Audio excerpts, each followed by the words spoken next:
Austria. Italian team with a 3 minutes warm-up. Pretty positive start on the floor exercise, and they will have very high hopes for their work on the still rings in due course.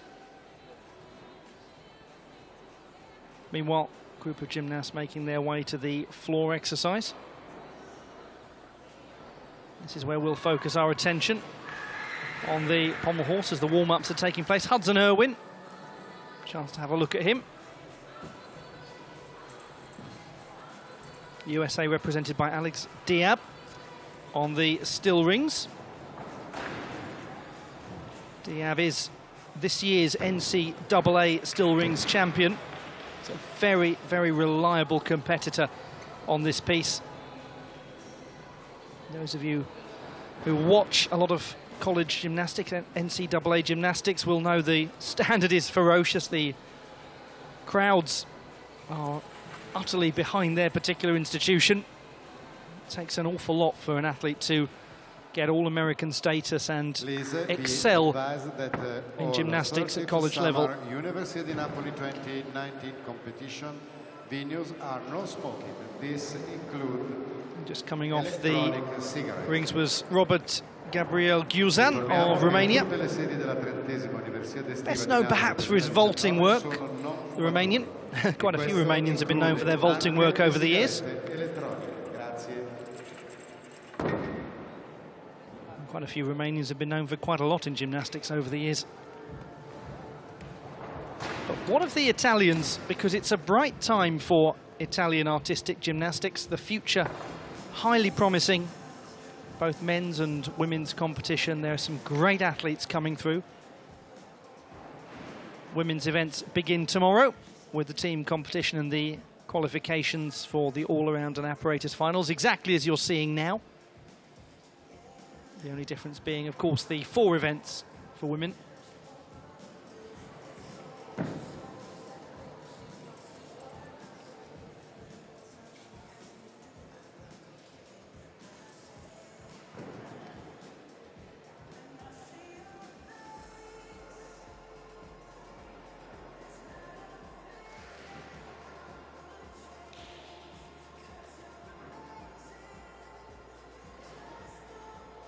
Just to confirm that Australia only entered 2 gymnasts in the floor exercise. So Hudson Irwin did not compete on floor. We expect to see him in a short while, competing in the pommel horse. Some of you who watch a lot of team gymnastics will have got quite accustomed to every score counting. Not the case in the Universiade competition, where there is the opportunity to discard a weakest score if necessary. And at the end of the first rotation, then it is Italy in the lead on 27.45 and Australia in second place on 25.7. So a gap of almost a couple of marks so far for the Australians. They've got the opportunity to catch up because it is a long haul of a competition. Still 5 more rotations to come. Pommel horse, Australia, Hudson Irwin. Rings. So we're going to have the opportunity to enjoy the work of Alex Diab of USA on the still rings. 22-year-old from Hinsdale in Illinois. And he attends the University of Illinois, coached by Paul Ham. Many of you will remember the 2004 all-around champion at the Olympic Games. And goodness me, this is steady work so far from Diab. Lovely toeic point in the Maltese. And a good shoulder line in the Iron Cross.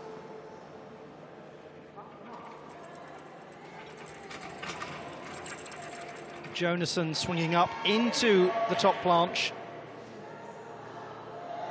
Just got a little bit of lateral movement of the rings that he needs to steady. He's done that nicely. Oh, it's a beautiful move into handstand.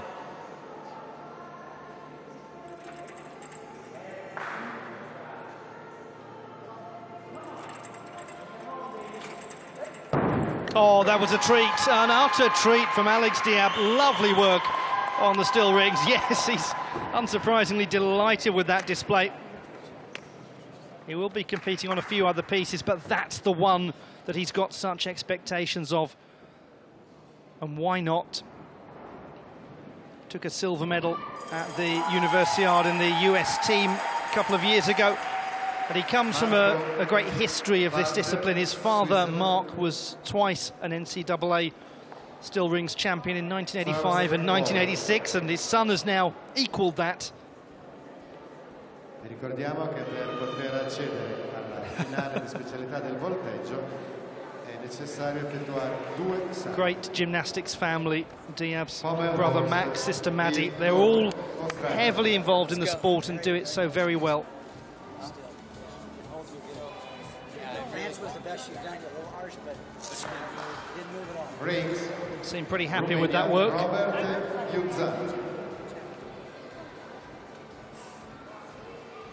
Meanwhile, Hudson Irwin of Australia has scored an 11.45 for his pommel horse routine.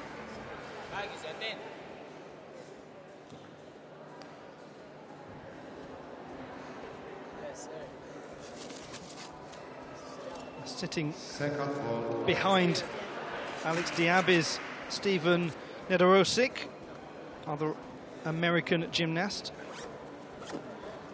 And he really is a marvellous competitor on the pommel horse. That's the only event he's come here to compete.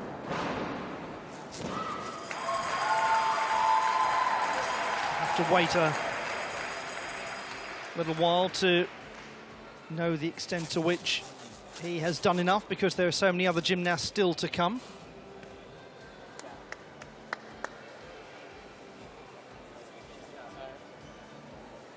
Nedorovic's score was 13.2 on the pommel horse. That's a great score, 14.35 for Alex Diab.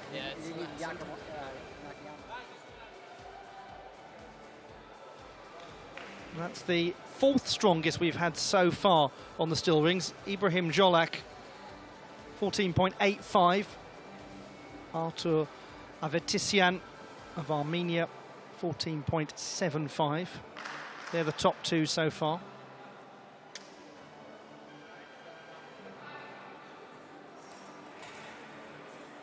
Vault, Switzerland, Martino Morosi. So to Martino Morosi, the 19-year-old from Blenio in Switzerland. He's competing in the all-around competition.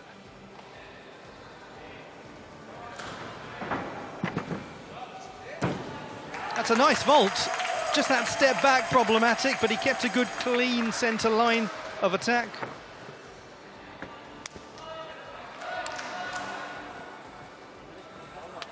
All the vaulters who are aiming, or rather all the gymnasts who are aiming to compete in the all-around final, they'll just do the single vault, but any gymnast who wants to be in the vault final will do a couple. That's a good vault, though. It's very secure in terms of its execution.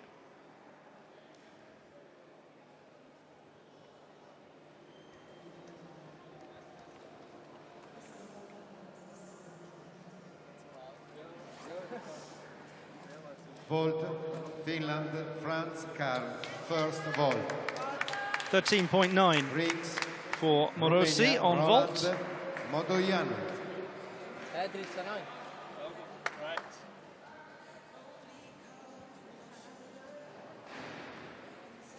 Pommel horse preparations for the Italian team. Pommel horse, cavallo camaniglie, Andrea Russo, Italy.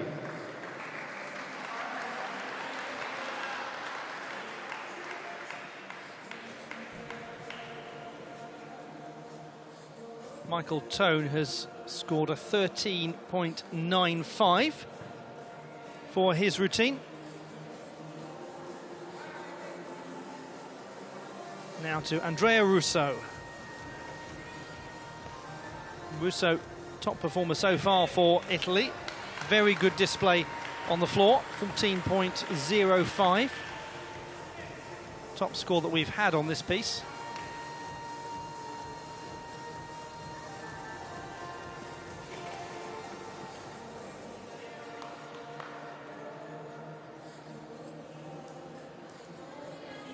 Some good, nice high clearance. Just has to watch. It's a little close to the handles, and he certainly is there. As a result, slightly piking the body. Losing a bit of the hand placement, but still fighting through nicely. Little pause as he goes up into the pirouette to finish, and the legs just became a touch untidy, just a touch, as he escaped from that exercise, but plenty going on. Yes, I think that rather says it all, really. Things that were really good in there, things that were not so good. Avoided the perils of the full mark deduction for an unintentional dismount. Nice hand placement there, quick, dexterous work. Just at times he got a little close to the pommels, to the handles there, almost a brush on the right-hand side, and again, and did actually get a bit of a connection with the back of his thigh. So he did very well to avoid coming off, because it is just so incredibly easy to lose the connection and to go.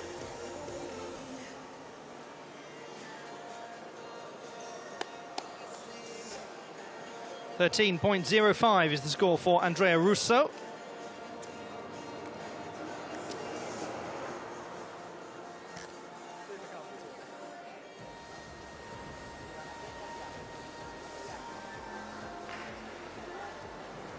Pommel horse, Italia Marco Saluggerio to compete on the pommel horse. If you're just joining the action, men's team final taking place along with apparatus and all-around qualifications. Australia and Italy are the only two teams out of the 8 competing in this second subdivision. We'll have a full team final taking place in the next. Just slightly halting in some of his work here, Saluggerio. Rings, Kazakhstan, Milad Karim.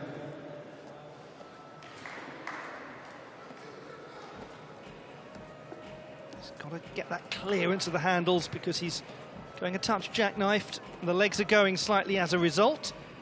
Oh, he's done well to get through that. He's done very well, actually. Marco Saluggerio. He started with a 13.2 on the floor exercise.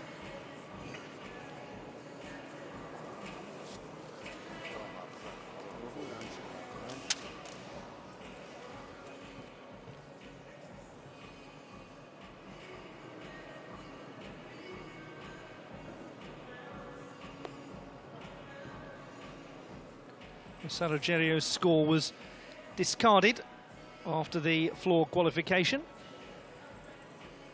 or after the floor part of the team final. It's the weaker of the 3 scores. The teams don't have to submit all 3 routines.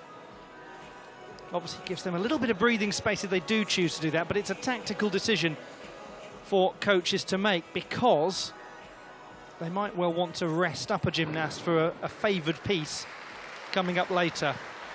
It's all part of the decision-making process. Last gymnast, pommel horse, Stefano Patron, Italy.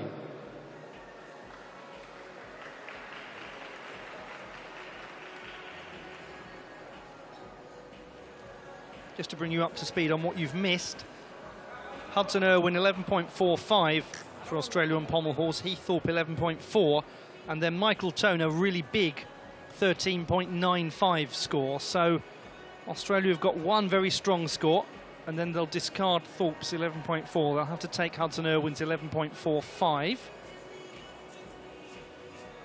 And Italy will certainly be hopeful of picking up some very good numbers in the still rings, which I'm sure a great many of you know is something that they really do absolutely excel at, the Italian gymnasts. Marco Laudadio, probably the most well-known world and European Games medalist.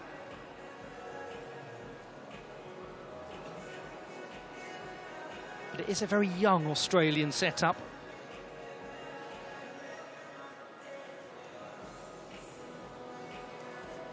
Expect there to be quite a few deductions. Yes, indeed, 11.7 for Saluggerio, only a 3.9 difficulty score. but it's by no means at all his favoured piece.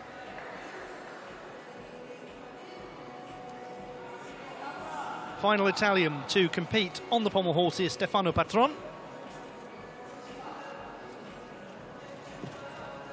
And at the Serie A competition in March, where he was part of the Spes team that took the bronze, he was the top performer for them on the pommel horse.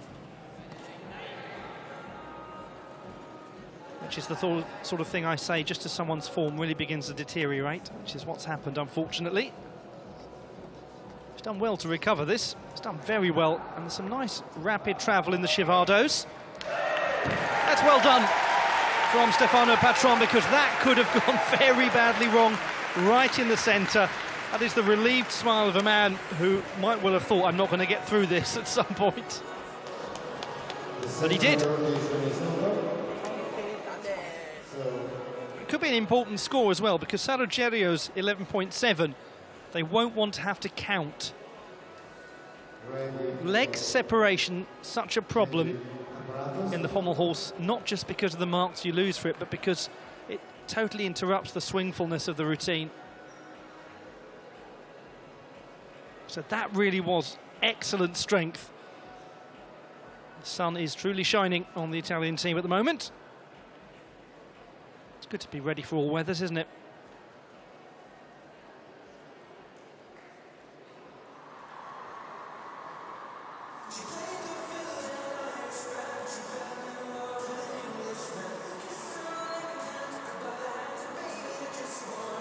Now, how important a score is that going to be for Italy? Could be very important. 13.65 for Patron, so now they can discard the 11.7 for Marco Saruggerio. And that brings to a close the second of the 6 rotations in this second subdivision. First subdivision took place yesterday. It was solely comprised of qualification gymnasts. Still, Nariman Kurbanov and Abdullah Azimov, the strongest performers on the pommel horse. Top 8 will go through to the apparatus finals, a maximum of 2 from each country.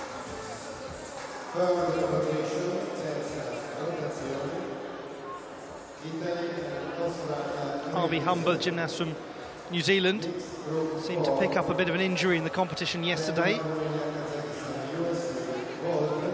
Still Ibrahim Jolak of Turkey, top performer in the rings. That's no surprise, nor is it ever a surprise to see an Armenian excelling on the still rings. They really are so very good at that.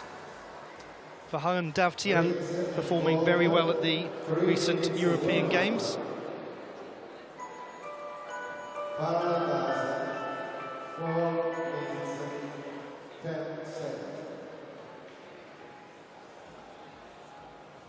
In terms of the team standings, we'll come back to that in a moment, because Marco Volter of Switzerland, appropriately enough, is leading the way in a fine example of nominative determinism.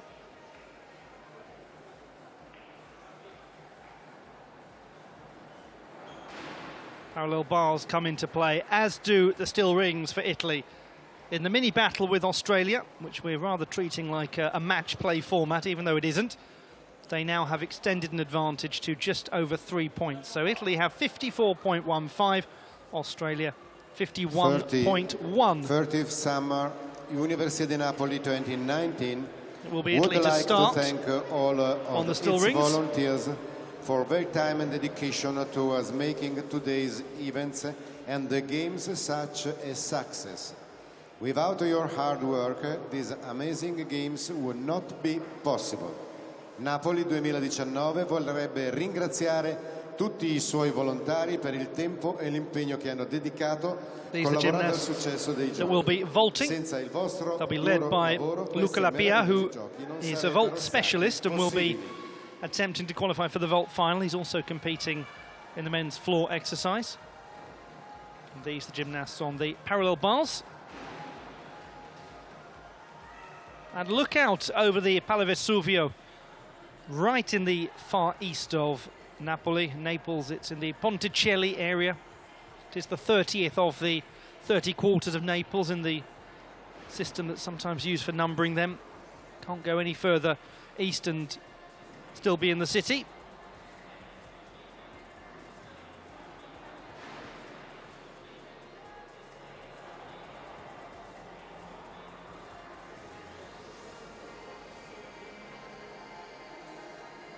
Stefano Patron, it's been consistent so far. 13.65 on pommel horse, 13.4 on floor. They've used both of his scores. And he is also a strong performer on the still rings. He was very good at that aforementioned Serie A competition.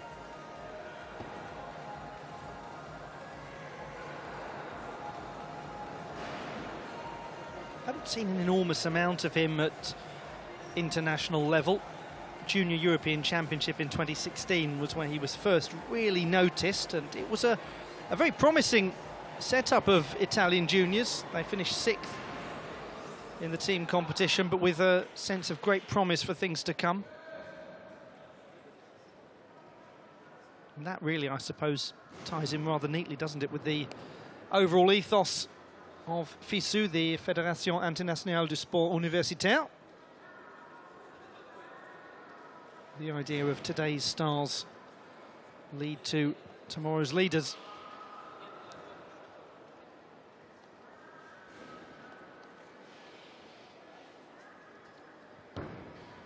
So Italy lead the way, and we still have to come the teams from the nations that will be expected to really contend for team glory. They're going to be very interesting to watch, as we have Japan and the Russian Federation will go round together. Chinese Taipei and the Republic of Korea will go round together, and Canada and France will go round together. So we've got some great action to come in that third and final subdivision. So to Stefano Patron of Italy. This is a piece that he does very well indeed. Let's see if that is prophetic.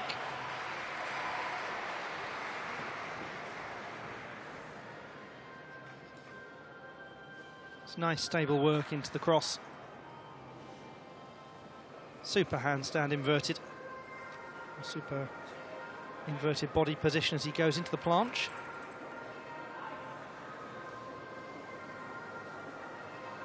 First little signs of movement in that handstand. Less so on that occasion. Yamawaki goes up into the straddle lever.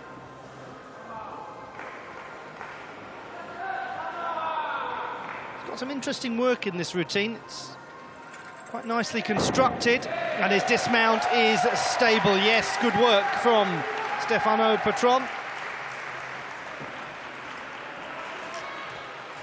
Very good work indeed. Can Italy push themselves into a contending position with big teams still to take to the floor?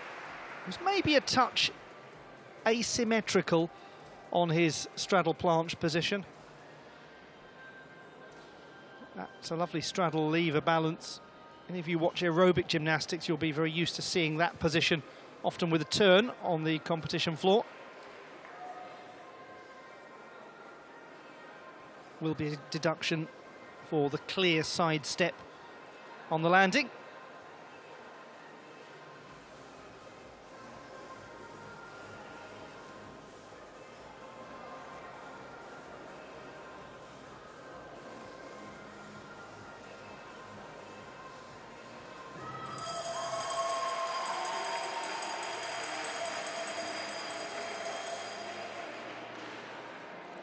This is definitely where Italy will be hoping to make some ground on some of the teams that are yet to perform.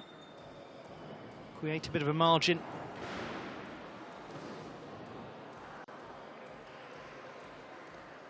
And we await clarification on Stefano Patron's score.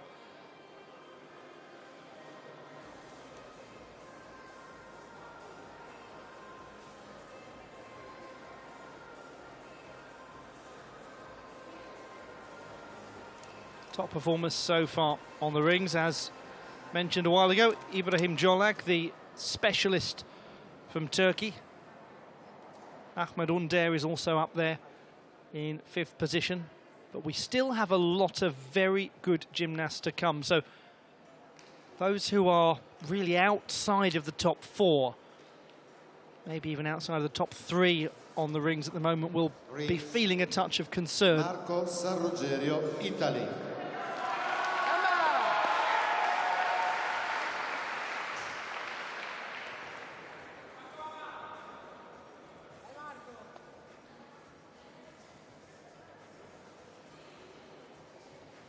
Score for Stefano Patron is in. It's 13.2. 8.4 execution score. Not the most difficult of routines, but stably executed. Marco Sarrogerio will be wanting a score that really does him justice. His score on floor, 13.2, wasn't counted. His pommel horse score, the same. So perhaps just from a personal pride point of view, he'll want to hit one here that really contributes to the team tally overall. He did make his World Championship debut last year. This is what he was best on.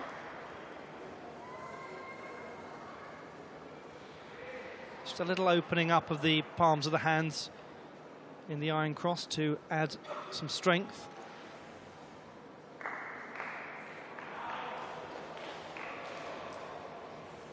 Just a touch, perhaps,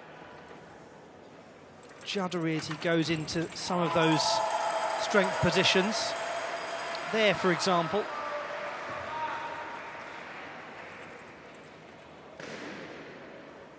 Difficult elements to hold. Judges really want to see clarity of hold, that they really do demonstrate they're in command, the gymnasts. He was certainly in command of that dismount. Really well landed, Marco Sarrogerio.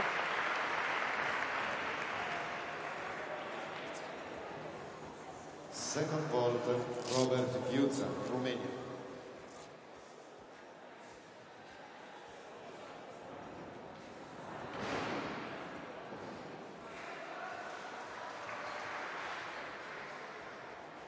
Jonassen into the Yamawaki, which you'll see a lot in still rings work. The Jonassen is the forward swing in the pike position, the Yamawaki where the knees get tucked in. He piked round pretty tidily into that dismount.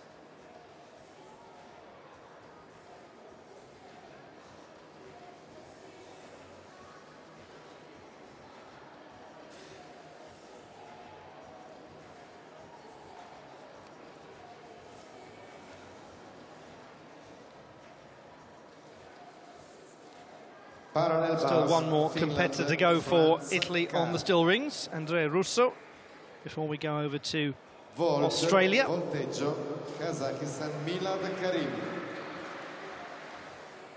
it's a good score for Sarrogerio, 14.05 is difficulty key. That had a real impact, and that's a great moment for Sarrogerio. That's a score that's going to count for Italy. It's going to be of great importance to them. Andrea Russo.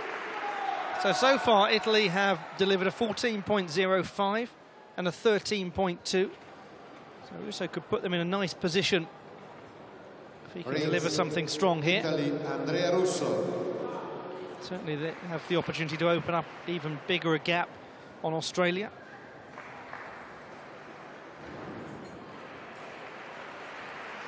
And he's showing very nice control and very good strength.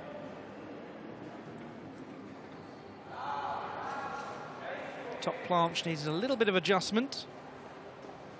Not so that handstand. Could have held that for some time. Very tidy swinging.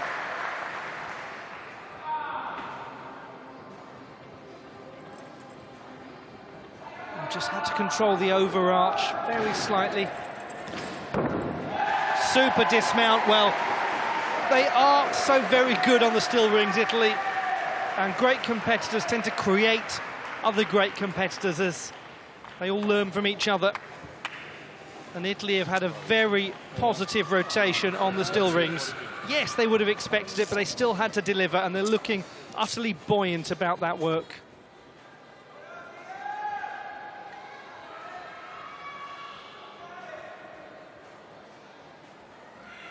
This is a lovely moment. It's such beautiful swinging.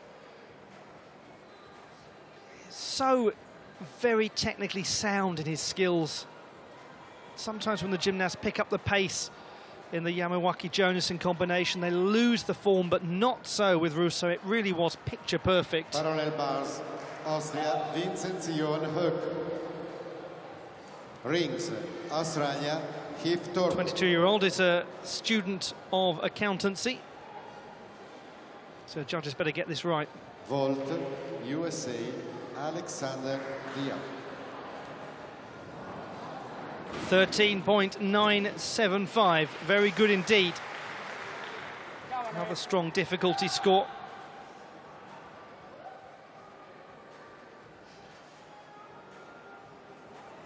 Now we move across to Vinzenz Höck of Austria on the parallel bars.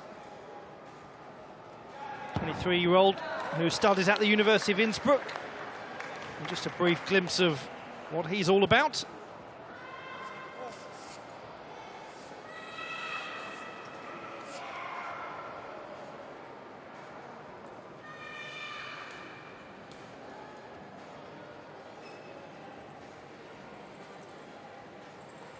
Two Austrian gymnasts in this competition, Vinzenz Höck and Alexander Bender. And they are both competing in the all-around competition.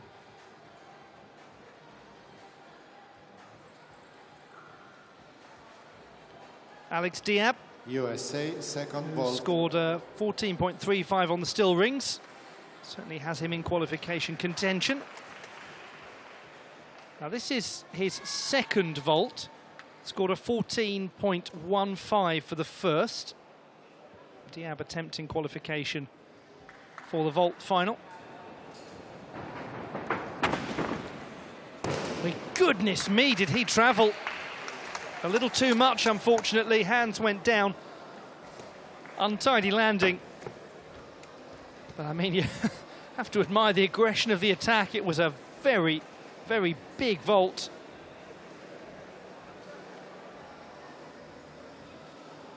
I'll bring you an update on that score in due course, but there will be a full mark deduction applied for the hand going down. Continue the action on the parallel bars. Alexander Bender, 22-year-old from Graz. Nice, solid Diamidov. A little bit diagonal as he went into the handstand.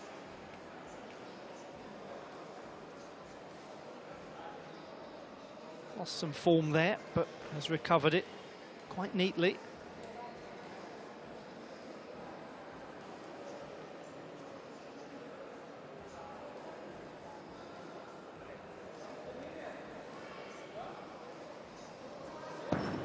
Second time at the Universiade for Alexander Bender. And he was the leading performer for Austria in 2017. Rings, Australia, Hudson Ewing.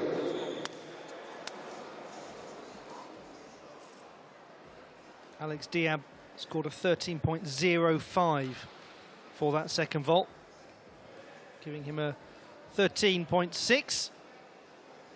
It's a 13 for Vinzenz Höck on the parallel bars. That was the first of the two Austrian routines that we saw, just in case you're slightly losing track of it all, which is understandable in a team competition when we also have individual gymnasts attempting to compete. This is a look at Hudson Irwin. For the first time we've had the chance to see him.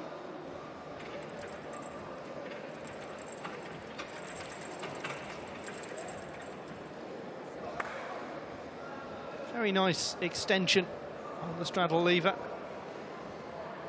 He was fourth in the all-around at the recent Australian National Championships, this 18-year-old. Needs his strength, really needs his strength in this handstand, and he's used it well.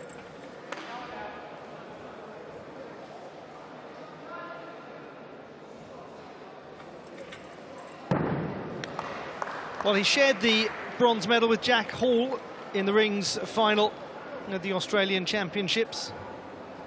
And it's really good to see the way he's developing as a gymnast. It can often be that the still rings is the last thing to really fall into place for gymnasts as their strength develops. Confirmation of Diab's 13.05 for the second vault, so a 13.6 average score for him, or combined score indeed.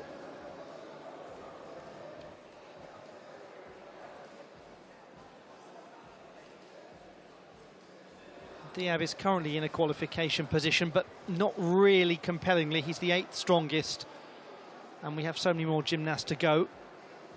As we look back at the work of Hudson Irwin. 13.25 the score for Alex Bender on the parallel bars.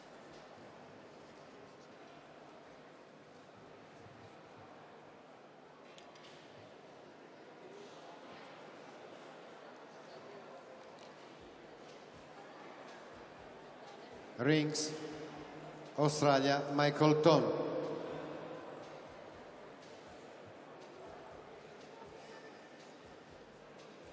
So for Australia, Heath Thorpe began with an 11.5 on the rings.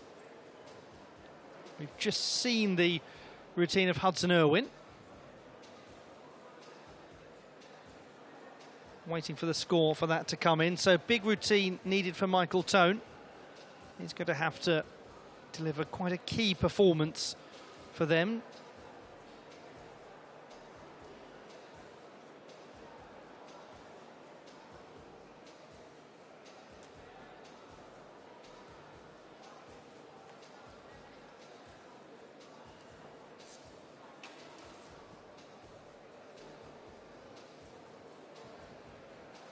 All the rotations have finished at the moment, with the exception of this final performance on the rings. 12.2 is the score for Hudson Irwin. That's his best work so far in the competition. And now it is Michael Tone. Come on, Mike. Come on, Mike. Let's go. Second time at the Universiade for Tone.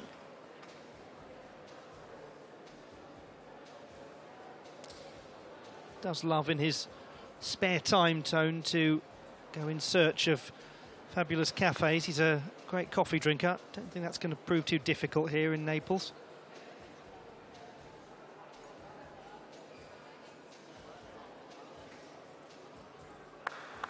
Touch low in his cross. He very seamlessly brought it back up to full control.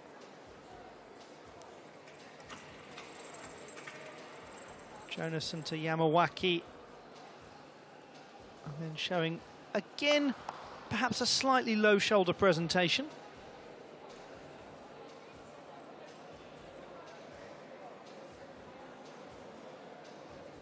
He wins the battle with the handstand. He's just about won that one too. He's dismounted with style and strength. Michael Tone completes Australia's programme on the still rings in this team final.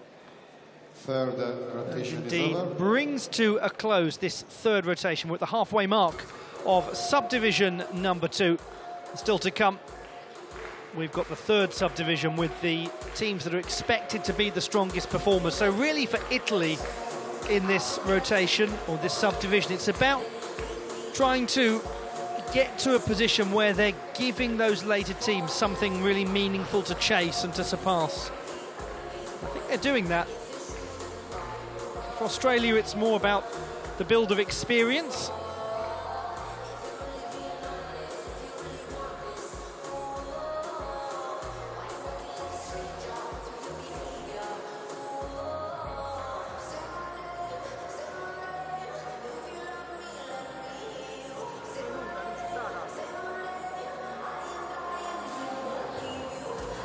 Gymnasts from Switzerland, Finland, Austria, ready to move around to their next rotation. All of the gymnasts very keen to get their routines recorded so they can study it between now and the latter stages of the competition, assuming that they do make it through. 5 horizontal bar, Switzerland, Finland and We have Austria. the all-around final to take place in a couple of days' time after tomorrow's women's team final, and then it's the apparatus finals the day after. I'm sure you've got them all in your diary, though. And it is a real pleasure to have your company for this competition, for the first day of medals action in gymnastics at the Universiade. And a 13.45 is the score for Michael Tone. And the horizontal bar.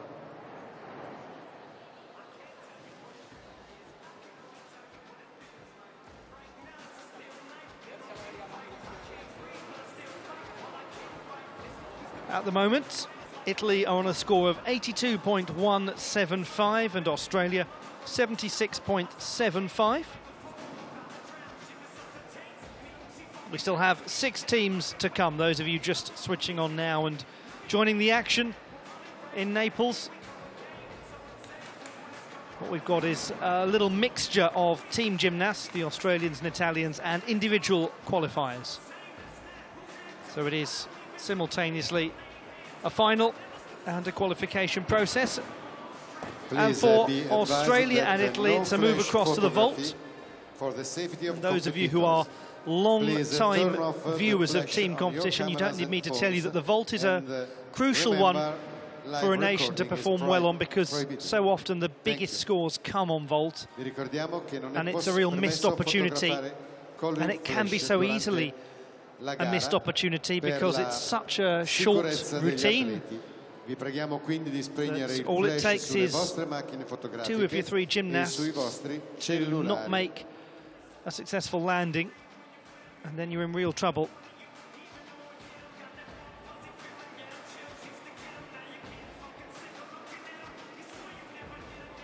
Milad Karimi doing his parallel bars warm-up.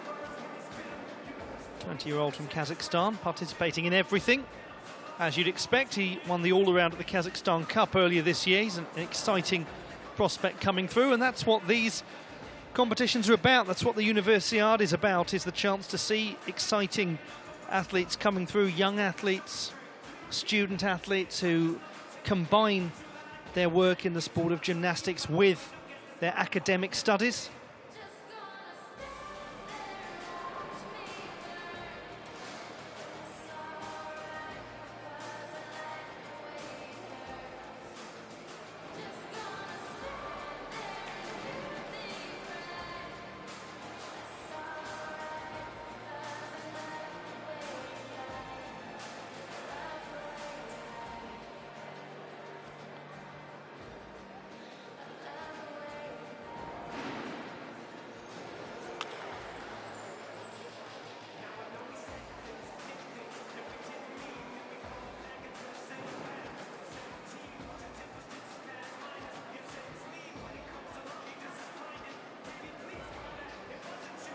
A look back at some of the moments of this subdivision so far.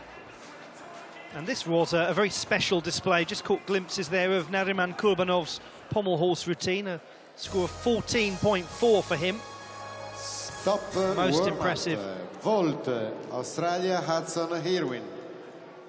Parallel bars, Romania, Andrea Robert Russo is Chiusan. still the top performer Horizontal on floor. bar, Switzerland, Martino Morosi. Jolac still the top performer on rings.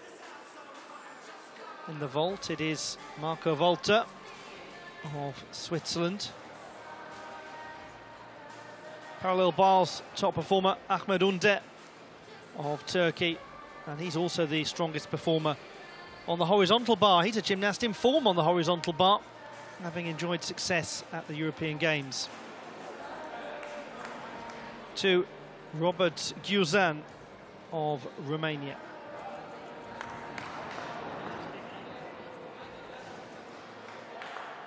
The 23-year-old is from Bucharest. He had to arrest that handstand going slightly astray.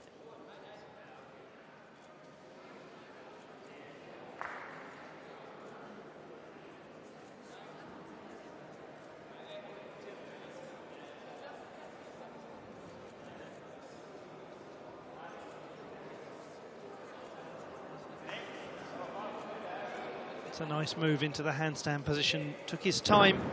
Oh, that's a shame. He just rather bounced as he landed. Ended up in a rather costly sitting position. He's competing in all pieces apart from the pommel horse. Vault, Australia, Michael Tone.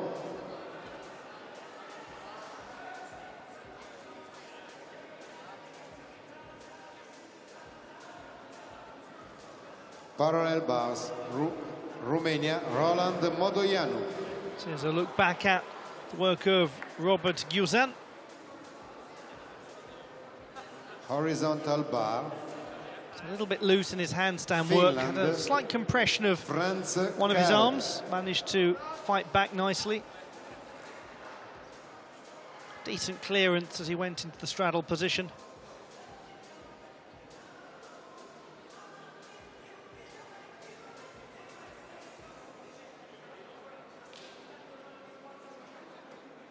Not a dismount that he'll want to see again.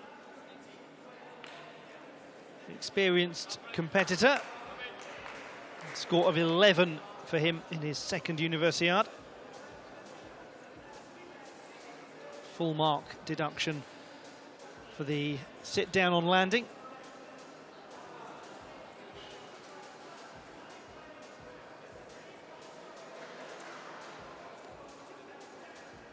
Teammate Roland Modoianu.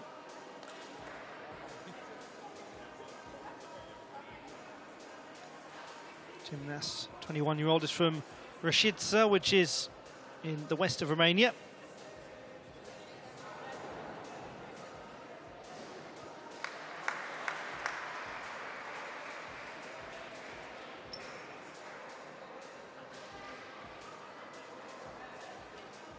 Just lost his legs as he went into the travel to the halfway mark.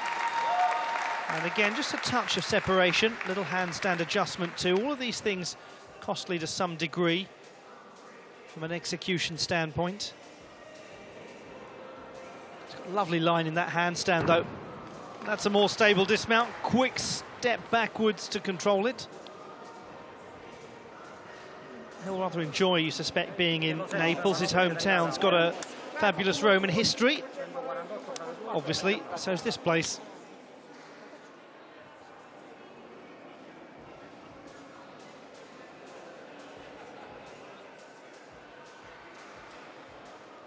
Yeah, it's not the tidiest move into handstand. Second vault.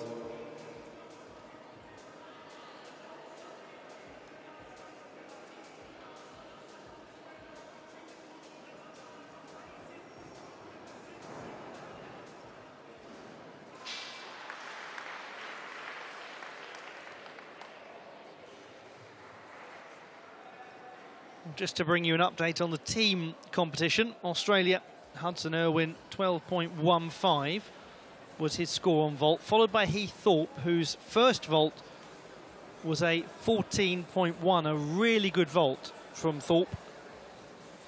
12.65 for Modoianu.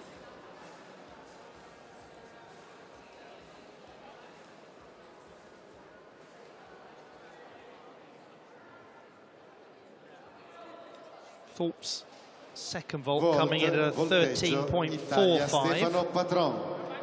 So 13.775 for Thorpe in terms of individual vault qualification, but his 14.1, a really good vault score for Australia, the first vault score counting for the team total.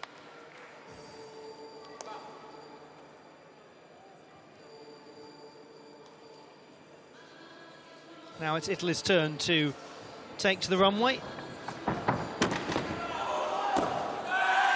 Very nicely stabilised, good start, Stefano Patron. Parallel bars. Oh, they've handled the occasion very neatly, the Italian team. They've avoided any major deductions. Haven't really made it easy for the judges to find clear hole marks here and there.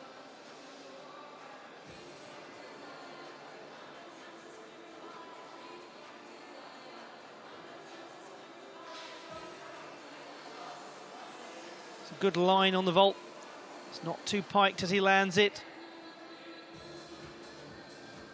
Landing, the judges will probably say could be a touch tidier, but expect this to be a good score. And it is 13.9, a 9-1 execution. 13.95 for Patron. 9.1 execution score, very high indeed. Italia, Marco Sarruggerio. Marco Sarruggerio now to vault. Just the one vault for him as well. It hasn't quite been his day in terms of performance across the board. He was very good on the rings, struggled on pommel horse. And that will also be a pretty low score for him. He's drifting away, struggling to control it as he lands a compression on the right leg.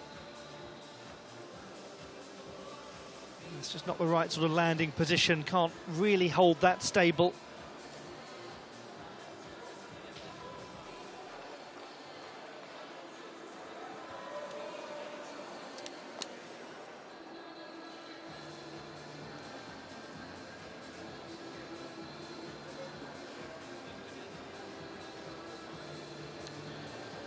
.45 for the vault for Sarruggerio. Volteggio. So just one more Italy, vault to go for Andrea Italy, Russo. and it's Andrea Russo. This will bring to a close the Horizontal fourth bar. rotation, so the Austria, two-thirds mark. Alexander Benda. Russo has been a good performer so far for Italy, and he continues to be. Big roar from the crowd. Enjoyed that a great deal. In terms of aggregate, he's been their highest scorer.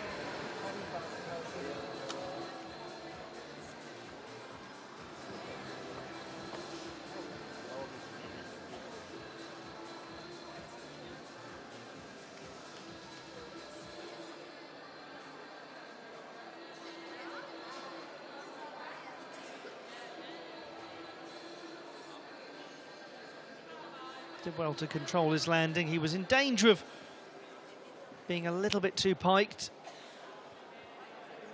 Kept it stable and scores a 13.65 as a result.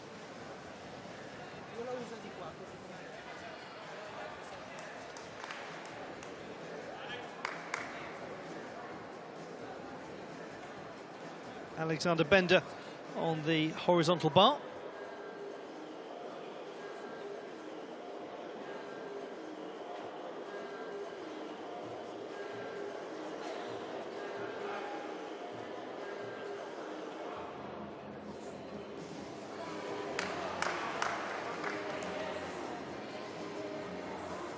Kovac was nice and high.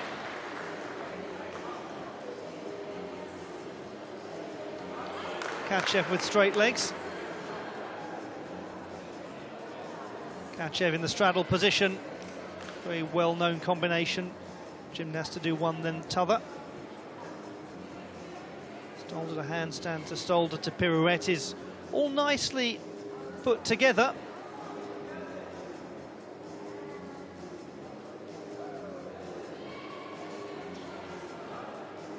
Good height, good dismount, big hop forward, but a really good routine from Alexander Benda of Austria.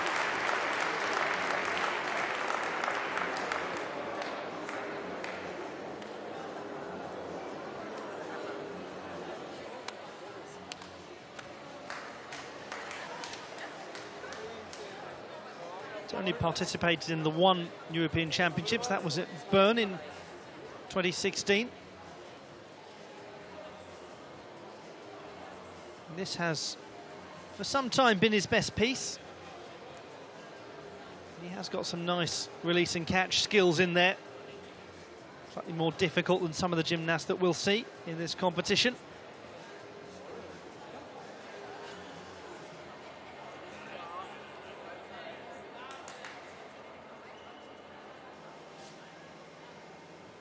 Got to get the grips right, these gymnasts, as they approach the horizontal bar.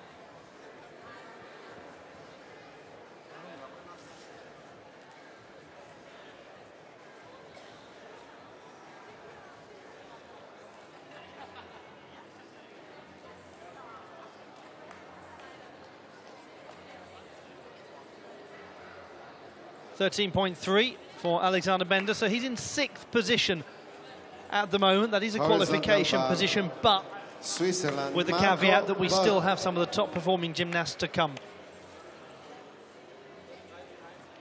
Marco Walter of Switzerland. He's been particularly good on vault so far, as one would expect from the 25-year-old from Lerningen.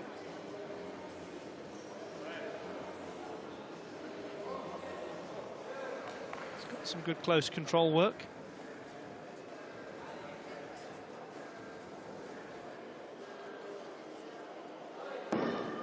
Dismounts with stability. It's a pretty simple routine, but he's happy to get through it. And that's the key if a gymnast is attempting to get all-around qualification. There's always, or often for gymnasts, a piece that has particular difficulty for them.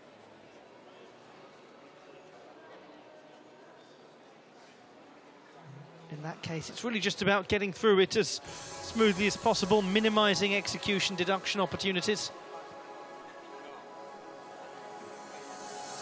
Did get some nice height on his dismount, no issues with that whatsoever.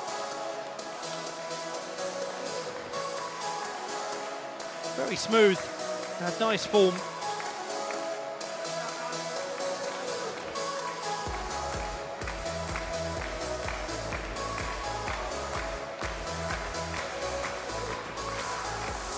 Well, as the athletes move round, we're now 2/3 of the way through this subdivision, with one subdivision still to come today.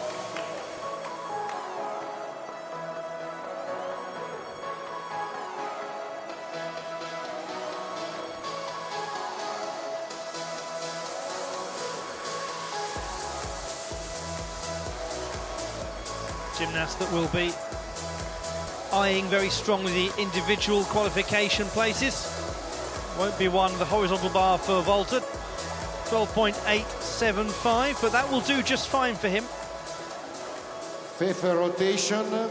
He'll be hopeful of finals action in the vault, though we have got some very fine vaulters still to come in the final subdivision. Some very good vaulters indeed. Italy and Australia. But he's done his job nicely, Walter. Igor Shalemkov as well, a tried and tested vaulter, the gymnast from Belarus.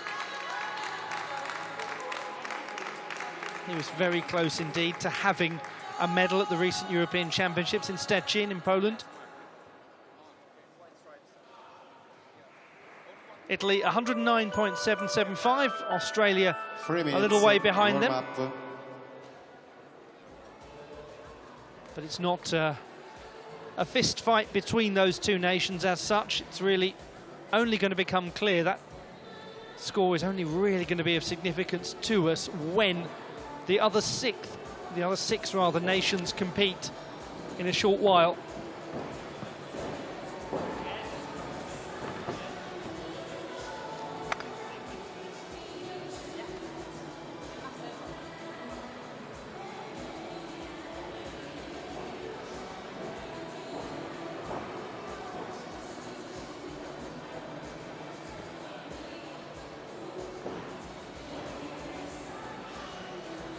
These are the gymnasts that will be competing on the floor. Moving round into the penultimate rotation.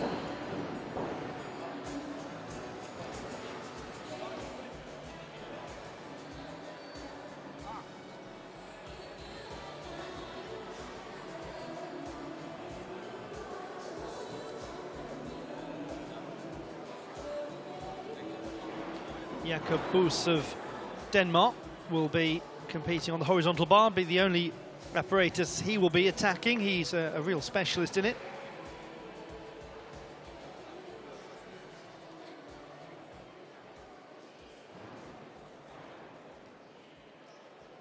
Andrea Russo, we caught a glimpse of there, who's really performed well so far. 14.05 on floor, 13.975 on rings, 13.65 on vault, 13.05 on pommel horse. It's been a very reliable team display from him. The women's competition in artistic gymnastics begins tomorrow. Exactly the same process. We have the team final and the individual apparatus and all-around qualifications all running at the same time.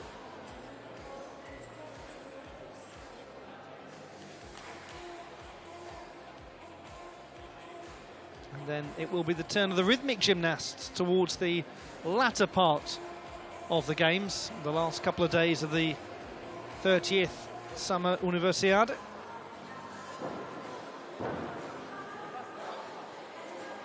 Let's not get too ahead of ourselves. Let's enjoy the moments here. Let's enjoy the occasion.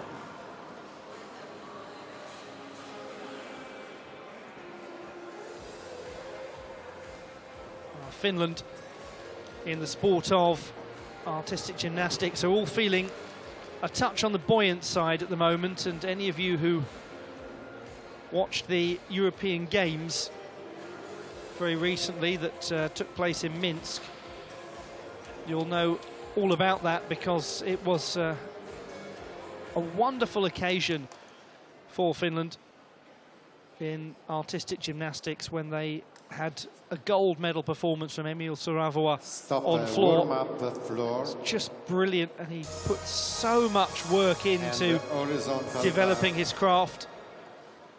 Now his teammates Frans Kaard and Jonas Kukkonen about to perform on floor, rather just Frans Kaard. Kukkonen will not be performing on floor.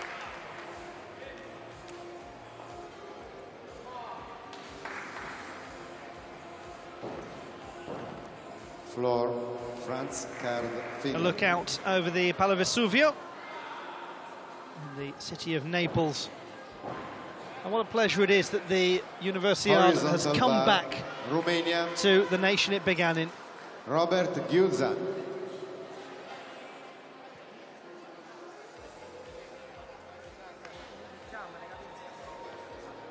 was 1959, the first ever Universiade hosted in Turin.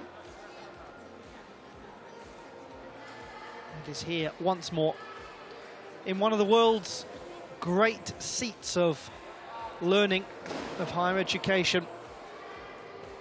If you really do want to discover a little bit about this area, you can do a lot worse than by digging into the history of higher education in Italy, particularly looking at the University of Naples, a very esteemed institution. It's been around for a very long time indeed. It was actually mentioned in the opening ceremony of the games last night, quite rightly.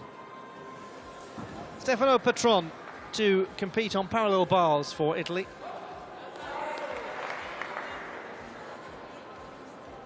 His handstand is neatly stabilised, as is that one. Less so that time.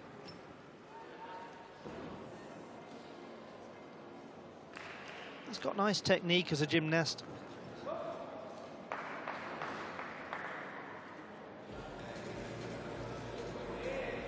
Technique did desert him a little bit in the Diamantov and then into the handstand. He got it back in time to hit the dismount though.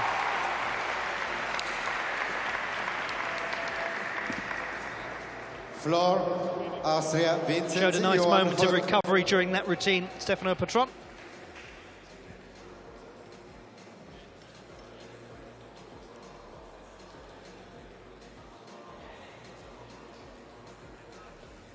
His handstand work, for the most part, looked most secure.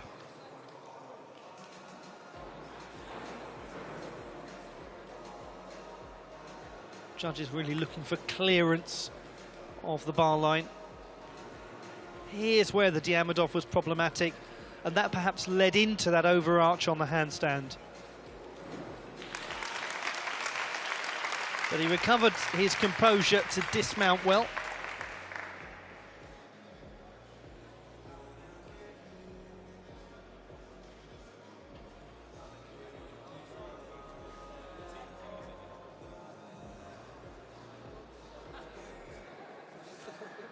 .55 for execution for Patron, a total of 14.05. Good score on the parallel bars.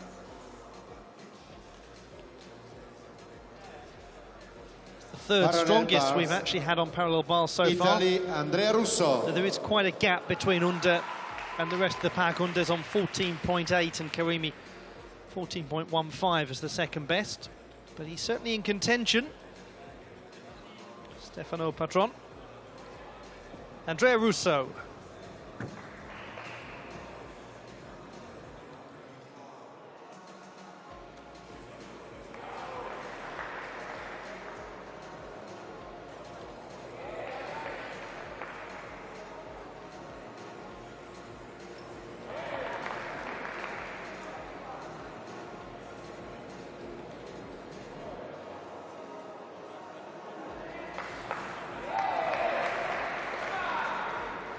Handstand not quite as secure as the first couple. Or a bit of pacing with the hands.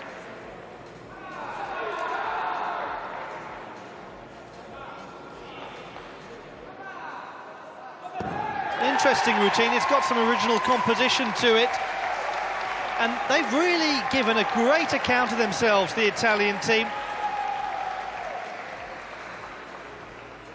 Certainly shown that they're ready for this occasion, ready to embrace the privilege of competing in their host nation. Nice bit of power in that travel. Floor, Vincent Johan Hoek.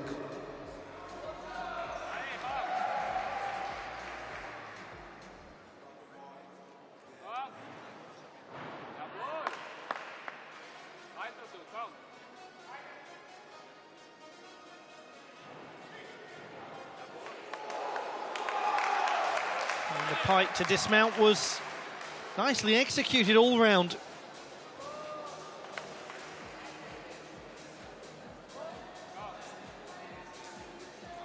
Andrea Russo has scored a 14. 8.3 for execution to a 5-7 difficulty score. Maybe just a few moments in the middle of the routine where he lost marks here and there. But that is the fourth strongest score that we've had so far on the parallel bars. Now, what of Marco Saruggerio? Parallel bars, His Italy, best work Marco so far Saruggerio. has been the still rings, 14.05.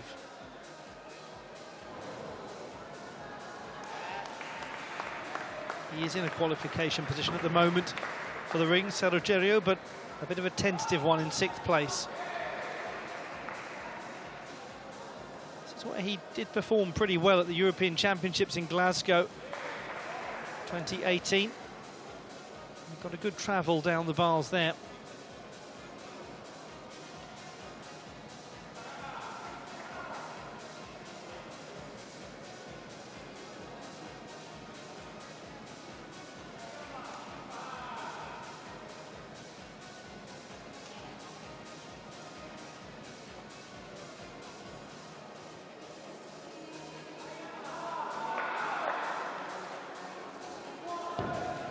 Well dismounted, Marco Saruggerio performs a nice parallel bars routine indeed. Floor, That Austria, brings Alexander Italy's Benda. routine to an end. Nice bit of camaraderie between Saruggerio and Thorpe.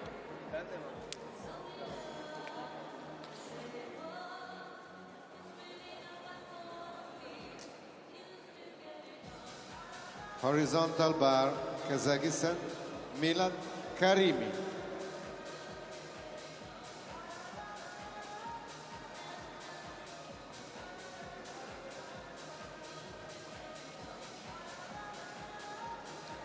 Parallel bars, Australia, Heath Thorpe.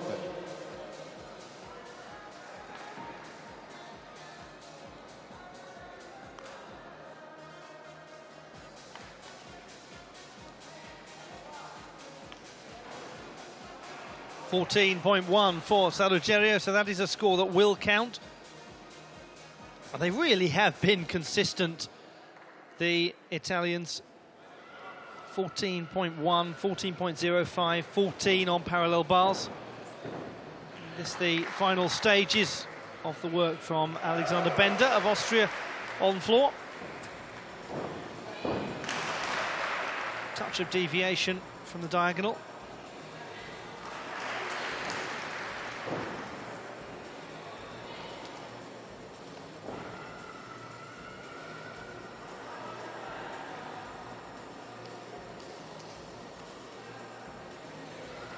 At the moment, it's a score of 13.15. That's the qualification mark for the men's floor final, but with the caveat, the massive caveat, that we've still got the strongest teams to come.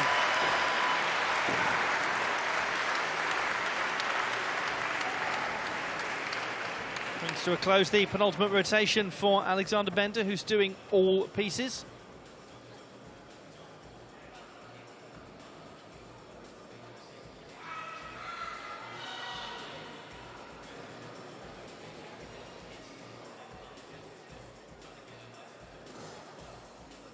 Floor, Switzerland, Martino Morosi.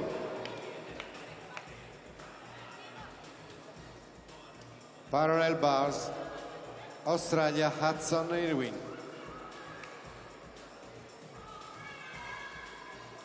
Now the gymnast from Australia, Heath Thorpe, has just scored 12.1 on the parallel bars.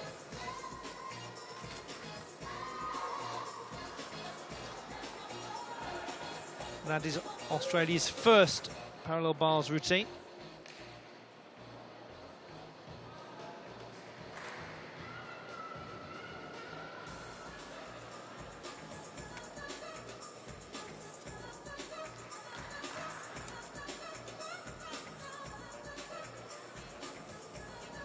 Horizontal bar, USA, Alexander 12.9 for Alexander Bender on the floor exercise. It's been a pretty consistent score across the board. Martino Morosi.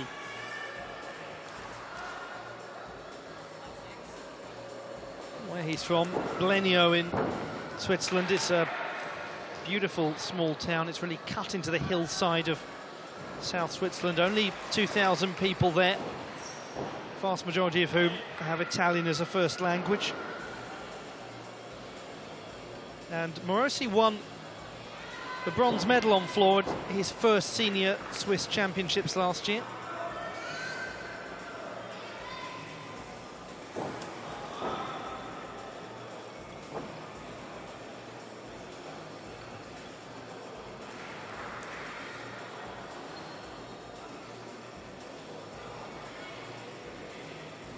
Tidy looking open arm handstand.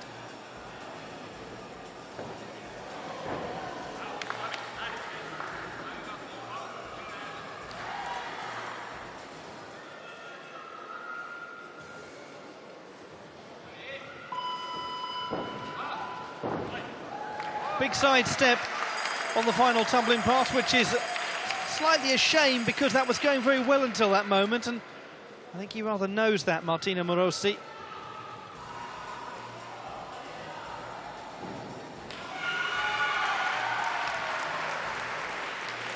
Let's have a look back at the best work of Martino Morosi on the floor. His first tumbling pass was really well stabilised.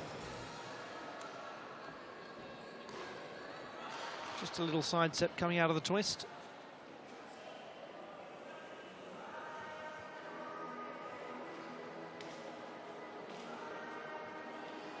The gymnasts do have to show close control work. It has to be balanced, not just tumbling passes one after t'other.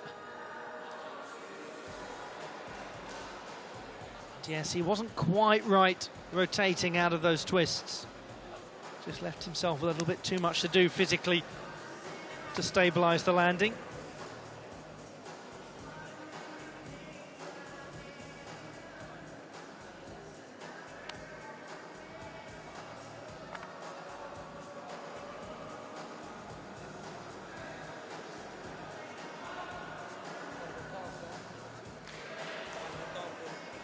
Floor, Switzerland, Marco Walter.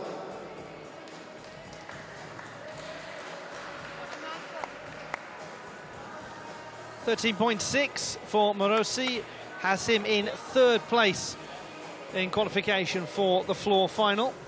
I just wonder You just wonder if that little side step on the landing right at the conclusion of the final tumbling pass could be costly, because he might be there or thereabouts.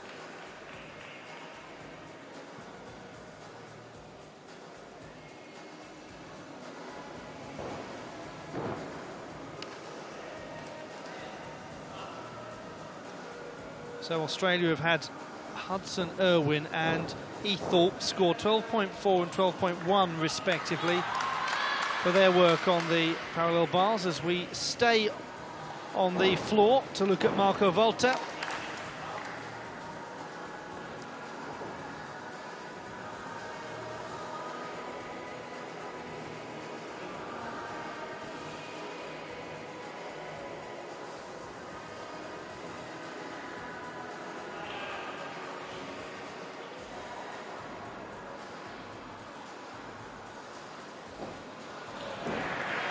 Nice rapid twisting to begin that tumbling pass.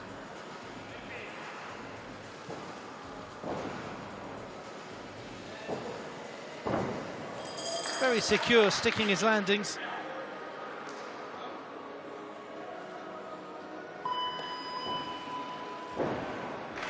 Get some nice rotations into those twists. It's a very good routine, actually, from Marco Volta. Crowd enjoyed it a great deal. The traditional cowbells being rung in support of the Swiss athletes. A few nations like to use those. They did well. Fifth rotation is over. È terminata la quinta rotazione. Attendiamo un attimo per il cambio d'attrezzo. Please wait for change of apparatus. Well, as we look back at this routine from Marco Volta, we'll have the opportunity in a moment to give you some clarification on where things stand with Italy and Australia. We didn't see any of Australia's parallel bars routines, but the strongest mark was a 13 for Michael Tone. Cambio d'attrezzo.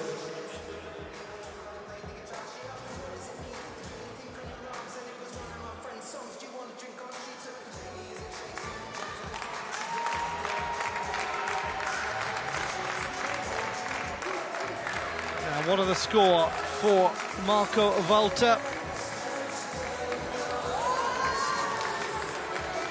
Certainly one of the better floor routines we've seen so far. Whether that will be reflected in the judges' evaluation is anyone's guess. They see things that I certainly don't see. That's why they're judges and I'm not. But it certainly looked to be a pretty compelling display. Sixth rotation with mixed group 4. Now we are moving on to the final Romania, rotation. Kazakhstan, USA, Denmark. Mixed group 5. Pommel horse, Finland, Austria, Switzerland. And horizontal bar, Australia, Italy. And there actually is the score for Marco Volta, 14.25. So it is indeed the best floor routine we've seen so far. And he now leads the way in terms of the qualification for the floor final. Andrea Russo dropping down into second position. Ivan Tikhonov is occupying third. 3 minutes warm-up.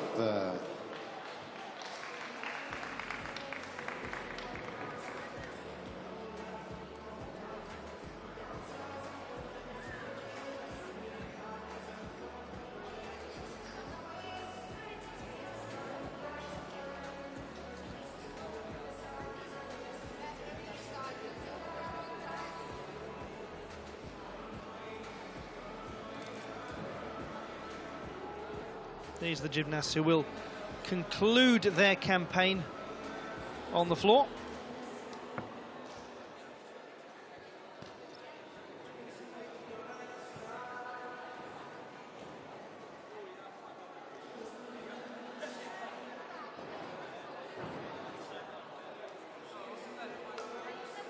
in the team competition. Italy have a score of 137.925. Australia 129.35. So continuing to open up a little gap. Italy set themselves up well to sit back and enjoy the third and final subdivision solely as spectators. And just remind you, those nations that we have to come: Japan. We also have the Russian Federation. They will be paired together and going around in the Olympic order. And that is the sequence that begins with the floor and ends with the horizontal bars. I'm sure many of you know very well indeed.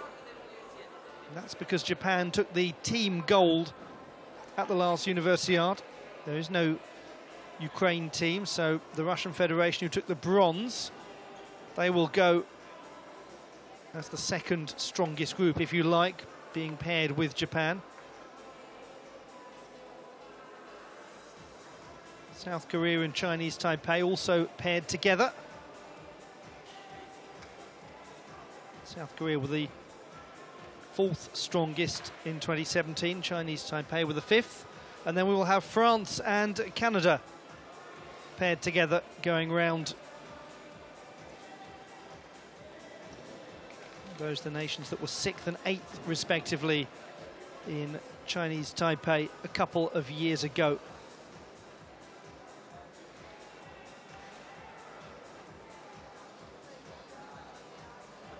Certainly is going to be very tough as a prospect to dislodge Japan from retaining their team title. When you look at the gymnasts they're bringing with them, Kazuma Kaya and the Tanegawa brothers, can the Russian Federation intercede with Ilya Kibatas, Kirill Prokopev and Ivan Stretovic?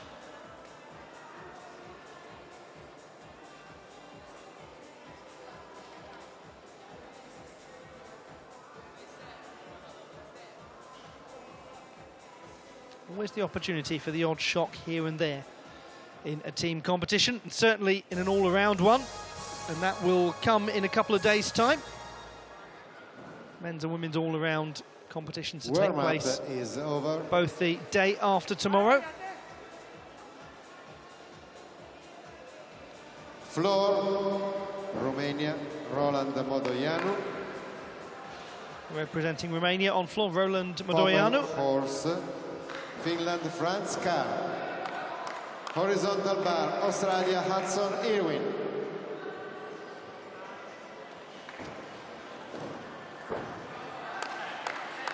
Meanwhile, Hudson Irwin is starting on the horizontal bar for Australia in the team event. Modoianu was a touch piked on that landing.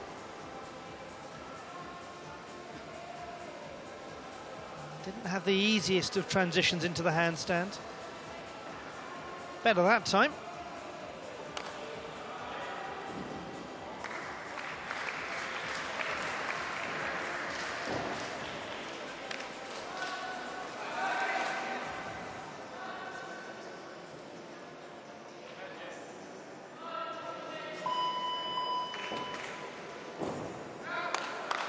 A little bit of a step back as he landed.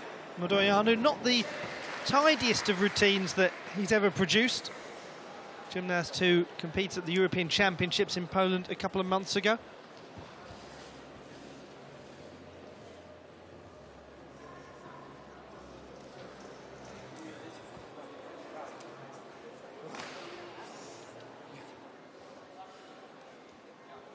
And this a reminder of what we have just seen from Roland Modoianu.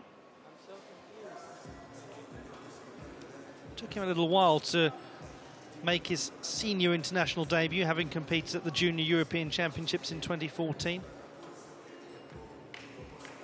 Have to be patient. A lot of these gymnasts, sometimes international opportunities are hard to come by, especially if you've got a strong squad. Karimi. Pommel Horse. Austria, Vincent Johan Hook. Just feel there might be quite a few opportunities for execution deductions for the judges here. Horizontal bar. Australia, Michael Tone.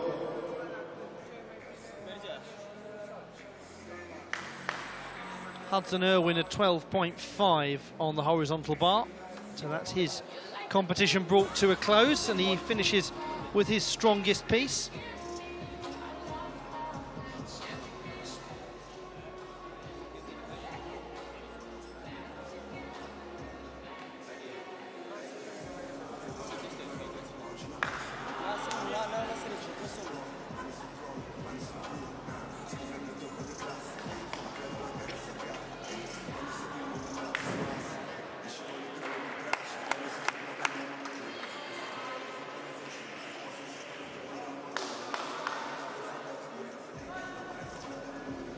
Still awaiting the score for Roland Mudoianu.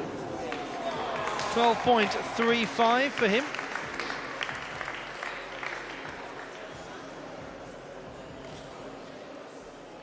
Milad Karimi of Kazakhstan.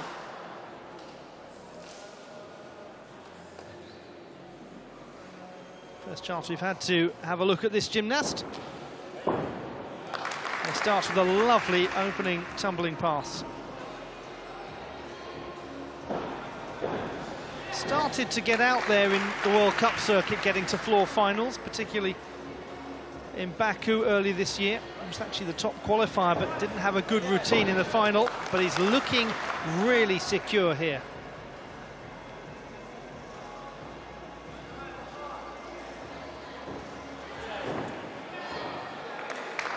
Now, this is very accomplished.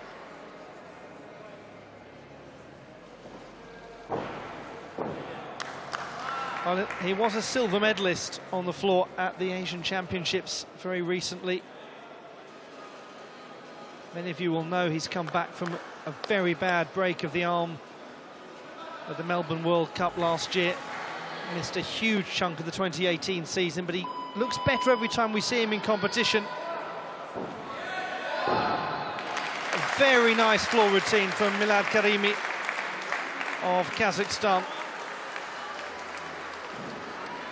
Second Universiade for him, and he's in buoyant form, having won the all-around at that Kazakhstan Cup earlier this year.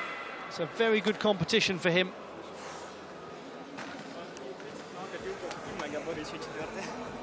Much to be pleased about. Floor.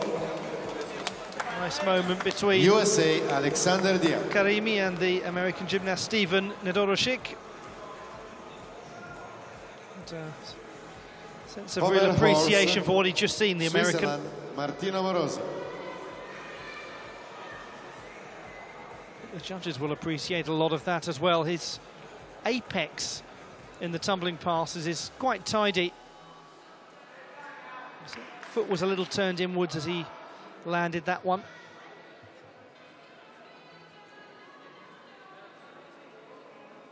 That nice open-armed approach to the handstand, which is obviously a touch more difficult than the straight-armed handstand, why so many gymnasts opt to use it. But this is going to surely contend for being the finest floor routine that we've seen. We'll endeavour to bring you more on that in due course. Now to Martino Morosi, competing on the pommel horse.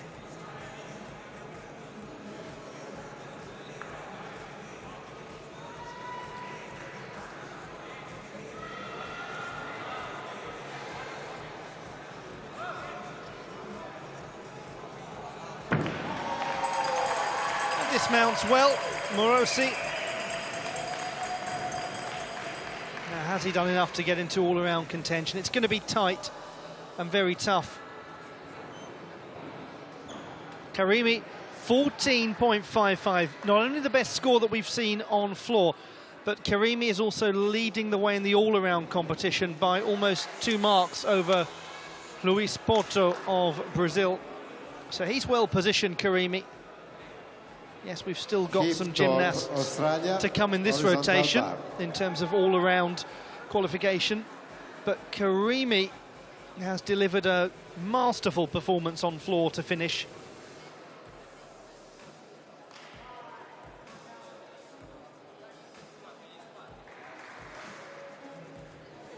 What about the conclusion to Moros's campaign? He's only 19. Prospect of seeing him again in the Universiade in a couple of years' time. 11.975 is his score.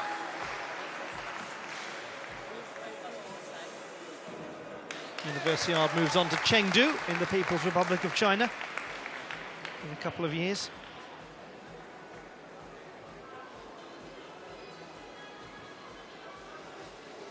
Female horse, Switzerland, Marco Volter.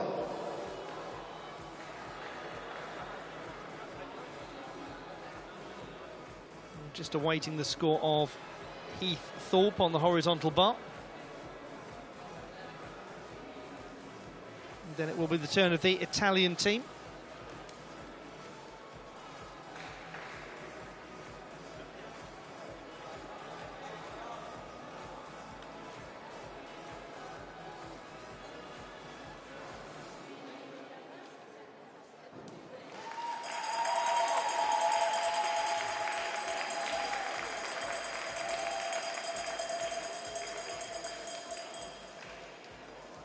Michael Tone of Australia scored a 12.35 for his horizontal bar routine.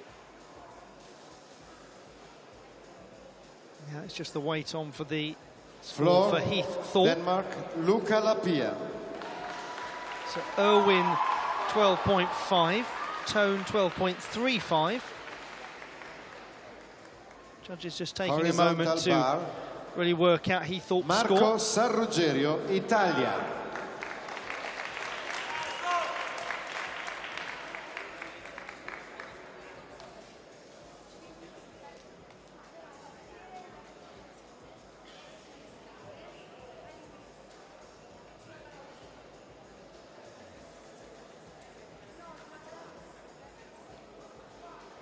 For Heath Thorpe, the mark is in 12.85 for him.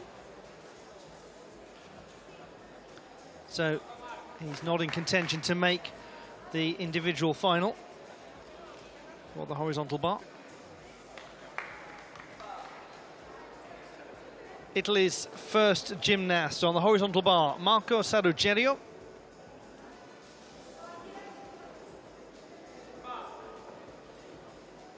Probably he would say not his favoured apparatus. Starts with a secure-looking Yamawaki nonetheless.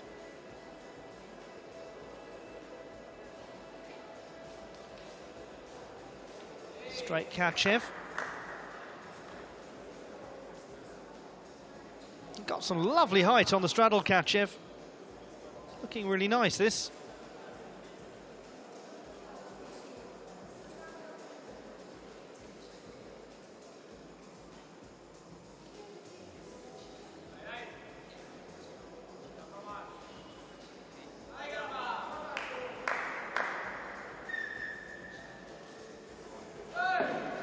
Fine work indeed for Marco Sarrugerio to bring to a close his qualification campaign and his team final. And he's grown into this whole process, actually. Stronger scores later on in the competition, particularly rings and parallel bars. And he looked very comfortable here on the high bar.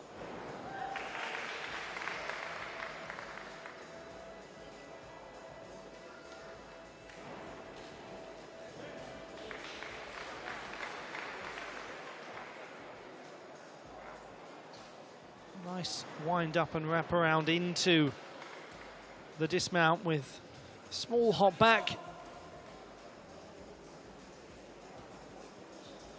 But it was well executed.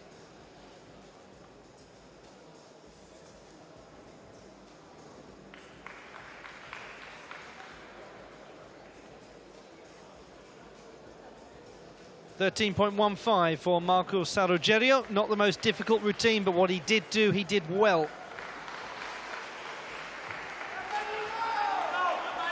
Horizontal bar, Stefano Patron, Italy. Is going to finish his campaign in this team final on the horizontal bar.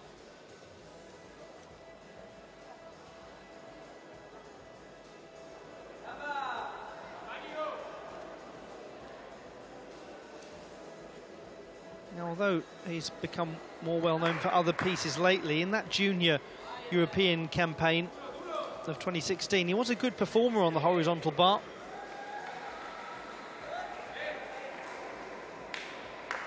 Certainly got a bit of pace going. Catches well.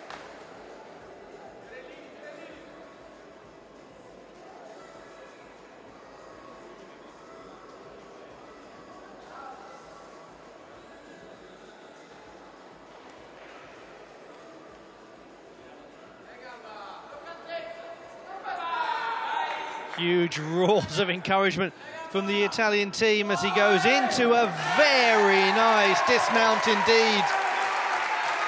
And there was just a moment for Stefano Patron at the end where he seemed to stop and think, do you know what, I've done it, and I've done it really well.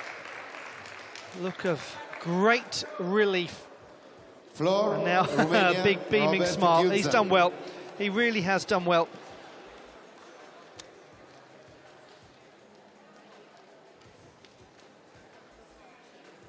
The youngest of the three, just 20, and it's been a good performance across the board. One-arm giant is always a crowd pleaser, especially when it's done successfully by a home gymnast.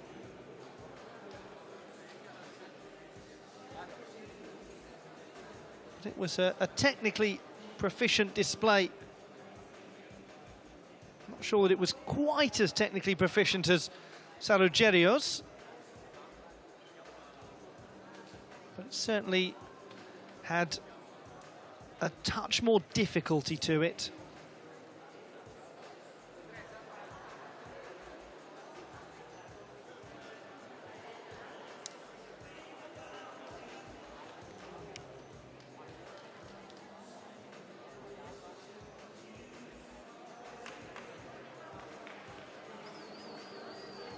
.3 for Stefano Patron.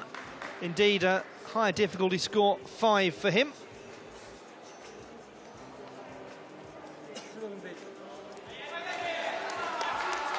Actually, Patron at the moment, the second strongest performer in the all-around competition. 18 will make it through to the final.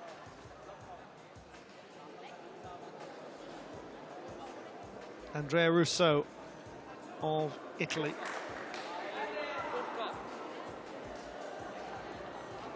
Final Italian gymnast to compete in this team competition. He links the two releases and catches to embolden his difficulty score, and then uses the cross-hand grip, which does the same.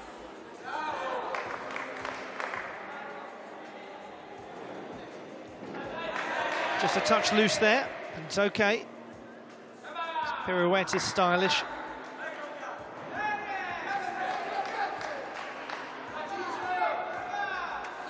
He's roared on and he's landed it wonderfully. Andrea Russo brings Italy's team campaign to a most pleasing conclusion. So much for the home fans to cheer about and enjoy. They now will have to sit back and wait and see what these top 6 ranked teams do, but Italy have made it difficult for someone, that's for sure. They've produced a very good display.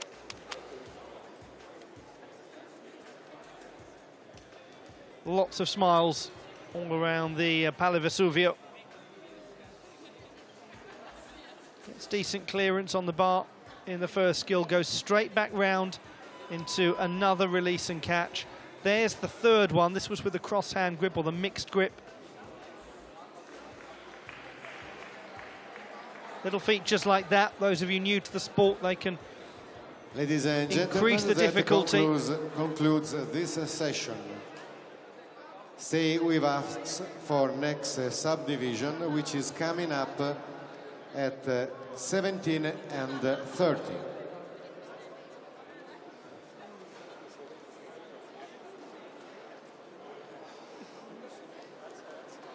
Si conclude così questa suddivisione. Rimanete con noi per la suddivisione successiva, che sarà l'ultima e prevede poi al termine la premiazione che avrà inizio alle 17:30. And it's the best one. It's 13.7 for Andrea the Russo, gymnasts 5.5 difficulty, had nice features just to build that difficulty score. Did Andrea Russo, and as things currently stand, Russo is the joint third strongest performer on the horizontal bar, so he's in with a chance of making it to that final. Per cortesia, rimanete nelle vostre zone, and there is grazie. confirmation as well that Russo is the top performer in the all-around at the moment, ahead of Milad Karimi and Stefano Patron in third place. So very good for Italy, with two performers in the top three of the all-around at the moment. But still, we have a lot more to come in the final subdivision as we look down the order.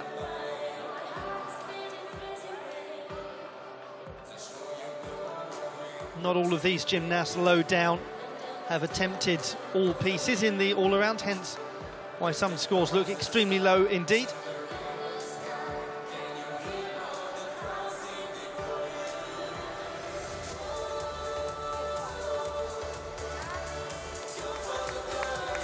From a team point of view, Italy 164.925, Australia 154.7. The final standings for those two nations. We have 6 more teams to come in the next subdivision of competition. And we'll leave you with some of the moments of this session of artistic gymnastics.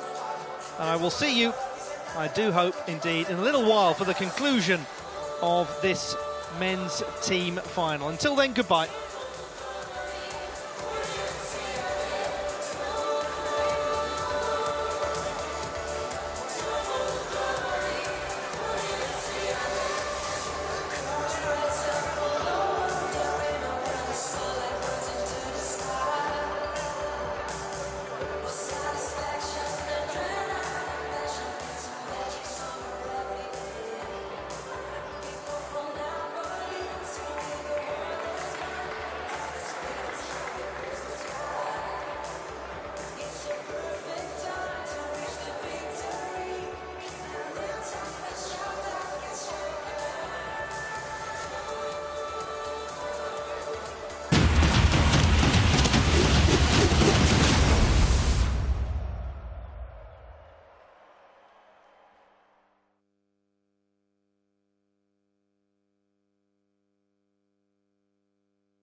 Ma i fogli devono togliere quella dall'altra.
24 countries, more than 60 sports, the largest global sports events for student athletes.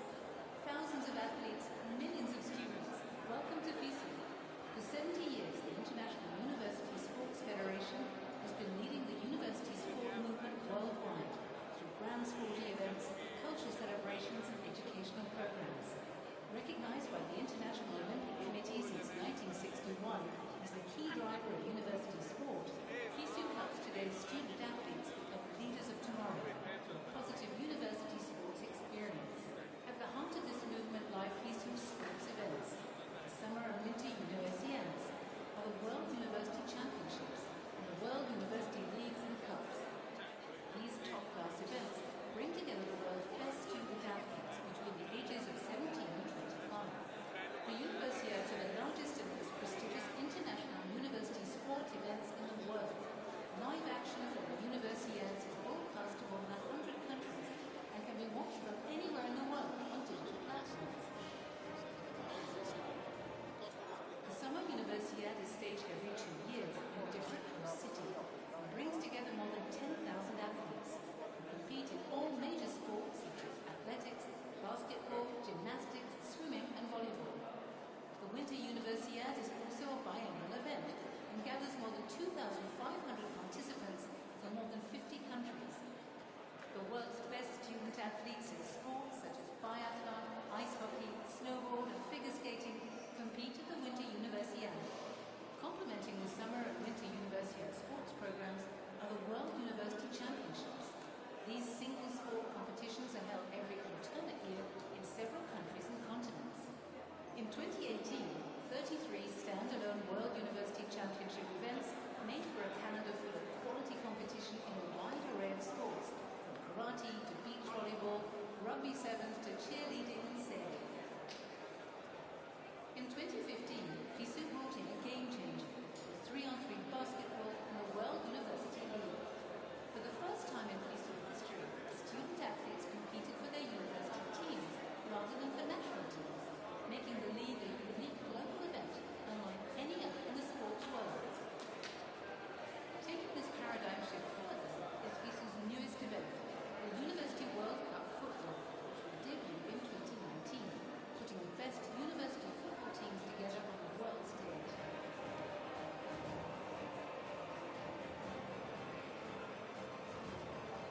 Embracing FISU's motto of today's stars, tomorrow's leaders, all FISU sports events incorporate educational and cultural aspects into the sport competitions, allowing student athletes to celebrate high performance along with culture and learning. Education is at the core of FISU's raison d'etre. The FISU World Conferences, FISU forums and seminars give students, young managers and scholars the opportunity to exchange ideas and to drive development through sport. FISU is committed to good governance, including gender equality and women's sport. FISU's Gender Equality Committee works in partnership with the Council of Europe and the International Working Group on Women in Sport to ensure the inclusion of women at all levels of university sport.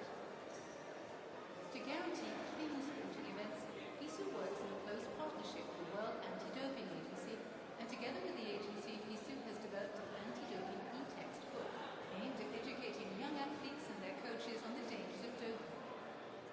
The Summer and Winter Universiades provide young, aspiring sports journalists with a unique training experience. Through the Young Reporters program, selected candidates from all 5 continents, as well as the host nation, get full access, training and invaluable work experience at competition venues in a real-world environment.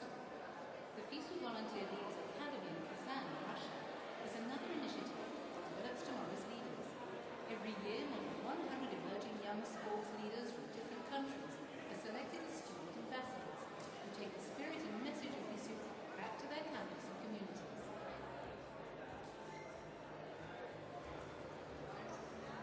FISU's leadership in university sport and education has been recognized by UNESCO, which has proclaimed the 20th of September International Day of University Sport.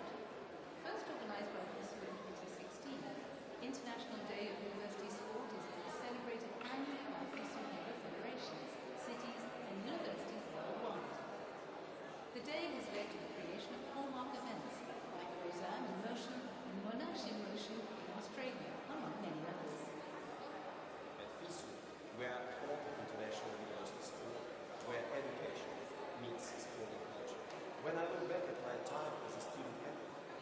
today, as a leader of the international university sport movement, I can see the skills that I learned in my playing school and the way those skills have shaped the person I can go on to become. FISU believe that sports values and sports practice are in perfect synergy with the university spirit, and that these experiences help students become exemplary leading members of society. FISU takes pride in expanding the role, reach and impact of university sport worldwide.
In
Ok, ok.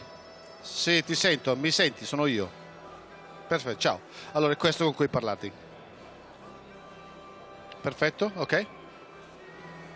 Benissimo. Allora, aspetta un attimo lì.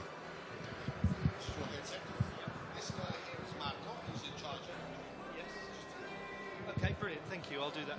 It's Mark I spoke to the other day. Yeah, it's not Mario. Okay, lovely. Thanks very much. I'll do that. Tell him what to do. Just tell him. A posto, Marco. Grazie, caro.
Diamo un po' di Francia. Okay. Well, yeah. That's right. That's the way I want it. But basically, I mean, it's important we get as many different gymnasts as possible. It's their event. We see them all, and then they use this and go.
è uscita la maglietta bianca. All'improvviso.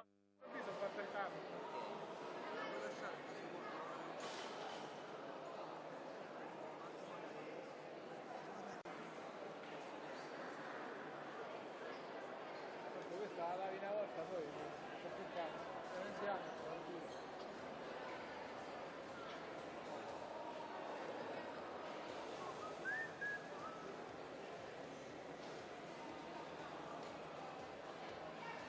Ma tu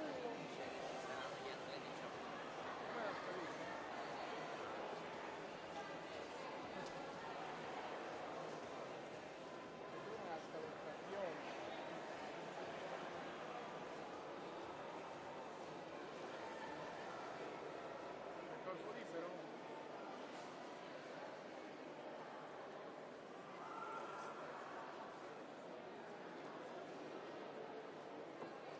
Credo che iniziamo col corpo libero, credo. Mettitelo nel culo.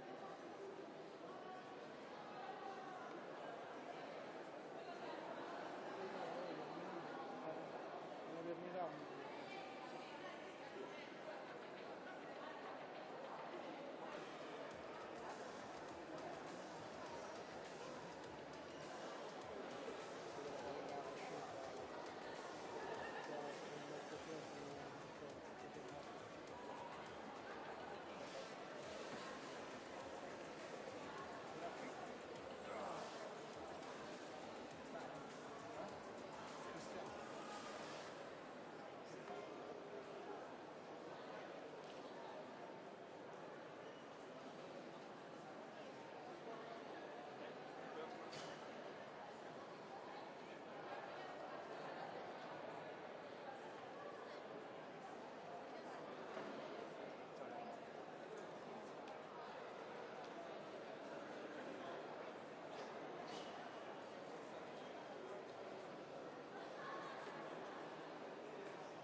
It's a very warm welcome to you indeed to the Pala Vesuvio main hall here in Ponticelli, Napoli, on the first day of competition at the 30th Summer Universiade. And you join us for a session of men's team artistic gymnastics.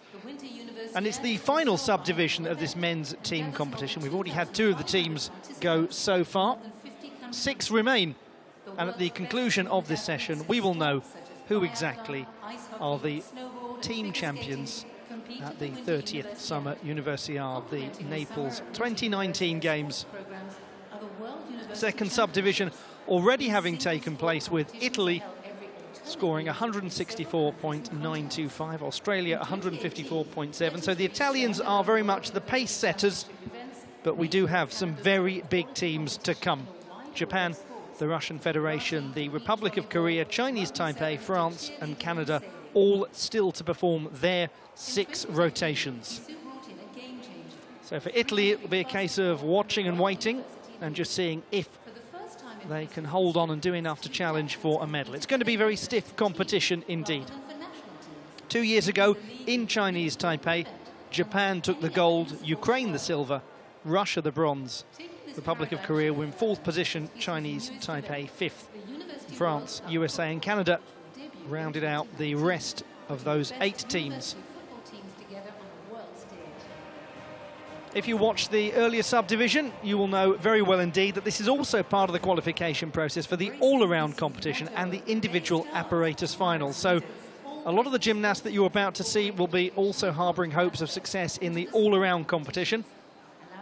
And many will be gunning just for 1 or 2 apparatus finals. We'll explore all of that as we go through. The format of the team competition is that there are 3 gymnasts in each team. 2 scores count per rotation, or per piece of apparatus. So if the gymnasts want, if the coaches want, then they can send out a team of 3 gymnasts to compete on 1 piece. If they would prefer just to send 2 out, they can do that. Obviously, if you do send 3 out, you've got the opportunity to discard a score, which maybe for some of you who are used to watching team competitions reminds you a bit of the old days of how things used to be.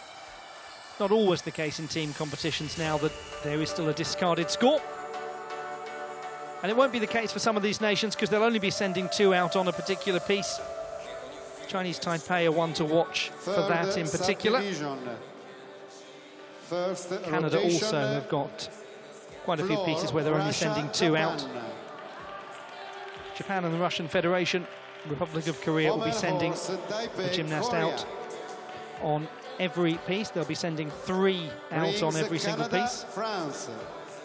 And so the introduction of the teams, the coaches, the medical staff, the whole works really, as they march out onto the field of play in this multi-sport venue, the Pala Vesuvio, which is used sometimes for indoor athletics, and you can probably see there's a little bit of a curve on the field of play. And that's because it does have a nice indoor running track that's been well covered over.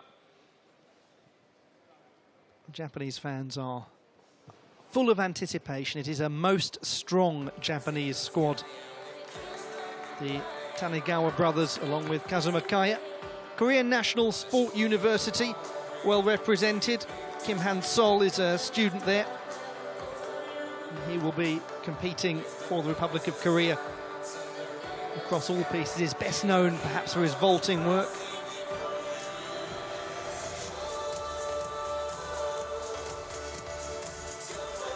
And that little banner, the banner of the Korean National Sport University, does just remind us of the ethos of these games, the focus very much of the bringing together of academic excellence and sporting excellence, and allowing university students from around the world the opportunity to compete with the ideals of both sport and academia very much in the foreground, of fair play, of comradeship, of working as a team, and of competing with honour and integrity in all that you do.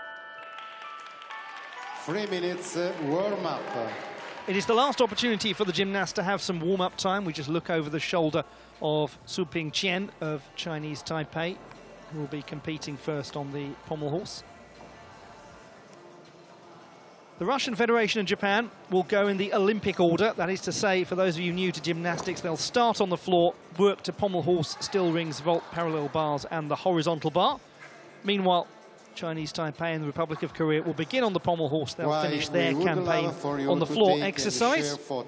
Starting on the still rings, it will be Canada and France. Canada just sending 2 gymnasts up in the rings competition. Jake Bonnet will not be taking part in that, but that's absolutely fine according to the rules of the competition and the scoring procedures. Kim Han-sol, Lee Jung-hyo, Lee Seung-min, the Republic of Korea squad.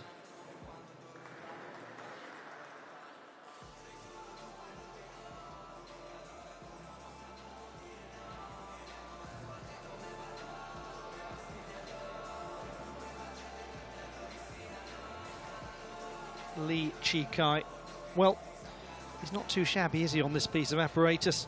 Wonderful gymnast. And he is the reigning pommel horse champion at the Universiade.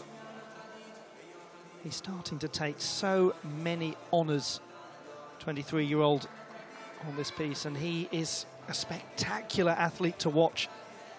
He's really taken advantage of the modification to the code of points that really enforces and emphasises the flares.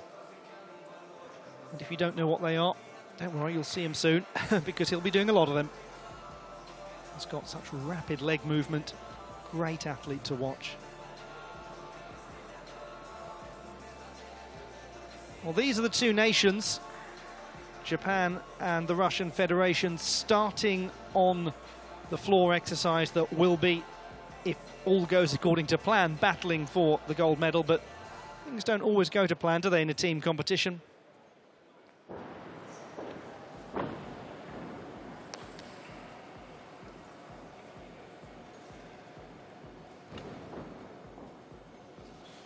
It's a great pleasure to have your company wherever in the world you are watching the action from, and whichever nation you are supporting, or maybe you're just enjoying this as a good old-fashioned neutral. And perhaps you might be watching gymnastics for the first time as a long-time viewer of the Universiade competitions. It might be the other way round. You might be a regular viewer of gymnastics, and this is the first time you've had the chance to see what a Universiade is all about. Maybe you've just stumbled across this completely by accident. Whatever your situation is, you are very welcome. It's lovely to have your companionship and friendship across the course of these games. Ollie Hogben here in the Pala Vesuvio on a very warm day indeed in Naples. It's glorious summer weather, but the venue itself is a suitable condition. It's a good temperature. Not too warm, but not too cold for the gymnasts. Floor, Russia, Ilya Kibartas. And so we begin competition. Pommel horse, Tang Kia Hung, Taipei. The Russian Federation will start things Rings, off on the floor exercise. Bartholomeus, Ilya Kibartas Canada. will be the first gymnast to go. Came 7th in the all-around at the Russian Championships earlier this year, and was part of the Russian team that took the bronze in 2017. And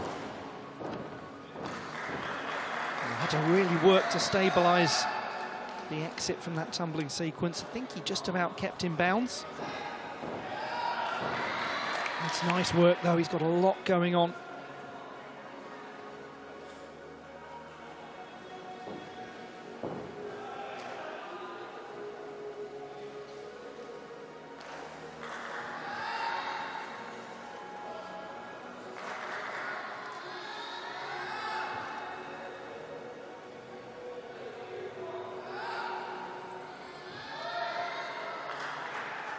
This is a most stable beginning from Kibartas.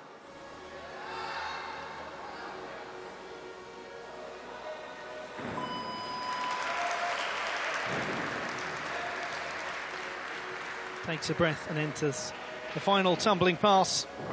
Oh, goodness me. Well, after such a high quality display, at the end, a most uncharacteristic error. But this is now a rather opportune time, isn't it, to talk about the fact that the team competition allows for a discarded score. And they will hope, with all due respect to Kibatas, his teammates, that that is the one they get to discard, because if they do, it means that everyone else has stabilised everything. Let's have a look back at the first routine of this competition. Ilya Kibatas did well to control being inbounds there. This is a really nice Russian vendor swing. The feet stay well above the competition floor at all times. There's a nice sense of equidistance.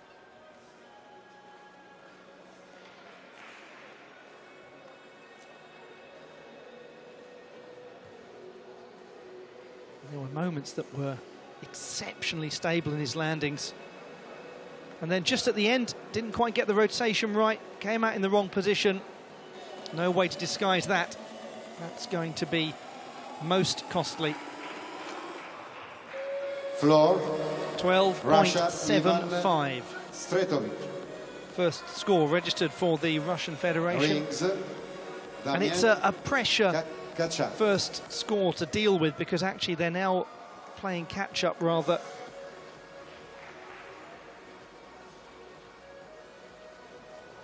Pommel horse. So 12.75 for Ilya Kibatas.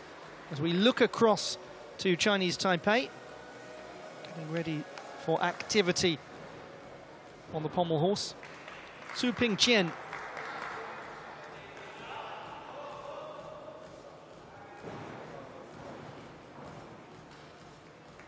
A 24-year-old from Kaohsiung. An area that has experience of multi-sport games, hosted the World Games some years ago, about a decade ago, I think. He's part of the team that's just taken the Asian Championship bronze in Ulaanbaatar, Mongolia. Very impressive developing Chinese Taipei squad. They're worth keeping a close eye on in this competition. His legs have gone a little bit, yes. It's a nervy start to this team competition. Those of you watching pommel horse gymnastics for the first time, when the legs start to separate, it can be very difficult for the gymnast to maintain their swingfulness. This is where it happened. Just not getting big clearance of the apparatus, so the legs start to splay somewhat. And he makes light of what is actually a very heavy, quite painful fall. They all do that, gymnasts, as tough as they come. Not getting the greatest clearance, but he's better in his flares. It's definitely more like it. Pirouettes nicely into the dismount. What a shame that there was that loss of contact with the apparatus. And a rather hefty old landing for Su Pingqian. Very popular gymnast, took part in the torch relay for the Universiade in his home country just 2 years ago. Early brush on the pommels, the handles, but he managed to get control of those flares well.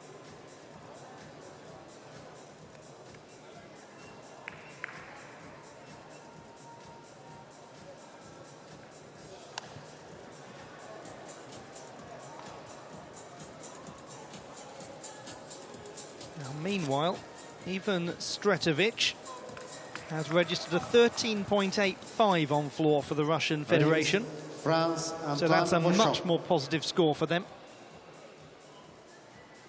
Certainly one of the highest scores we've had on the floor exercise so far. Joint fifth strongest, as we see a 12.3 come in for Su Pingqian. In terms of the all-around competition, Andrea Russo of Italy, top performer so far, with Milad Karimi in second place. 82.425, the best score we've had in the all-around. Stefano Patron is third strongest. We stay with Chinese Taipei on the pommel horse with good reason, because it is the turn of Li Chi-kai, the gymnast who won this title in 2017, now competing in the team competition. And here's his lovely creative work.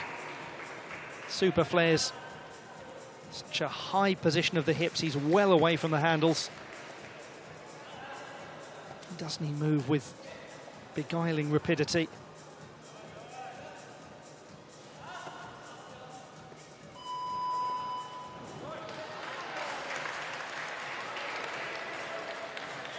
They need this routine. It's so very important to them, and it's a wonder. Oh, it's a wondrous display from Li Chikai.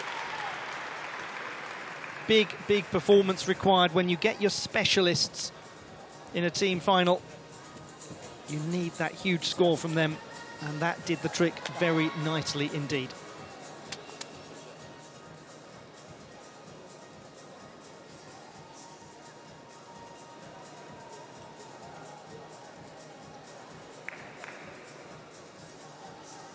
He's such a well-known gymnast back home. Sometimes call him Market Kai. His character in a film called Jump Boys, which was all about child gymnasts in training. Did a sequel called Jump Men in 2017. I'm sure some of you out there have watched it.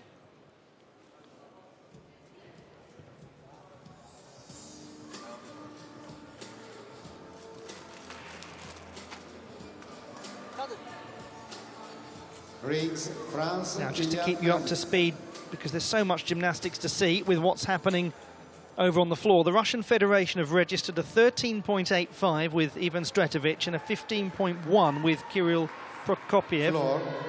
Japan. So consequently, that 12.75 of Ilya Kibatas, the routine we saw from the Russian Federation on floor, of no consequence. So they've got through this with no issues. Now to Japan. Kazuma Kaya.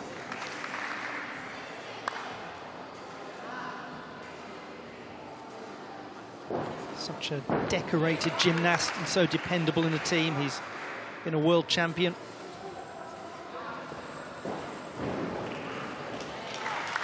This is looking most impressive.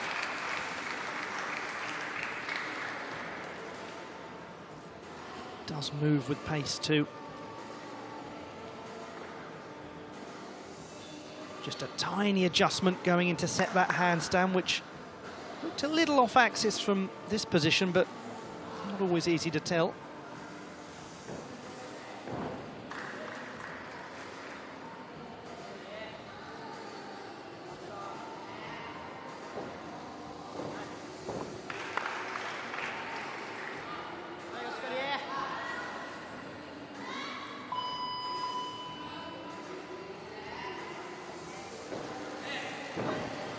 Never looked like he had any struggles for control in that display, Kazuma Kaya.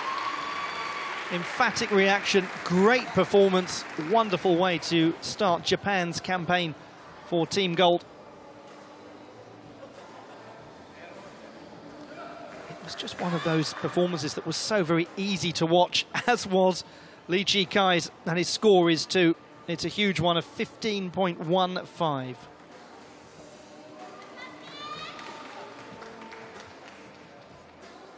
This is a look back at the very tidy tumbling work of Kazuma Kaya, 22-year-old from Chiba Prefecture. Any of you out there who watched the Birmingham All-Around World Cup earlier this year will have enjoyed Kazuma Kaya's performances there. He took a bronze medal. What an exciting Japanese team that's been sent out to this competition. Sense of exciting new names coming through and getting ready to dominate internationally. Now, is this going to dominate the scoreboard? It certainly is. 14.8 for Kazuma Kaya. Second best score that we've actually had on the floor. We've had, over the last couple of routines, the two best scores of the competition so far. Kirill Prokopiev and Kazuma Kaya. 15.1 and 14.8 respectively, so really impressive. First chance to see the French team in action. Kylian Mermet, 22-year-old from Saint-Maurice, and he is another returner to the Universiade, having been part of the French team that was 6th in 2017.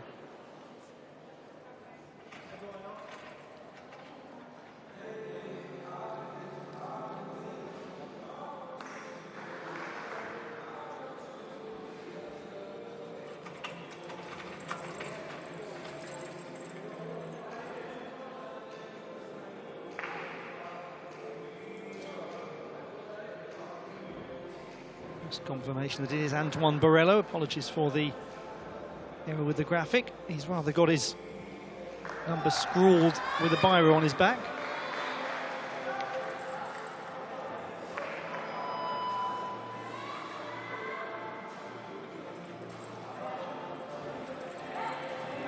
Oh, that's a big overarch that he has to correct. A lot of strength went into stabilising that. Good recovery. Slightly gingerly landing. No ball is well for Borrello.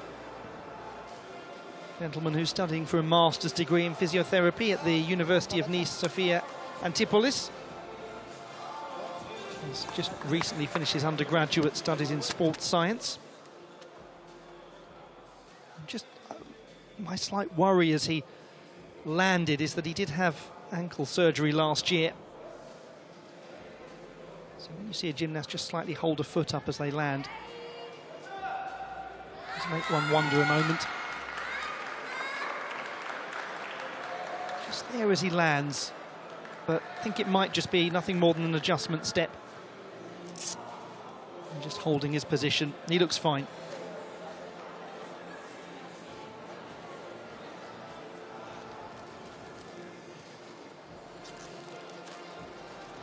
So this is the first of the 6 rotations, and what we'll endeavour to do at the conclusion of every rotation is just give you an idea of the current standings.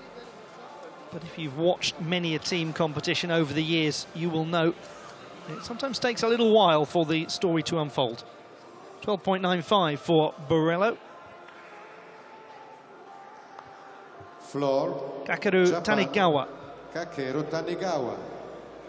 Now, shortly before that, Wataru Tanigawa, his older brother, scored 14.35. So Japan have posted 2 very good floor routine scores. Now to Kakeru. Young man who is a student at Juntendo University, Jundai as it's often known. So university will doubtless talk a lot more about as the competition goes on, because so many great athletes have come from it.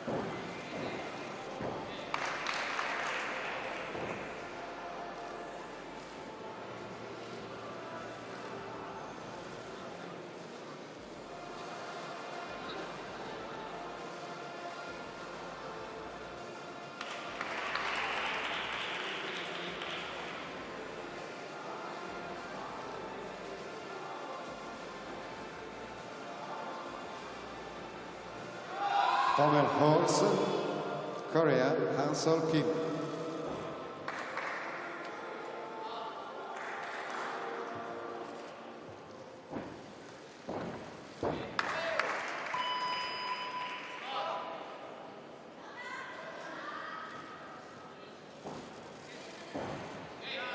Well, he is the gymnast that they're all talking about in Japan at the moment. So impressive as his arrival into senior competition been. And so many great gymnasts has he been beating in prestigious competitions. And certainly Japan are well established after this first rotation. Produced a really strong set of floor routines. Gets his knees tucked in very tightly at the apex of the tumbling pass.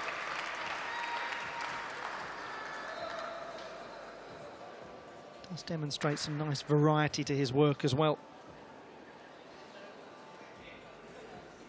Such flexibility in the manner position.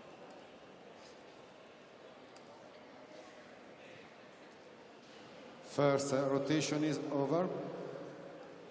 Nothing too drastic in that little sideways move at the end. It's a very well executed display. Ready to change apparatus. So technically proficient. Look out over the Palo Vesuvio. I wonder if they've got the calculators out and trying to work out the standings at the moment. Maybe you have as well. Won't be long and we'll bring you a little clarity. If you watch the earlier subdivision, then you will have seen Italy and Australia compete. 14.725 for Kakeru Tanigawa. So that means Japan are in the position to discard a 14.35 on floor. That's how well they have performed in this very first rotation.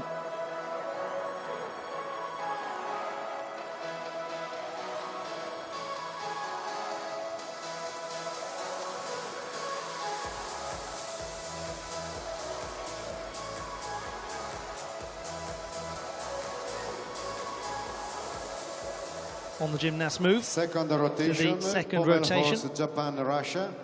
Rings Korea, Taipei. Now, Italy and Australia are going to be leading for some time because they've completed their work. The key is that Japan are ahead of the Russian Federation. Chinese Taipei well ahead of the Republic of Korea at the moment. Very strong work indeed from Japan on the floor. So those gymnasts in the top group, if you will, working on the Olympic order, they'll move to the pommel horse now. Japan have experienced things coming a touch unstuck on the pommel horse in team competition over the years.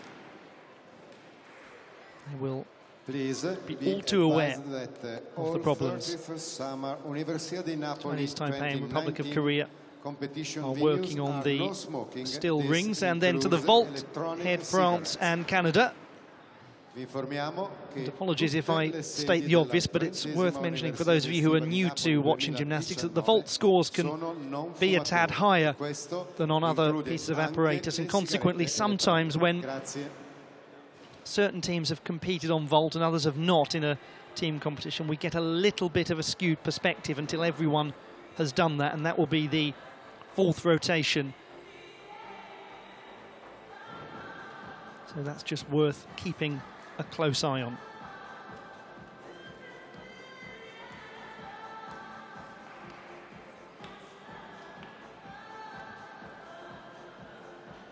This is a look back at some of the moments of the first rotation. Antoine Borrello performing on the still rings for France.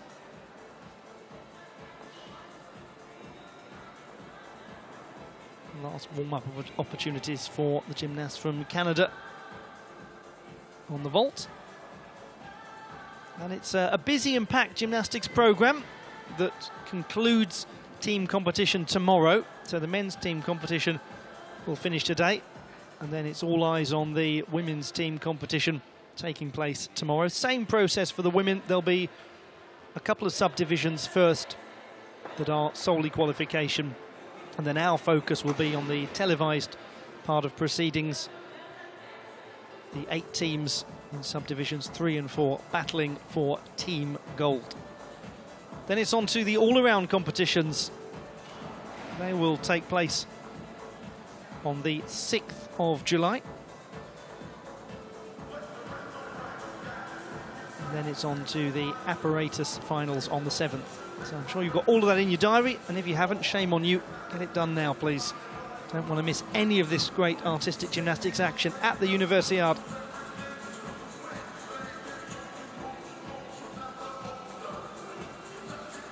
It was a fascinating sight, seeing a gymnast just utterly lost in the mechanics of their routine.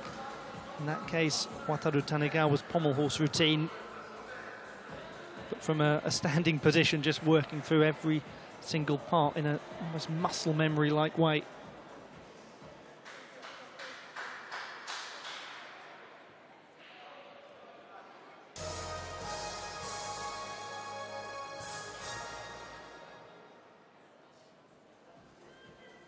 France currently positioned 7th, and that's the 7th tempered by Italy and Australia being well ahead by virtue of having completed the competition. Japan, Kazuma Kaya. Rings, Korea, Seung-min To Kazuma Lee. Kaya on the pommel horse.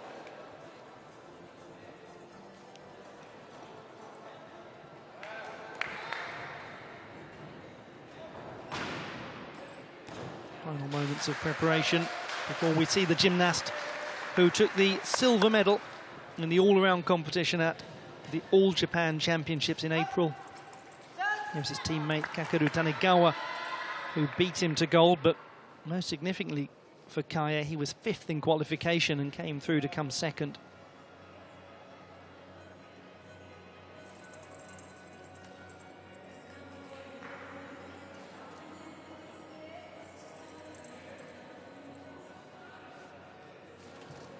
Stabilises well going into the scissors move. That's where it's so difficult to keep the swing going, to keep the momentum.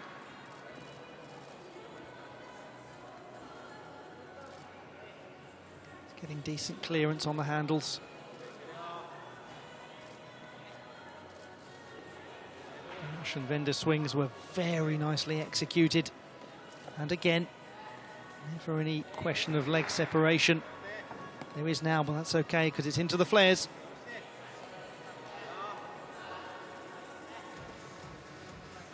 Just a touch more bent over, a touch more pike towards the end, but that was very compelling work from Kazuma Kaya. They've started well, Japan. They've started very well.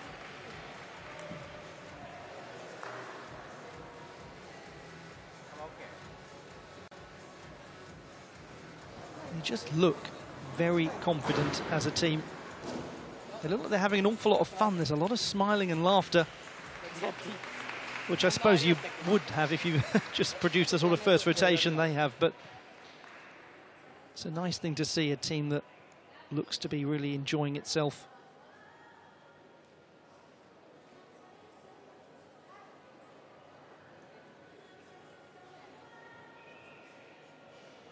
They have, I suppose, the advantage here of performing ahead of the Russian Federation on the pommel horse, knowing that having started with a decent bit of scoreboard pressure on them, they can just intensify that now on a piece that can be problematic for all gymnasts, really.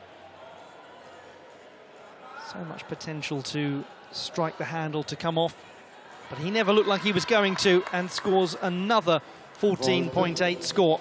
Antoine Pochon. 2 14.8s in a row for Kazuma Kaya. Lovely to see him performing with such consistency. Yoo Lee, Korea. Antoine Pochon of France. He'll be pretty happy with that, you'd expect. Japan. 20-year-old from Saint-Nazaire. Pochon is from an area in Brittany known for its enormous shipyards and port area. So he'll probably be very at home in the athletes' village, which is a couple of cruise ships that have been set up just by the beach. So one of the more innovative ways of establishing an athletes' village that I've experienced.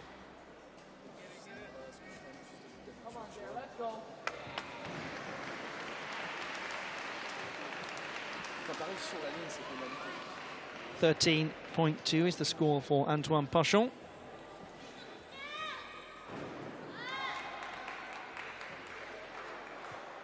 We're going to continue with vaulting action, looking at Jeremy Bartholomeus, student of neuroscience at Dalhousie University in Halifax in Nova Scotia.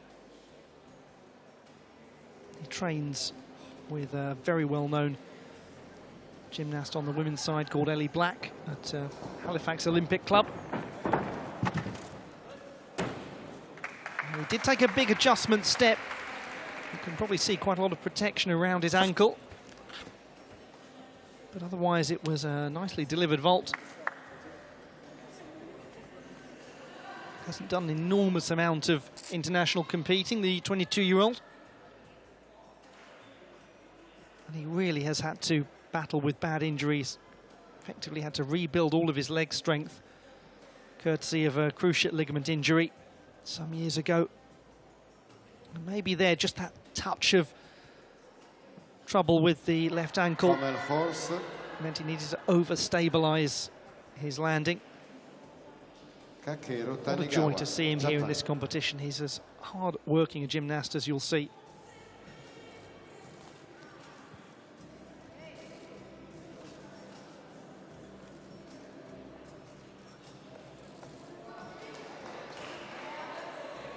Vault, Jacob Bonnet. Canada. Now, as we look at Kakeru Tanegawa, I can report to you that Wataru Tanegawa had a 12.45 on pommel horse, so suddenly this becomes a huge routine Rings. for Japan. Korea. He's having to keep the pace going, Tanegawa, which he's managed to do. No, he hasn't. Did look like that was going slightly astray. Well, goodness. Suddenly, from a position of authority, Japan are in a spot of bother. They were beaming after Kazuma Kaya's 14.8 on pommel horse. And now, it's a little trouble. Didn't ever seem to quite get the rhythm in those flares.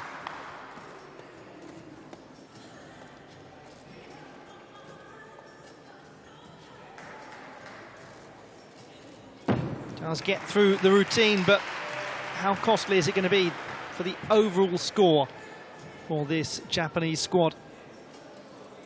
We'll only really know the answer to that when the Russian Federation step up and perform.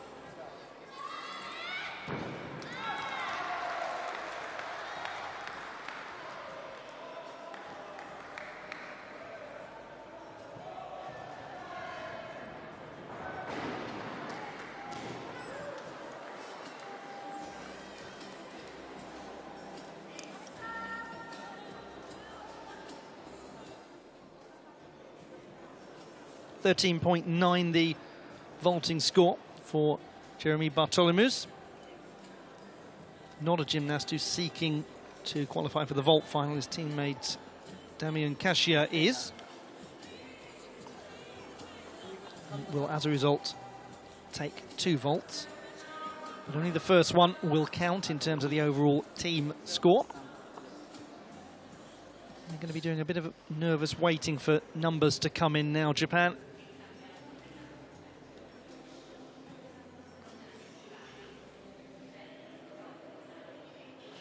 Second vault, Damien Kasha, Canada. Kim Han-sol has produced a 13.6 score on the rings for the Republic of Korea. We'll just keep an eye on their total score as things continue in this competition.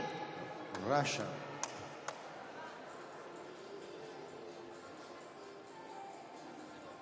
.05. Rings, Taipei, Bing Qian Shu.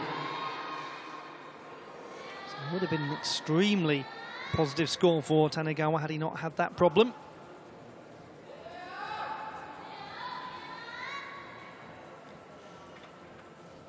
Su Ping Qian on the rings for Chinese Taipei. It's got a nice line in the cross.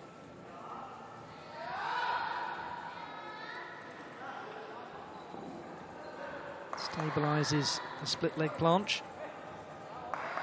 Handstand requires just a touch of reconfiguration.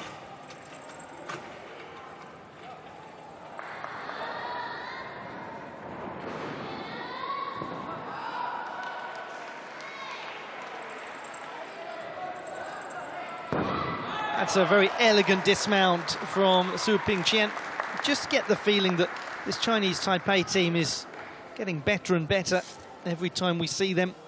And that bronze medal at the Asian Championships in Ulaanbaatar certainly giving them a great deal of confidence.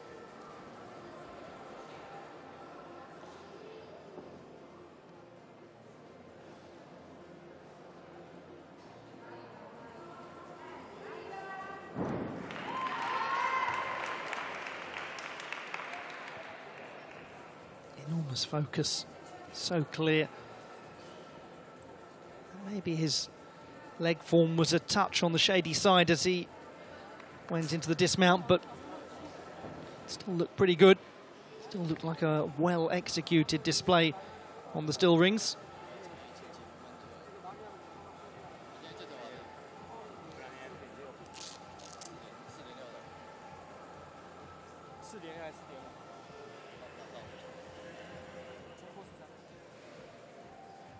Now, even Stretovic of the Russian Federation has also had some difficulties on the pommel horse. 13.05, the still ring score for Su Ping Qian. Stretovic has come away with a 12.35. We're going to pick up the action now with the Russian Federation on pommel horse, because it is a dramatic time on this apparatus. It's very much the place to be.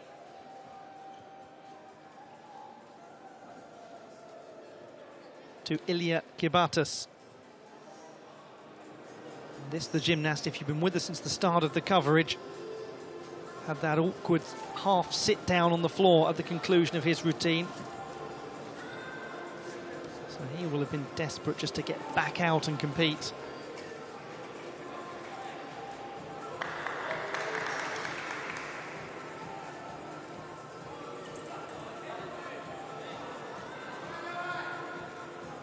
He's not got the hugest amount of clearance.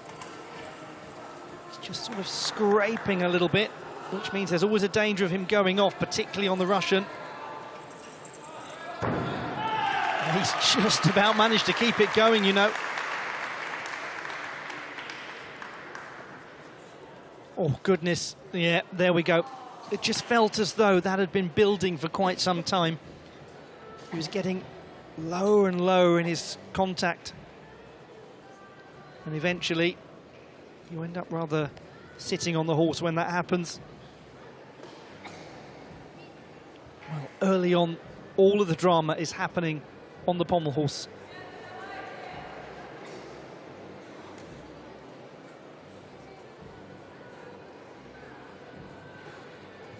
So with Stretovic having come off, and with Kibatas having come off, that means the Russian Federation have had a similar fate inflicted upon them as Japan, and actually now we start to ask ourselves about the likes of Chinese Taipei and where they're going to be positioned at the end of this next rotation.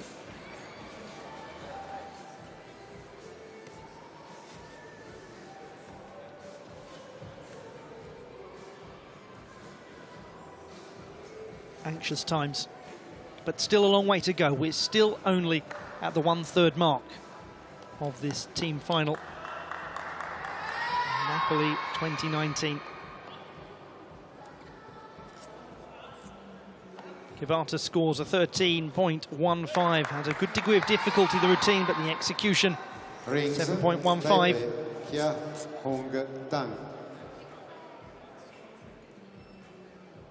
Kirill Prokopiev. Pommel horse, Russia, Kirill Prokopiev.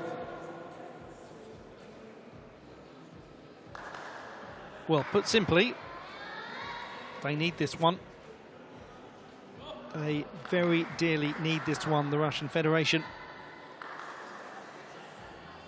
Can he, most crucially, before we even think about the niceties of execution, can he stay on? Oh, it's close. It's not the tidiest thing you'll ever see, but he's just about there.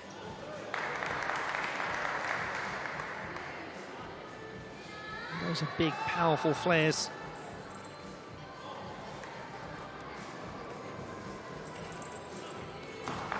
Yes, lost his form on the flares, and it's all gone rather wrong for this Russian team on the pommel horse. Goodness me. 3 pommel horse routines, 3 unintentional dismounts, and 3 very low scores by comparison to what they would have been hoping for.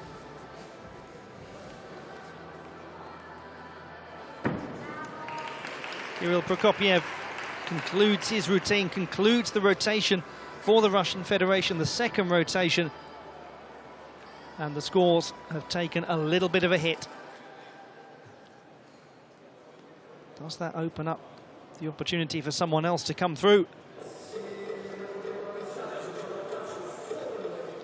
If you're just joining the action, well, it's going to get very dramatic from now on. It's just been quite dramatic, but it's going to continue in that direction because the Russian Federation have had problems on the pommel horse, as did Japan.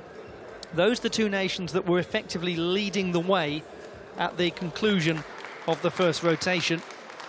Although we've already had Italy and Australia perform their routines in the earlier subdivision. So you're watching the men's team final in artistic gymnastics at Napoli 2019.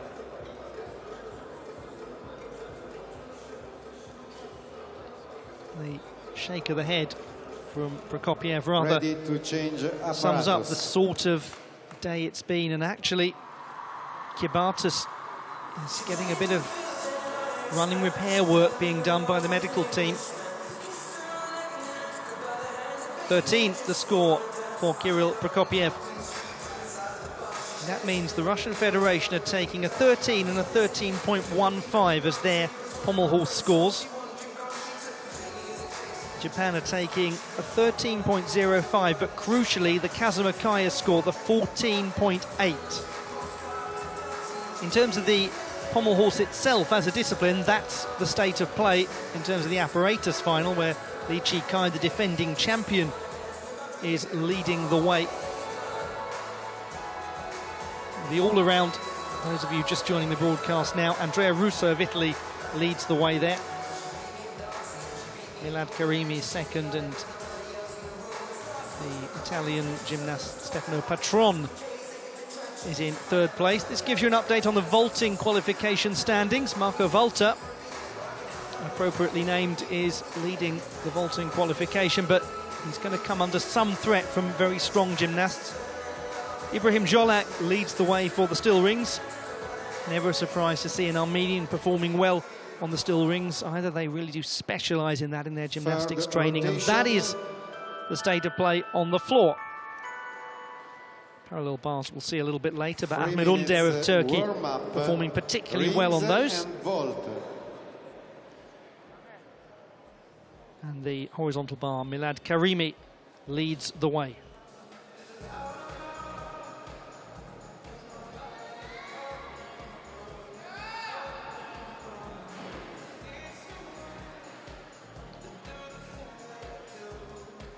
Now, in terms of the team competition, as we see the warm-ups going on still rings, Japan 57.375,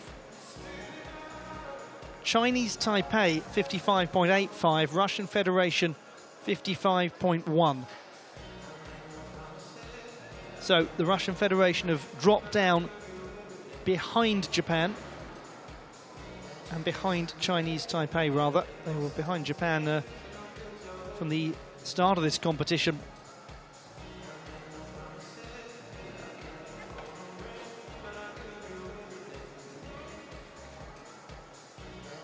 Now, on our scoreboard earlier, we showed you the positions with Italy and Australia's scores as final scores. And just to try and give a little bit more context to that, because it might give a slightly distorted perspective on things. Italy had a score of 54.15 at the end of the second rotation. So that would put them in 7th position. And Australia's score, 55.15, will put them in last place. So if we go on the standings as things are happening, as though Italy and Australia were competing at the moment, then it would be Japan in the gold medal position, Chinese Taipei in the silver, and Russian Federation in the bronze. So I'm sure that's all clear, and you've got that memorised. For the Russian Federation now, it's about putting that grave disappointment of the pommel horse campaign behind them. Still a long race to be run.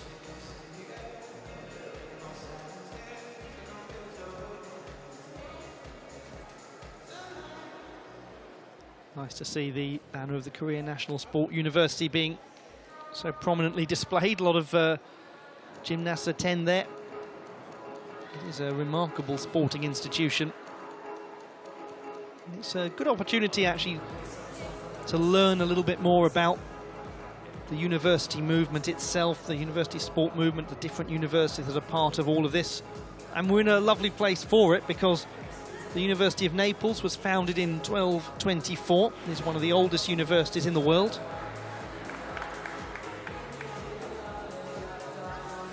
So around about the 6th oldest university in the world, the University of Naples. So many of the world's oldest seats of higher education are in Italy. It's led the way particularly through the medieval and Renaissance period in higher education.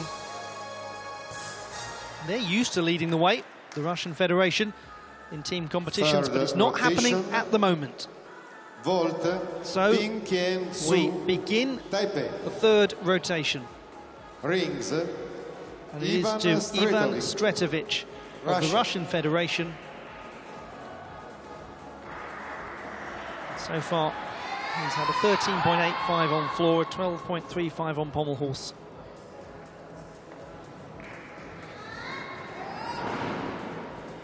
This is good strength work. It's a very even-looking split leg planche. Quite a stable handstand.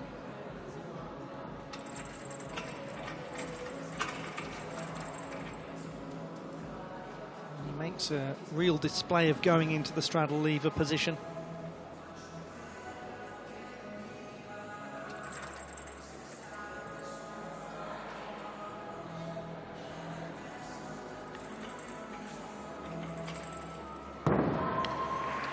Had a little bit of an awkward move back on the dismount, but other than that, it was a pretty smooth display from Ivan Stretovic.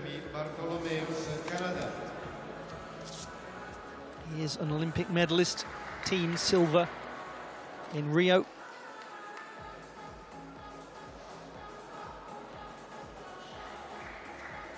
Li Chi-kai to compete on vault. Now, this is a chance for Chinese Taipei to really open out a lead over the Russian Federation and actually to pursue Japan.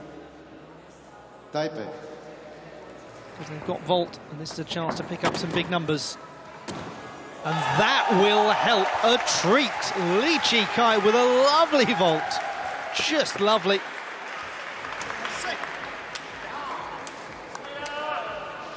That's a brilliant beginning to their campaign.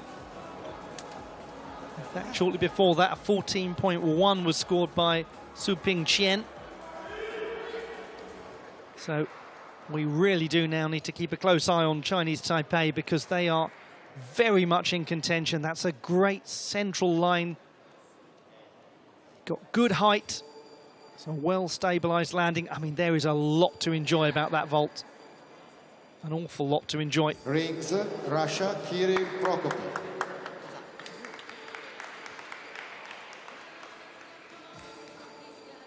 14.7, great score. 9.5 for execution. Although the difficulty is not massive, it was executed beautifully. Lee Seung-min of the Republic of Korea. First chance we've had to see him. He's only 18, gymnast from Seoul. And just didn't quite get his rotation right.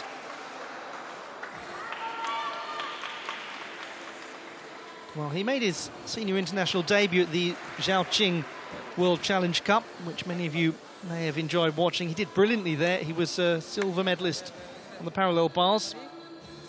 Took a couple of bronze medals as well.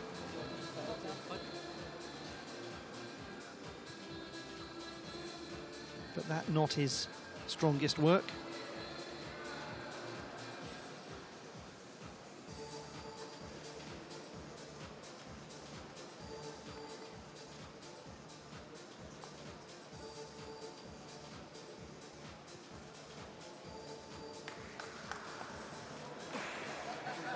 I think he wants to see the score come in particularly. Now, 13.45 for Ivan Stretovic on the still rings. Vault, Korea, Young-Yo Lee. 12.8 for Lee Seung-min.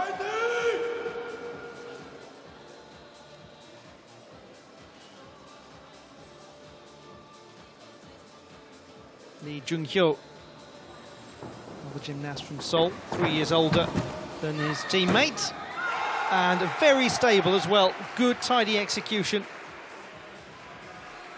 He's been a team medalist before at the Asian Championships in Bangkok in 2017. And that's much better for the Republic of Korea. Just a reminder that it is possible to discard a score. at the end of the rotation. If you've entered all 3 gymnasts on the piece, you lose the lowest score. If you've only entered 2, then it's just tough luck, I'm afraid. But the execution for this looked very strong. Expect it to be a 9+ execution score. If one thinks about the 9.5 that was given to Lee Chi-kai. There we go, 14.2. So very comparable execution score, 9.4. He was just a little down on the difficulty.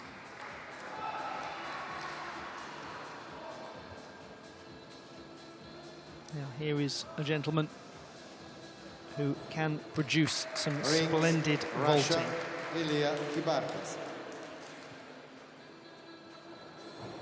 Kim Han-sol vaults well. It's difficult work too. There's a lot going on in that vault. Sometimes we get ourselves all tied up over the landing in a vault and whether a gymnast's feet take a move or not, but it's worth bearing in mind that's a 5.6 difficulty that he's attempting. The previous vault we saw was a 4.8 difficulty. So there's just so much more happening in midair. He's going to vault again because Kim Han-sol is attempting qualification for the vault final. It's interesting to see. Feels something that's not quite right there. I suspect that he will see a lot that's right with the score when it comes in.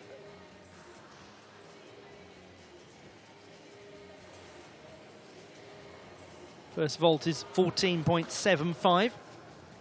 Meanwhile, Kirill Prokopiev, 13.6 his score on the rings.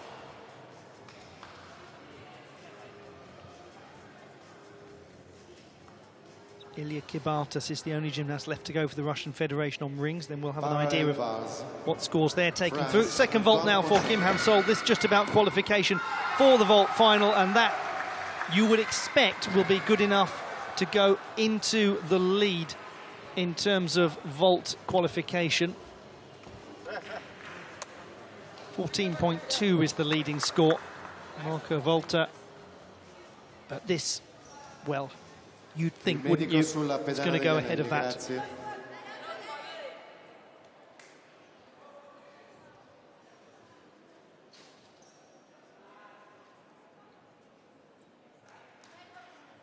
Can be a touch dangerous trying to make these bold predictions.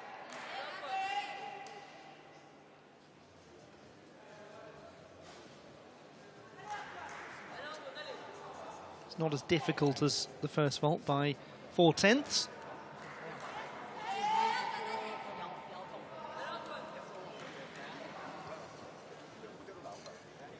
So the competition now in the third rotation. And we're going to see how Japan fare. Oh, meanwhile, Ilya Kibartas has had quite a nasty problem on the rings, and he's actually getting some medical treatment at the moment. I'm afraid I didn't see exactly what happened, but there is some treatment being given to Kibartas. He does not look like he's too comfortable at the moment. It looks as though it's a knee problem or a leg problem of some description. Try and keep you updated on that, if possible. 14.3 is the combined score for Kim Han-sol.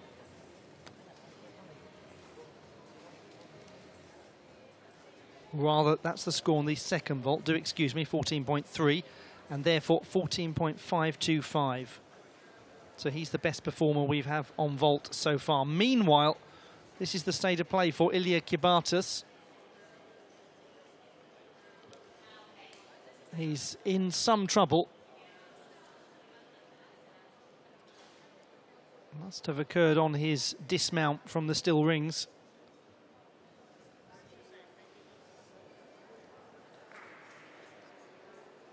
They were very quickly across, the medical team, to lend attention to him. It looks as though he's getting to his feet now, which is a good thing to see, but he's walking most hesitantly. Ilya Kibartas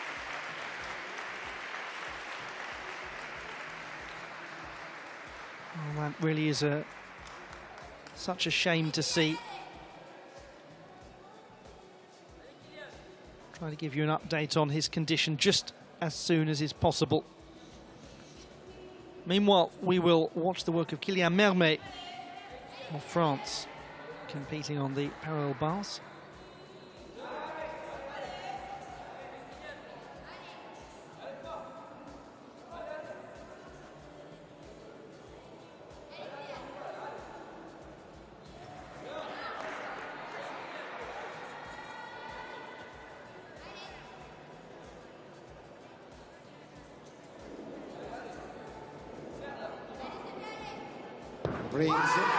Dismounts very nicely indeed. Kylian Mermet. His mother, Karine, was French all-around champion 3 years in a row in the late 80s, early 90s. She unfortunately had to retire just before Barcelona with an injury. She was a Mediterranean Games gold medalist. Kazuma Kaya of Japan on the rings. He's been so very consistent thus far, 14.8 in his 2 routines.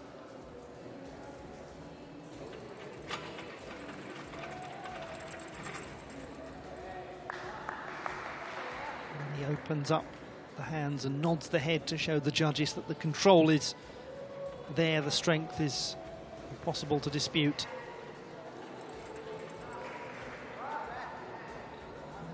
His handstand sorted on the second attempt. Gets that one sorted on the first.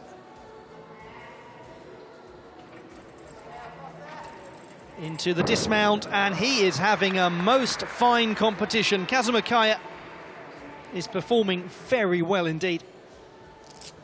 He's looking in great condition.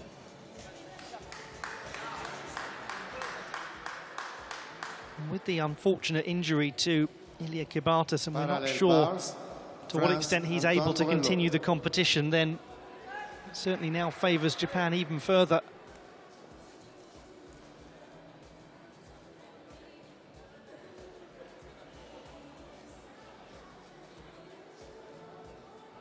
Not too big moments of restabilisation on the dismount, just a little hop back. It's pretty small actually. He's making a compelling case at the moment, Kazuma Kaya, to be the top all-around performer in qualification. So if you're just joining the competition, as Kylian Mermet's 13.7 score comes in on parallel bars, it's the men's team final, along with qualification for the all-around and apparatus finals, and Japan are setting the pace. They're in a good position of control. And the Russian Federation are not having things their own way at all, particularly after a difficult pommel horse series of exercises. They've just seen Ilia Kibatas pick up a pretty nasty looking injury. 14.3 is the score for Kazuma Kaya on the still rings. So he has been very consistent indeed. Wataru Tanegawa turns 23 a week after the games draws to a close. It is from Funabashi in Chiba Prefecture, that's the east, in the centre of Honshu. Another Jundai student, he's reading a degree in sports science.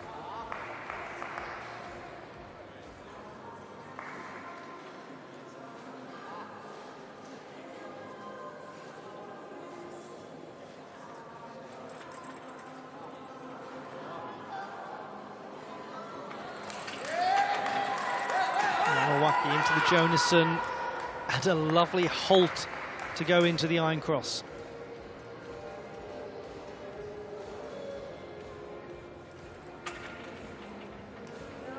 A little bit of a adjustment on the planche, and likewise for the handstand. Just needs to hold this together and stabilise that dismount. Oh, how he stabilised that dismount. That's as stable a landing as you'll ever see.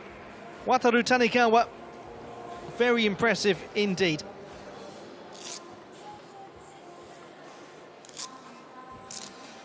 part of the Japan team that actually won this gold in 2017, and he was the all-around bronze medalist, Tanegawa.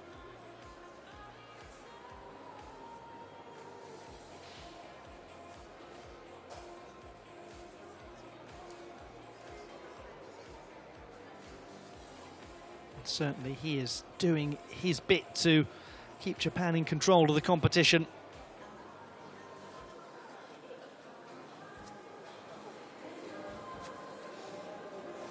Again, it was a well-executed display. Maybe there'll just be a few tenths coming off bits in the middle of the routine a bit more clearly than at other points. Certainly is going to be a strong execution evaluation, though.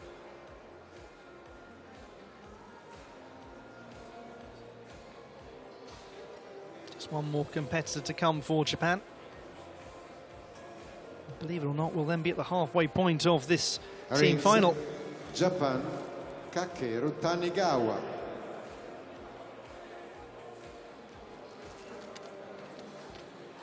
Still waiting for Wataru Tanegawa's score before we'll see his younger brother Kakeru perform.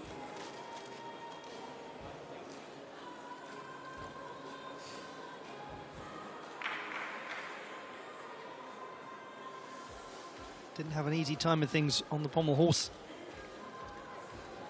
Japan thought it was a troublesome pommel horse series of exercises for them. Then the Russian Federation went one step further, really had a rocky road.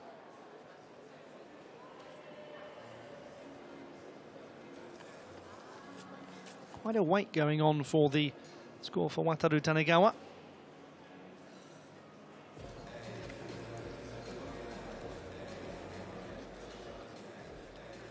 Well, they know, Japanese fans, that they are now firmly in control of this team competition.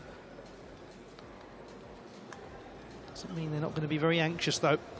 And that will help soothe the nerves. A 14.45 score for Wataru Tanegawa.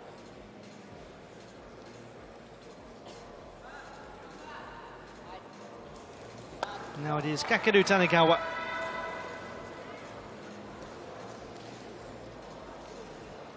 He was fourth in the all-around competition at the Asian Games in Jakarta, Palembang. It was back in August of last year.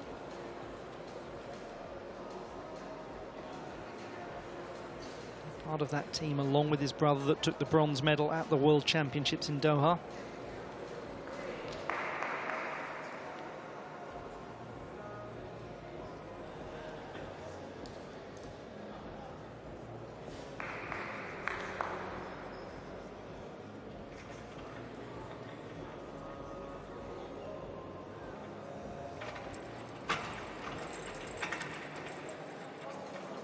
That's a nice way to bring to a halt the swing.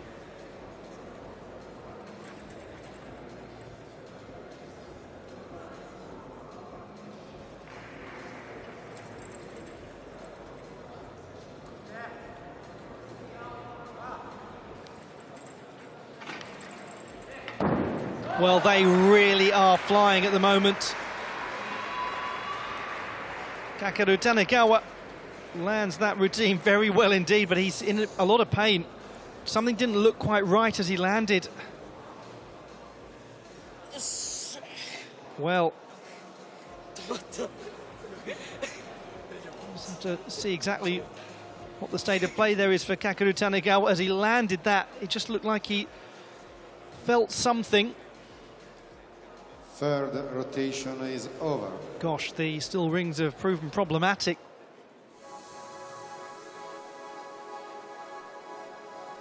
Let's see if we can gain a little more clarity on exactly what it was that happened there for Kakeru Tanegawa. As he lands, just keep an eye on his reaction from the top half of his body and his face. Yeah, he certainly isn't moving at all right. Oh, what an extraordinary rotation that was. Kirill, or rather Ilya Kibatas, getting an injury for the Russian Federation on the rings. The same for Kakeru Tanegawa. fourth rotation with Japan and Russia vault. Korea Taipei. 13.95 is his score. France and Canada. So that will be the score that's discarded. Horizontal bar. See how he fares moving through the competition. So what we know is Russian Federation have really fallen away. Japan, Chinese Taipei, Republic of Korea. Italy and Australia have already completed their routines. Their entire program is done and dusted. And in terms of their position at this stage, because it can give a slightly false perspective in terms of the leaderboard. After the third rotation, Italy were on 82.175. That would put them just below the Russian Federation in 7th position. And then Australia 76.75, so that would put them in last place. So Australia really looking utterly run out of it at the moment. Italy, it's been a good display. They're very close to the score of the Russian Federation, who are on 82.3. So it is a very healthy lead for Japan. They've got a mark and a half on Chinese Taipei. In turn, Chinese Taipei have got a mark and a half on the Republic of Korea, who in turn have got almost a mark on the Russian Federation. So we're getting a little bit of daylight now creeping into things. It is still up for grabs. What we will be interested to see is the lineup here on the vault, and there is no Ilya Kibatus. He was due to be vaulting for the Russian Federation in this rotation.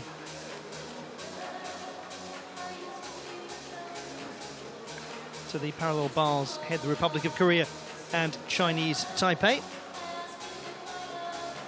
Chinese Taipei currently in the de facto silver medal position. That was always the intention for Canada to send out just 2 competitors on the horizontal bar.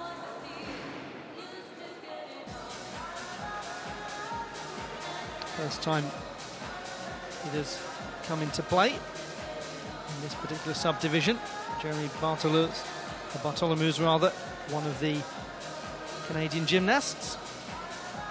And there is the gymnast at the moment, Kazuma Kaya. Wow, he is looking most impressive. And this is qualification for the all-around as well.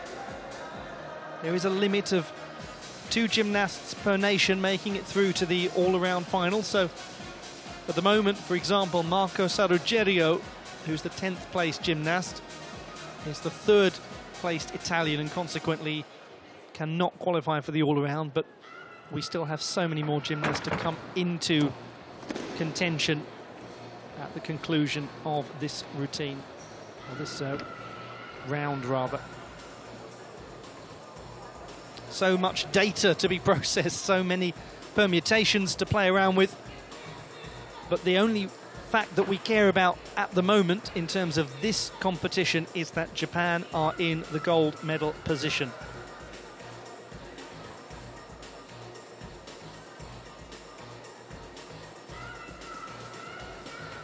Can they maintain it?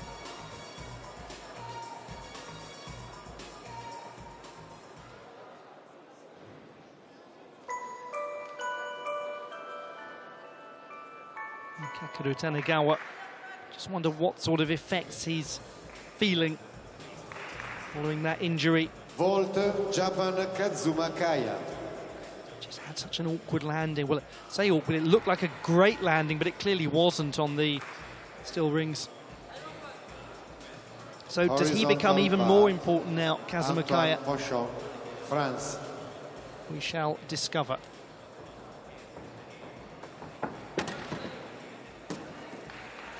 A little step out from Kazuma Kaya, but otherwise it was a nicely executed display.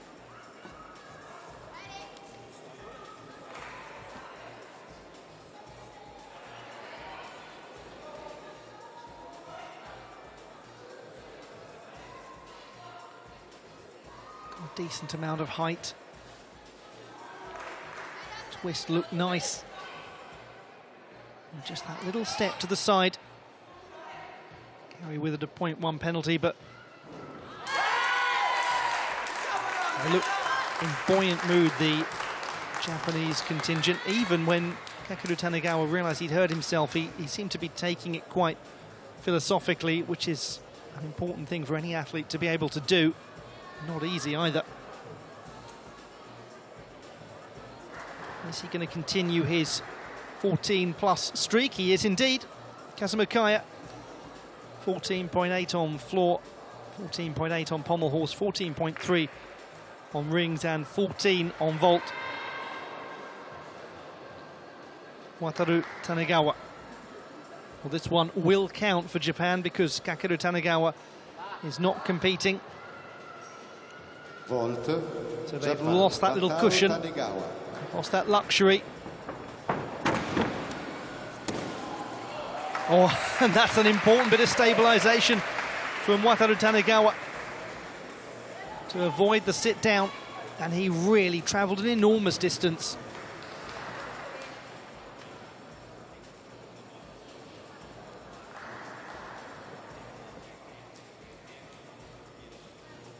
It's a very powerful piece of vaulting, this.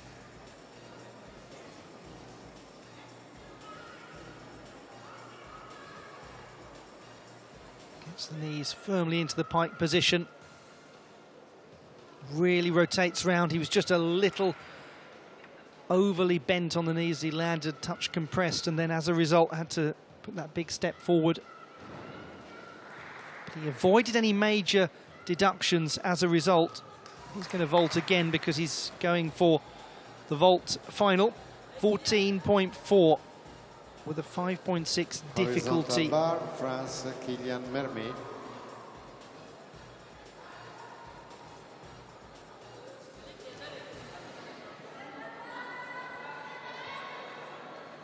Now going for a place in the vault final, Wataru Tanegawa, so this is just a step away from the team competition for the moment. Kim Han-sol of the Republic of Korea is the top performer so far, 15.525. And that is a great bit of vaulting from Wataru Tanegawa, even more stable than the first in terms of the execution. Really did mark that landing delightfully.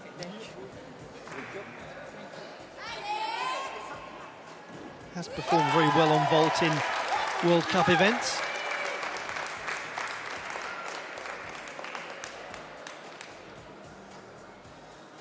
It's stable, it's really stable.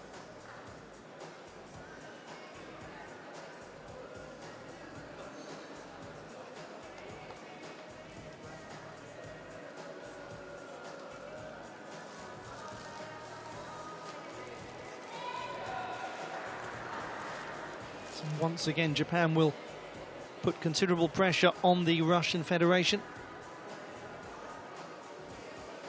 Lee Seung-min of the Republic of Korea taken to the parallel bars.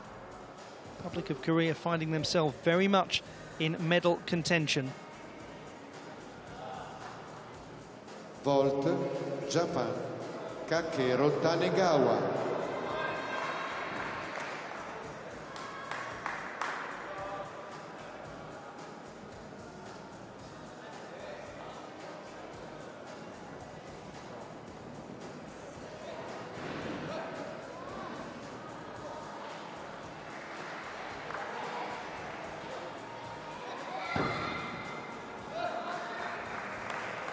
So Lee Seung-min completes his parallel bars routine, the 18-year-old. That's what he got a silver medal in at the World Cup in Zhaoqing.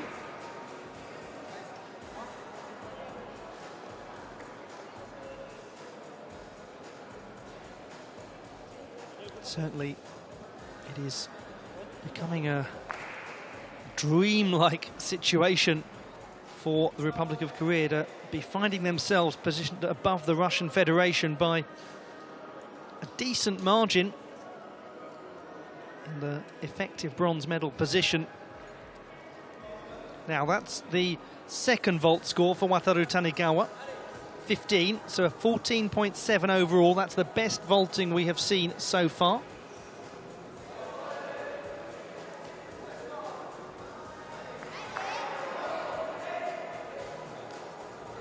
Action continuing with the Republic of Korea on parallel bars, and Lee Sung-min's score of 13.6.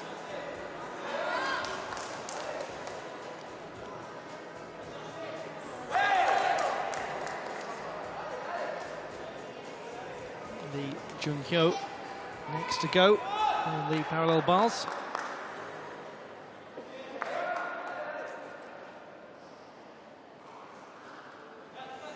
Vault, Russian Federation are taking to the vault.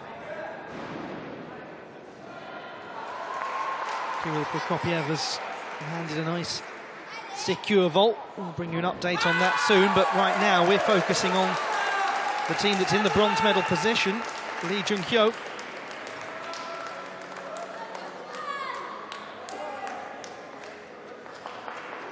He's doing some good work here for his nation.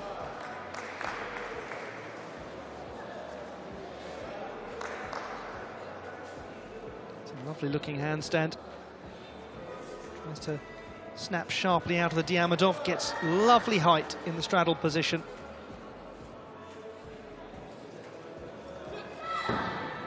Step forward on dismount, it's okay. And it's good work from Lee Jung-hyo.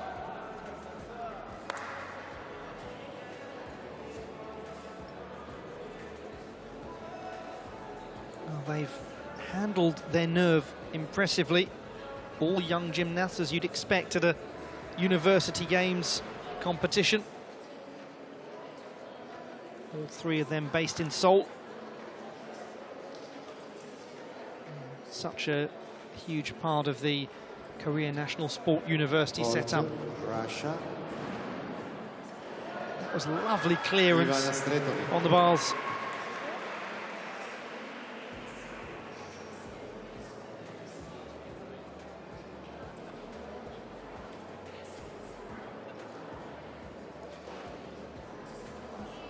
Lee Jung-hyo, 13.9, his parallel bars score. Now, meanwhile, Russian Federation and Kirill Prokopiev, 14.5 on the vault.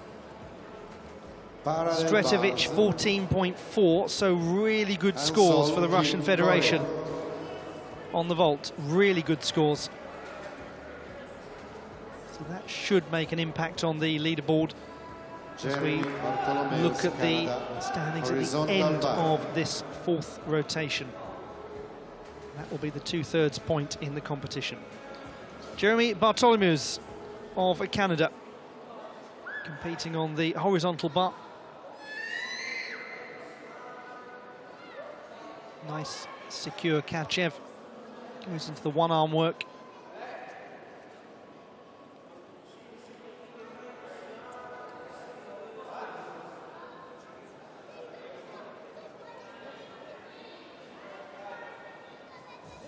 He's got decent form. He's got a nice swingful quality to the routine. Now, can he get some height? Oh, he certainly can get some height. Very well done indeed. Jeremy Bartholomews. Only one of the three Canadian gymnasts who'll be competing in the all-around, so a lot of pressure on him in terms of the team performance. We haven't seen a great deal from him in the World Cup circuit. He did appear in the vault final in a World Challenge Cup back in 2017.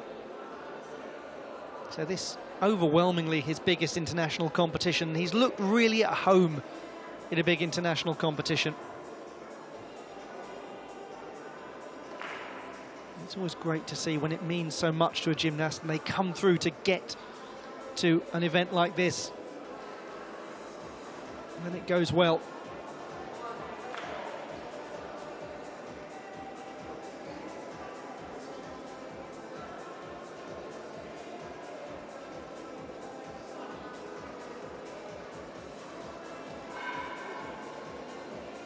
Kim Han-sol has also Kia-Hung Kang. Completed his parallel bars routine. Bartolomew's, his score coming in at a 13.025. Just awaiting the score for Kim Han-sol of Republic of Korea on the parallel bars. And then we'll have an idea of the performance of the Korean gymnasts.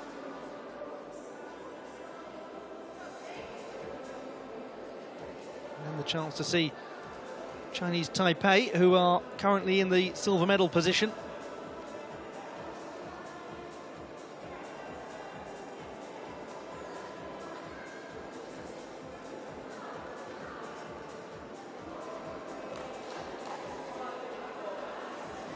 Just get the sense going into these last couple of rotations that there's still a story or two to be told in this team competition, that the Russian Federation are by no means out of it, but they have made it difficult for themselves. So it's a 13.125 for Bartolomew's. Initially showed up as a 13.025.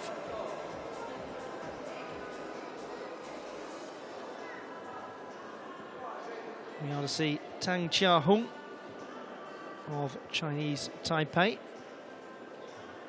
Kim Han-sol scored 13.25. So, Republic of Korea taking through a 13.9 and a 13.6 on parallel bars. Not enormous scores.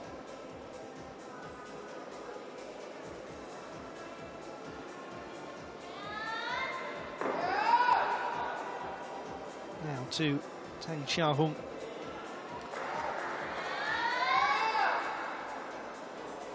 He's had to battle his way through the pain barrier with this particular apparatus. He's had 3 operations on his right elbow and 1 on his wrist. Does feel it doing this apparatus.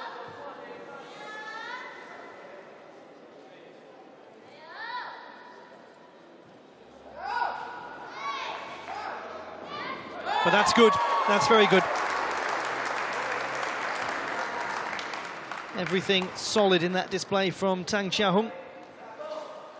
A lot of the Chinese Taipei team study at Taiwan Normal University.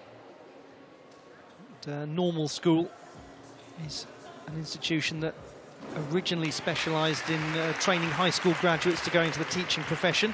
Does a lot more than that now. It's got around 17,000 students, Taiwan Normal University. A lot of elite athletes have come out of there.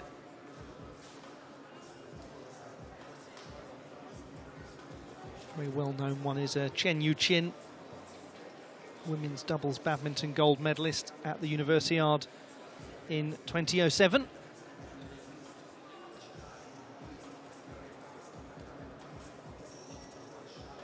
It's a wonderful thing for these athletes when they're part of a university that's got such a sporting heritage. 13.65 is the score for Tang Chia-Hung.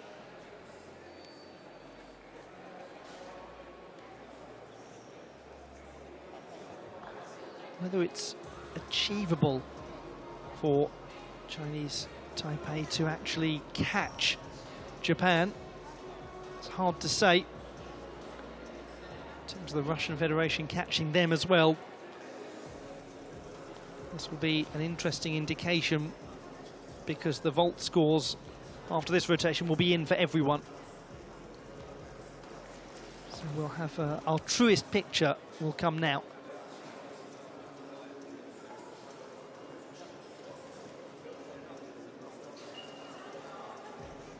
Certainly with those vault scores of 14.4 and 14.5, the Russian Federation have put themselves into a strong position.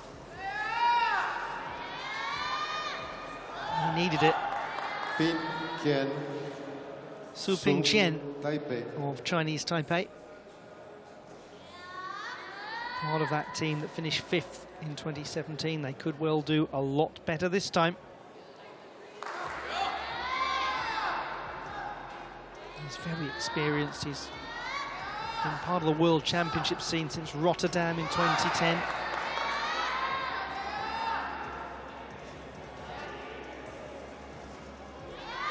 He's got to control the overarch, and he has just about done it. And the deliberate arch works well. Some more level handstand, as is that. That's a good recovery moment for Su Pingqian. Chinese Taipei are continuing a very good campaign. They're a strong team, closely knit team.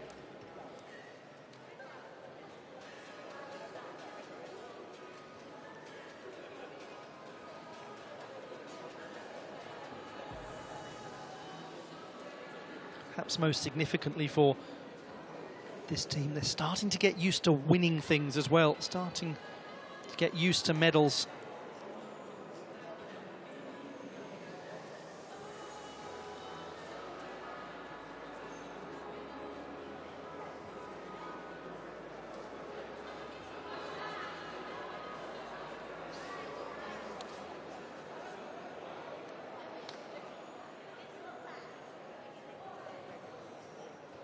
.85. Last gymnast of this fourth rotation.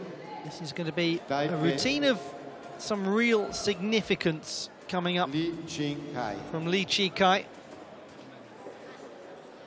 because they want to be in a position, Chinese Taipei, to at least keep parity with the Republic of Korea in terms of the parallel bars scores.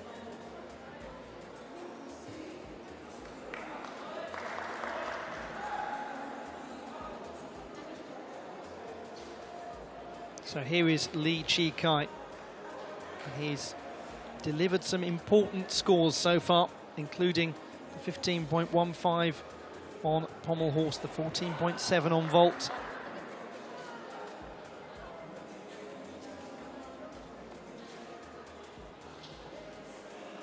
Rescues that a touch.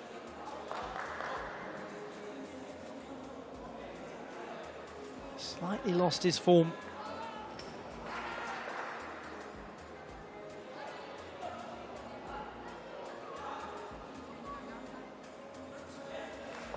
A decent bit of travel down the length of the apparatus. He's really having to battle to correct the overarch. Just get the feeling, although that was a very strong dismount indeed, that there were a few key points for the judges to easily remove marks. However, he is extremely pleased with it. And it may well be stronger than the 12.85 for Su Pingqian. We're really starting to think about increments now and just small gains that a team can make when they're able to discard a score. Change apparatus.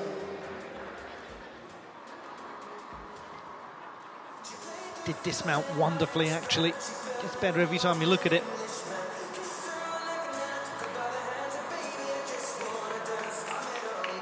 Buoyant reaction. The most well-known gymnast in this team that is currently in the silver medal position. But we'll find out just how things have changed in a moment. He's got it. 14.4 for Li Chikai. High difficulty score. 5.8. And that's a big routine.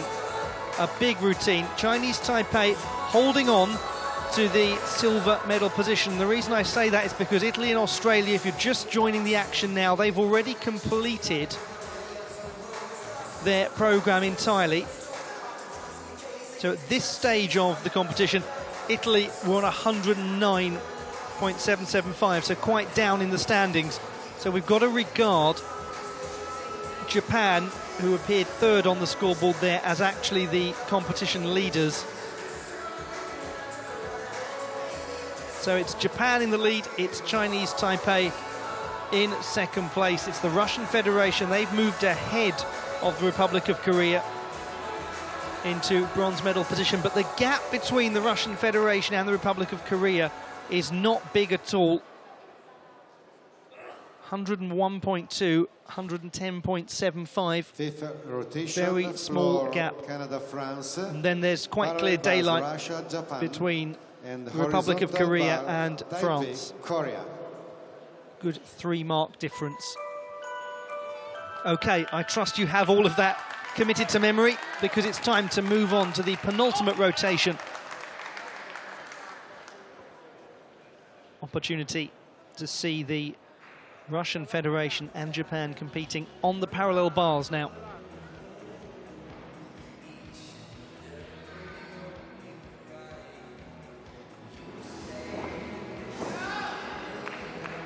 Gymnasts from France and Canada are competing on the floor exercise.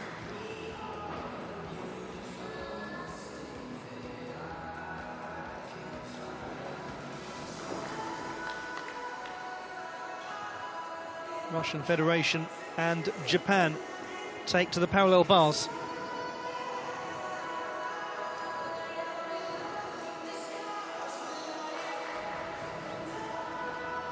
Their confirmation of the gymnast that will be competing on floor.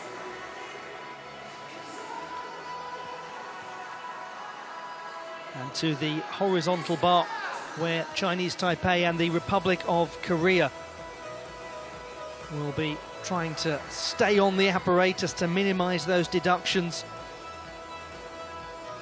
And just as a reminder, if you're just joining the competition, as we move into the final third of the competition, Japan are in the gold medal position, Chinese Taipei occupying silver, Russian Federation are in third place, but it's a very close battle with them and the Republic of Korea. So it is time now to be highly steady to control any nerves.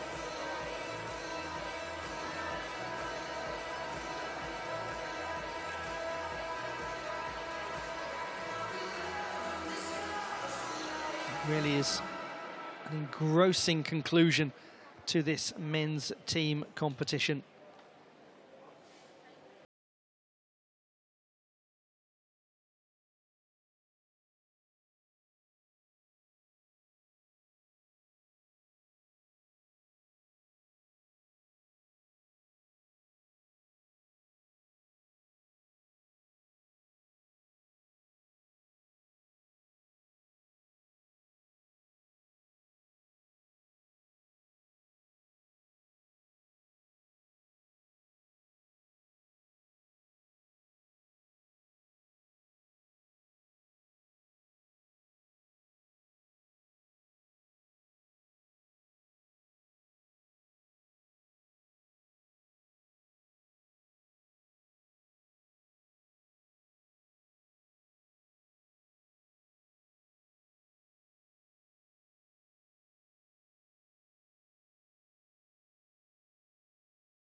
Real drama and uncertainty coming into the last couple of rotations. Well, I say that, it's nice if you're a neutral fan. I mean, not if you're supporting any of those nations. If you're supporting Japan, you'll be starting to get a good feeling about things, because Japan have got a gap of a couple of marks over Chinese Taipei.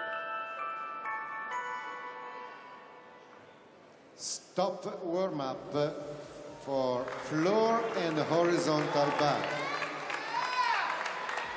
Floor, Canada, Damien Cachin.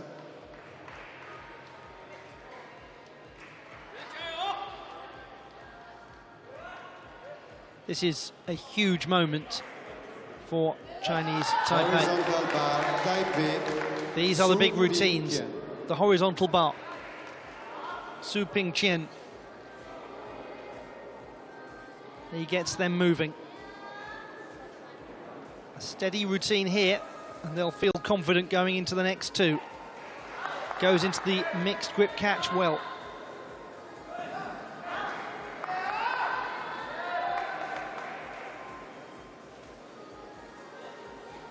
And completes the straight catch. Moments of untidiness to the routine, but he's cleanly through things.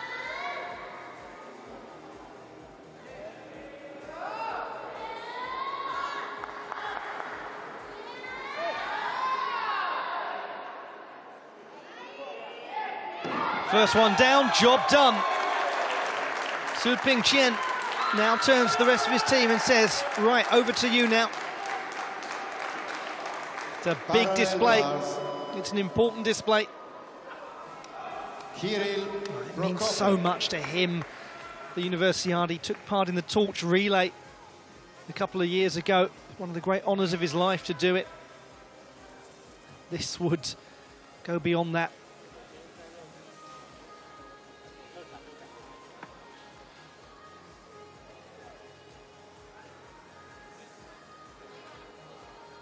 Did get nice height on the dismount and a very good landing indeed.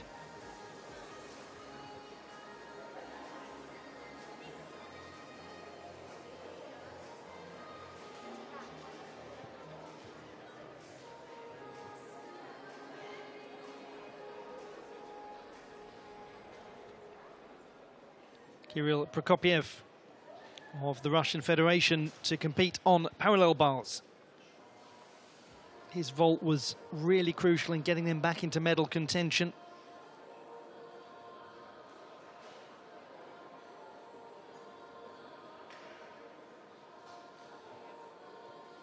So let's take a little bit of hand adjustment. Oh, amazing recovery actually. Thought he was going to come off.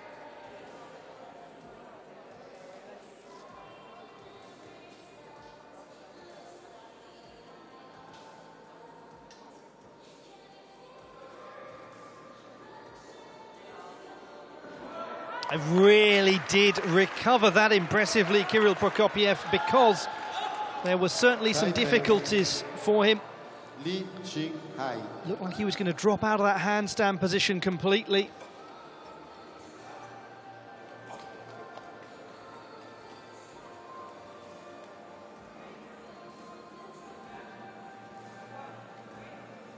was an impressive fight back. Floor, Canada, Jeremy Bartholomeus.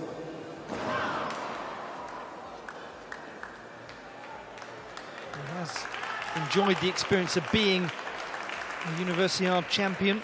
Floor gold in 2017 along with that team bronze. 13.35 is the score for Su Ping Qian on the horizontal bar.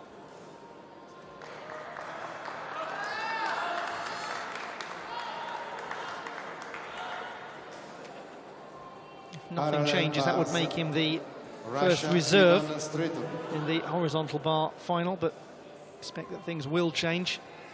And there, Ilya Kibartas is still not at all right. At least he's walking around, he's hobbling, but he's walking, and that is important. Prokopiev has a score of just 13, and they're going to need to count that score, the Russian Federation, because Kibartas is in no state to continue, evidently. So everything counts for Russia. Even Stredovic. Now is the time for the parallel bars routine of his life. He did win the gold medal on the parallel bars at the 2013 European Youth Olympic Festival. When he was a very young gymnast, this was something that he absolutely loved to do.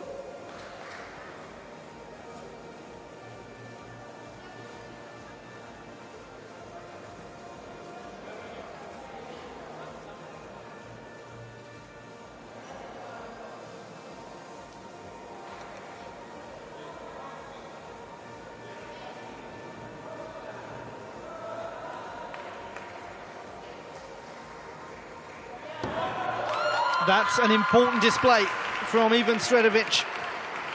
And that's what you want from an Olympic medalist in this team. Performed with great composure when the pressure is starting to mount for the Russian Federation.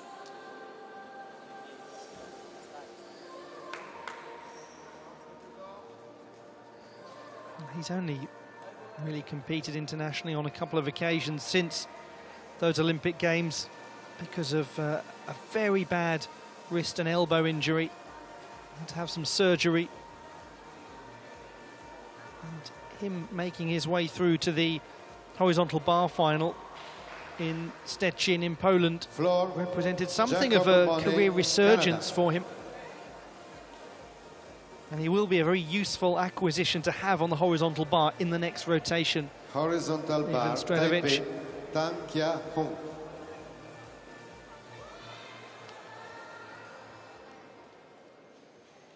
It's a good score, 14.4 for Stredovic.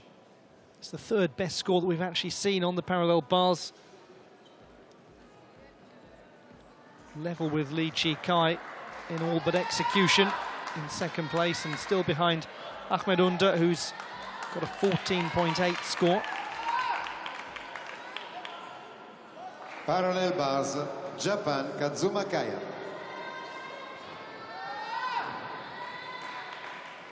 So it's now the turn of Japan to take to the parallel bars with Kazuma Kaya.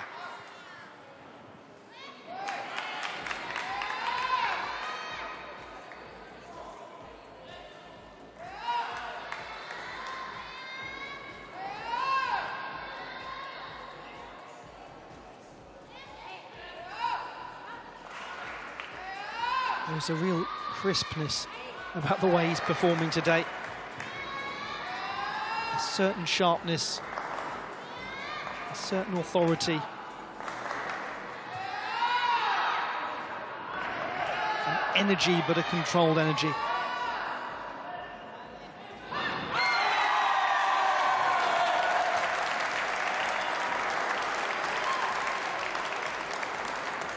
He uses just the one bar to augment the difficulty.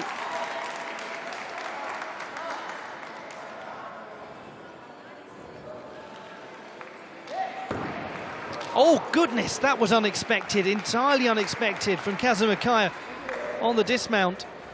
Yes, look on his face, so wide-eyed. What on earth happened? Well, it could have been significantly worse. It really could have been, because he stayed on his feet, but it was a most untidy dismount and utterly out of character with everything else that's happened today.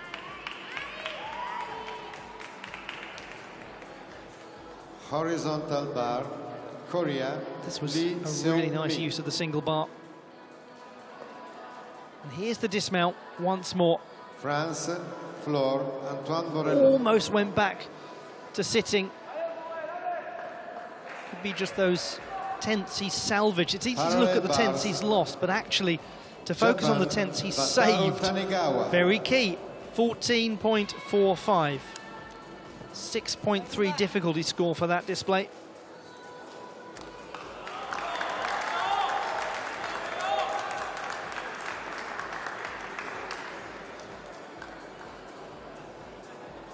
He'd be even more comfortable if he'd completely hit that landing, but they can be increasingly confident.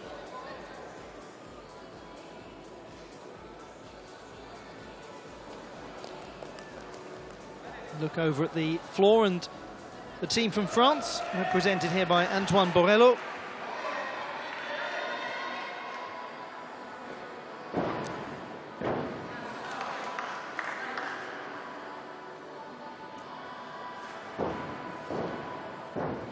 He did compete at the World Championships last year, Borrello, in the French team that finished 12th. Some nice tumbling work going on here.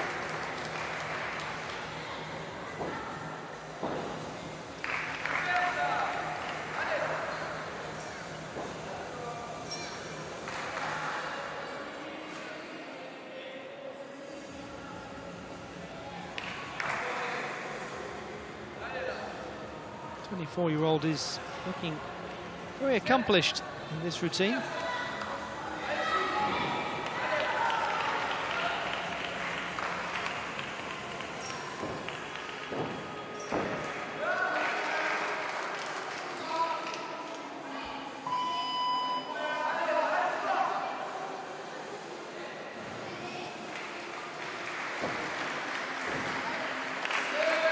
Just lost it very slightly on that final tumbling pass.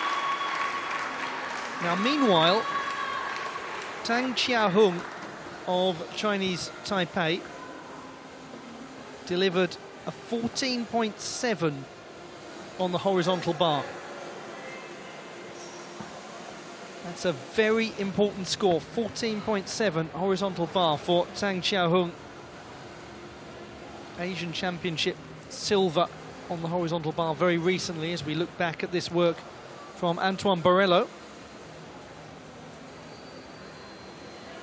But that could be a massive score for Chinese Taipei in terms of their medal contention. That's actually the best score we've had by some way on the horizontal bar. Li Chikai scored a 12.4, so they absolutely needed it.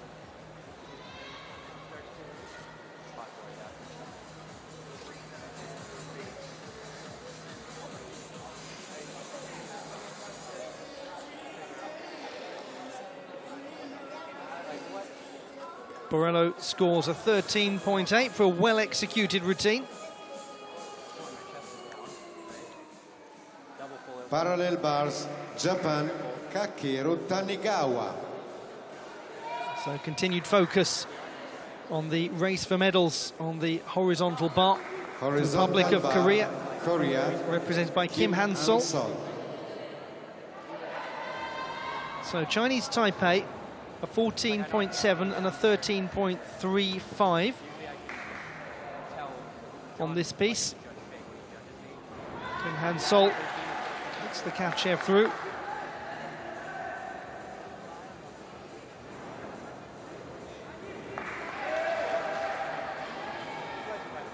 Stolder, they're moving into that handstand, was just a touch untidy in form.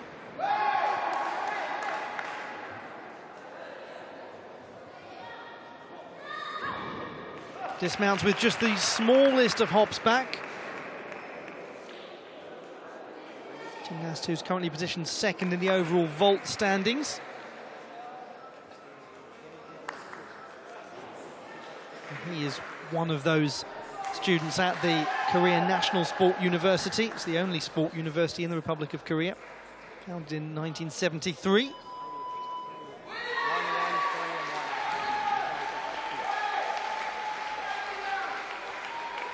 And this is most certainly not Kim Han-sol's favoured piece, but in a team competition, he's got to produce it.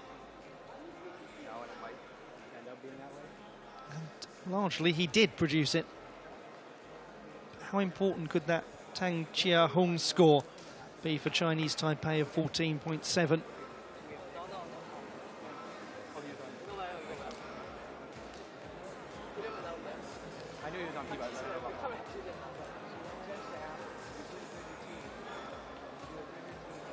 12.85 for Kim Han-sol.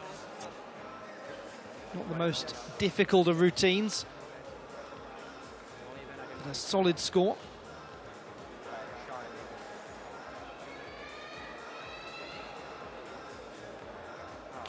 A couple more competitors to go in this rotation.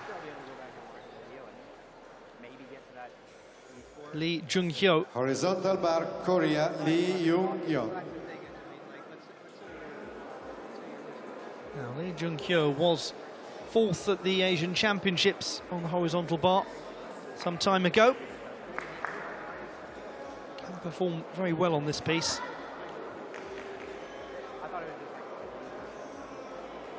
Taking unnecessary risks at the moment. Oh, well, I say that. Shouldn't have opened my mouth, really.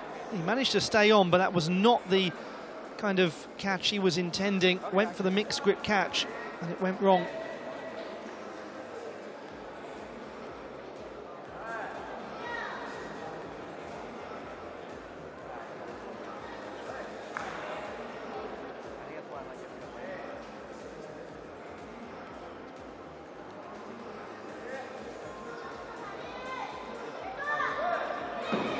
Recovers it well to produce a very credible dismount indeed, but Lee Jung-hyo had some pronounced difficulties. Going to carry with them some very pronounced execution deductions too.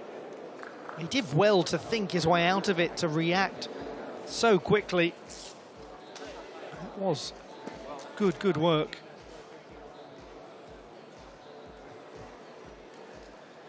There. Loses the grip in the cross-hand catch. And so difficult actually to stay on in that position. Often one of the things we do in gymnastics is focus on where the mistake is, but actually it's always worth, particularly in a team competition like this, focusing on where the athlete saved the mistake from being even worse, and that's an example of it. Errors will happen. Of course they'll happen in a long competition like this. But the minimising of those errors, so many coaches will say that that's how you win across all sports, is the ability to minimise more errors Cambio attrezzo, than your opponent can, apparatus. to make the most of those Game errors. rotation is over.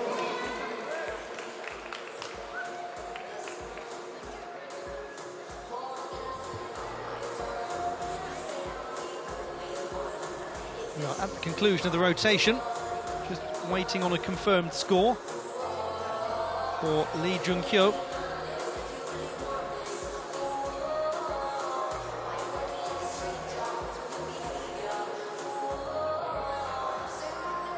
And then we're heading into the final rotation of this competition.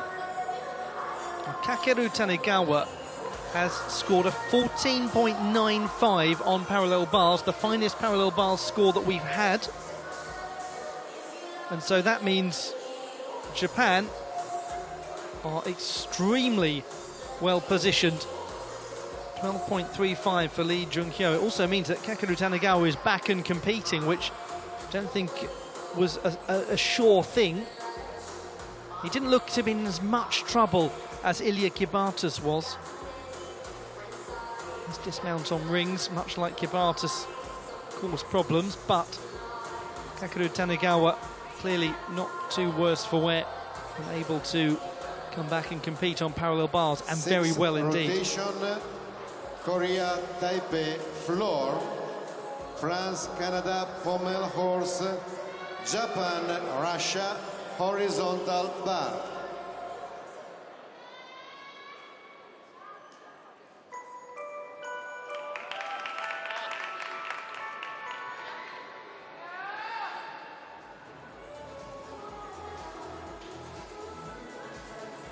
Free. 3 minutes warm-up. That was the unexpected rescue work from Lee Jung-hyo.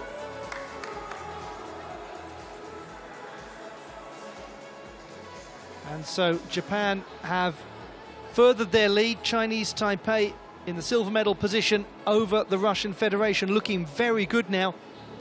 And Russian Federation have opened up a bit of a gap over the Republic of Korea. In terms of Italy and Australia, at this stage of the competition, Italy would be equivalent 7th place if they were competing right now, and Australia would be equivalent last place. For making this event such a success. Il comitato organizzatore della 30ª Universiade di Estiva Chinese di Napoli Taipei 2019 managed to hold off the challenge of the Russian Federation. They got a couple of marks to kill.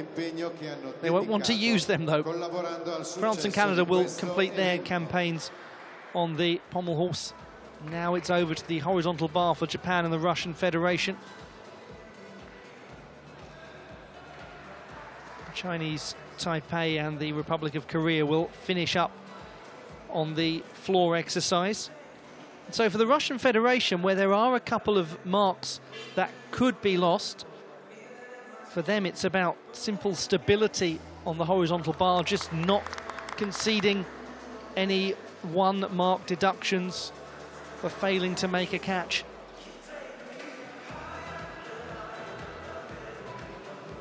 The final rotation about to begin in this men's team competition in artistic gymnastics at the 30th Summer Universiade. Japan look like they have an insurmountable lead, but you never know. Chinese Taipei are looking good value for silver, but you never know. The Russian Federation just need to hold firm for bronze, and you can complete the rest of that sentence, because Republic of Korea will put some pressure on them. And if you've enjoyed watching all of this team gymnastics, then do please return tomorrow to join us for the women's team competition. It's going to be exactly the same format, just with the different apparatuses used for women. Floor and vault remain, but are then accompanied by the balance beam and the uneven bars.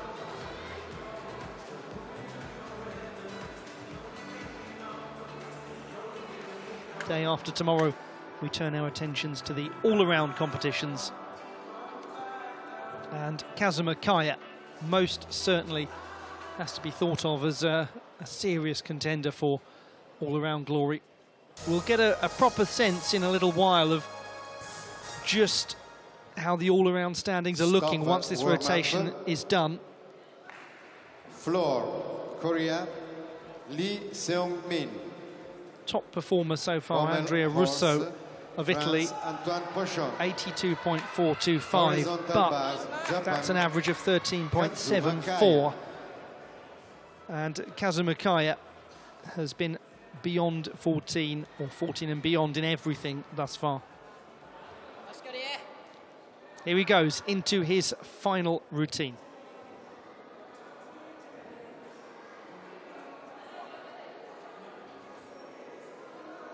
Kazuma Kaya, who has been an absolute joy to watch competing so far. The Yamawaki to the mixed grip catch.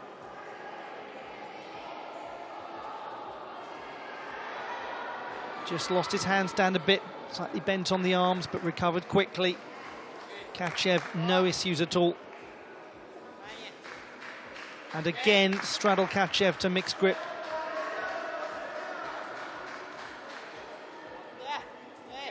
Now the Yamawaki to conventional grip, so he's really varied his Kachevs, his Yamawakis in terms of grip. Just seemed to get feet very close to the bar as he was doing the close control work. But he does dismount very securely indeed. Kazuma Kaya has done his bit. He's been a huge participant in this team competition and has been wonderful to watch. The silver medalist at the All Japan Championships in April.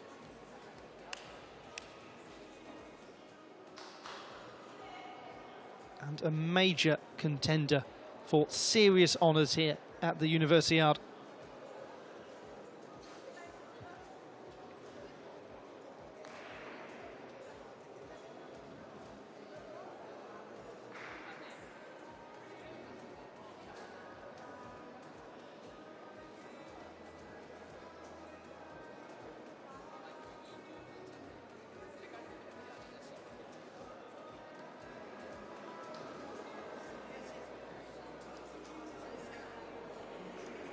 Be interesting to see just how far ahead Kazuma Kaya is in the all-around standings when this mark comes in.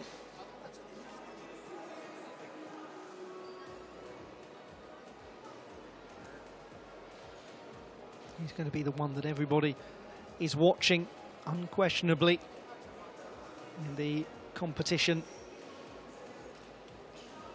in a couple of days' time. Floor, Yoon Yo Lee, Korea. 14.25 is the score for Kazuma Kaya. It's a great score for Japan in terms of the team competition, but it also means that his overall score, 86.6. That's 4 marks higher than anything we've had so far come in terms of the final all-around standings.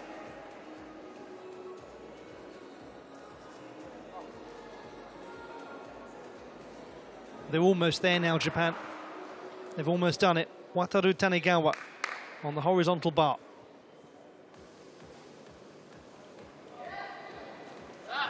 Nice mixing of the Kachevs and linking the elements together.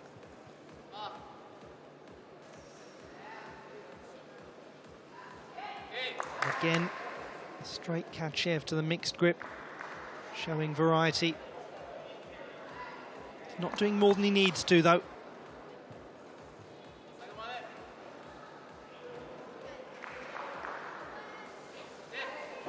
And that's that job done outstandingly. And surely with it, surely the gold for Japan. Two very good displays indeed on the horizontal bar, and they must know. And gymnasts are very good at not celebrating things before the occasion, before confirmation, but it's mathematically all but secure for Japan. Pommel horse, Kylian Mermet.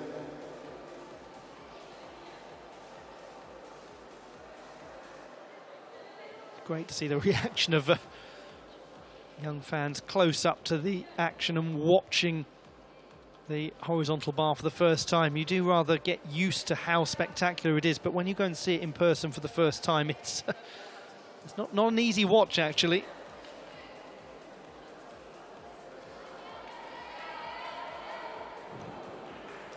It certainly didn't give a great deal away from an execution standpoint, Wataru Tanegawa.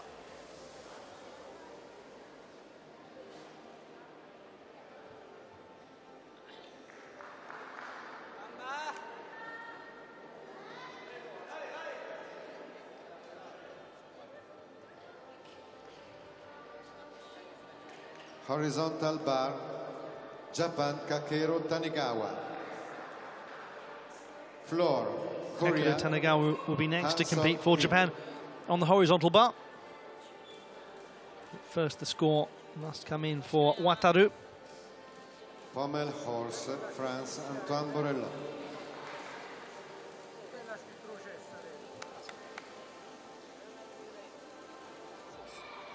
He did take a bronze medal on the horizontal bar at the Universiade a couple of years ago.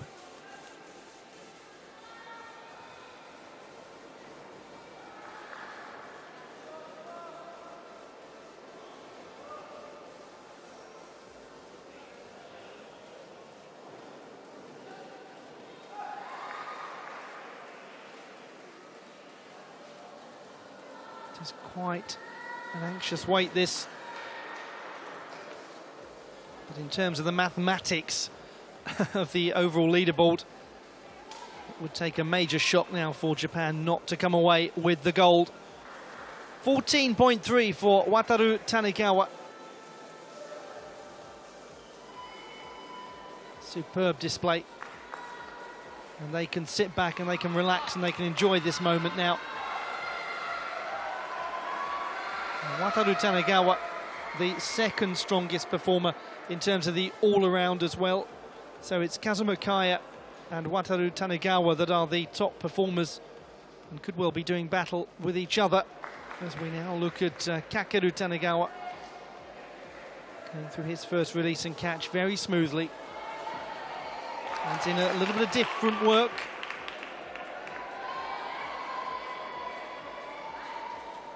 It's back to the Kachevs now.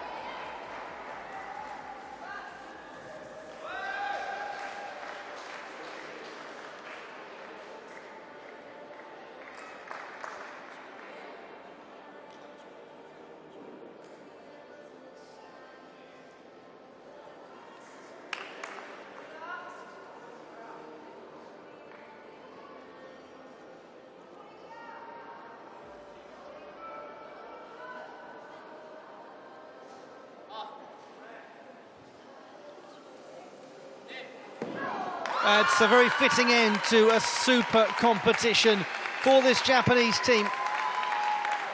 These young gymnasts, these impressive gymnasts, and surely these gold medal winning gymnasts. Kazuma Kaya, Kakeru Tanegawa, Wataru Tanegawa have been marvellous in this competition.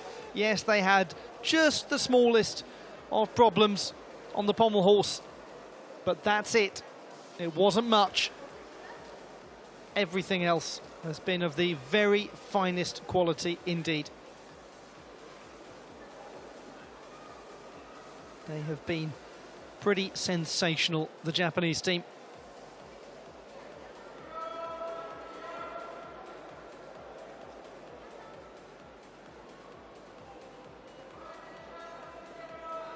Now, what a force to be reckoned with. These new emerging gymnasts are heading towards the event of their lives, the home Olympic Games in Tokyo next year.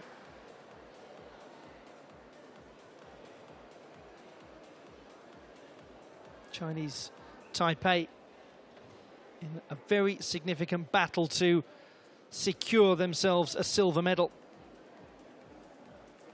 They'll be fascinated, no doubt, by what happens to the Russian Federation over on the horizontal bar.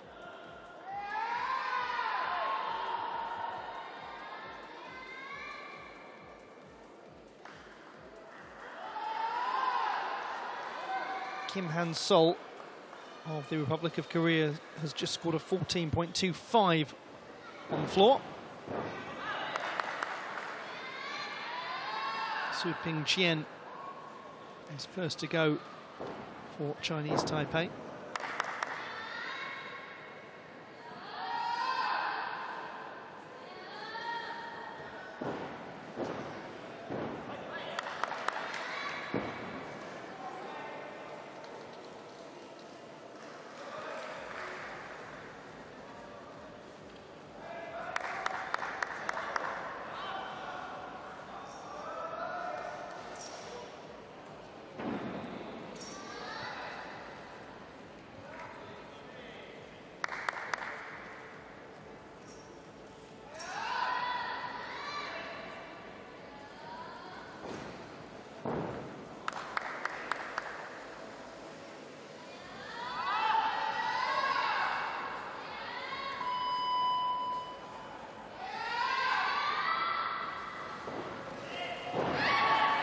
Paul stabilised it at the very end, held his nerve. Could be an important moment of composure from Su Ping-chien of Chinese Taipei. They are having a great competition. It's just about whether they can battle to hold off the Russian Federation now.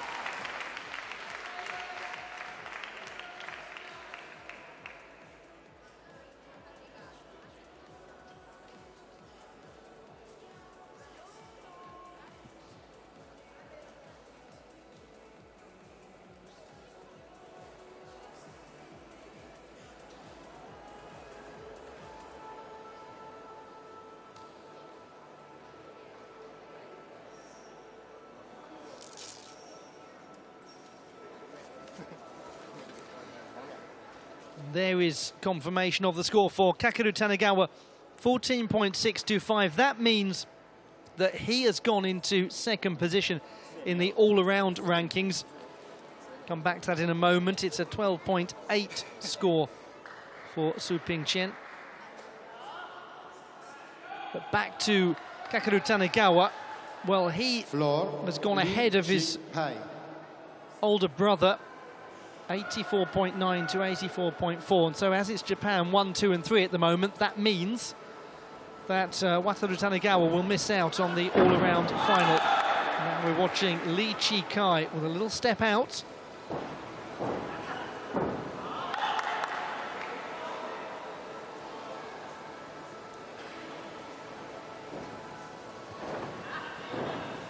He's controlling it well.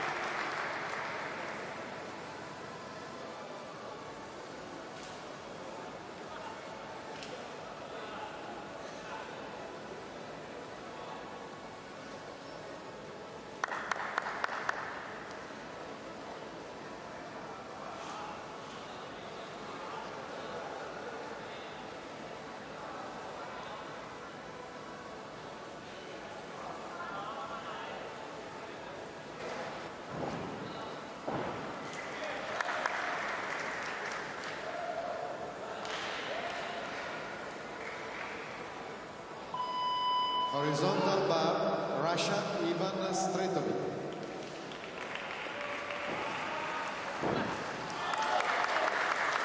Very steady and reliable work on floor from Lee Chi-kai, and they're quite muted in their reactions at the moment, Chinese Taipei. I think they're just being very calm about this final rotation, doing what needs to be done.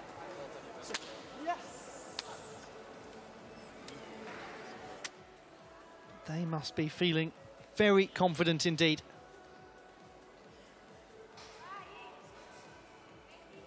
.65, the score for Kirill Prokopiev on the horizontal bar.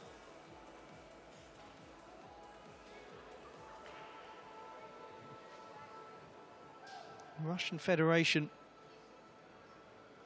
need to make up a couple of marks on Chinese Taipei in this rotation if they're going to take the silver away from them.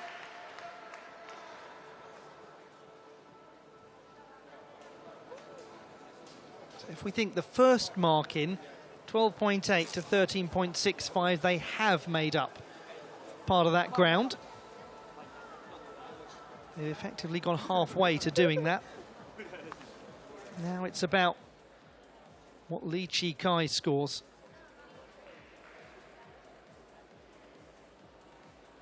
Chance now for us to see the conclusion of the campaign of Jeremy Bartholomew's, Canadian gymnast who's acquitted himself well.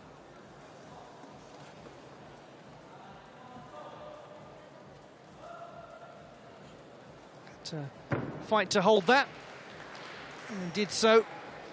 He's the only Canadian gymnast who's competed in every single piece.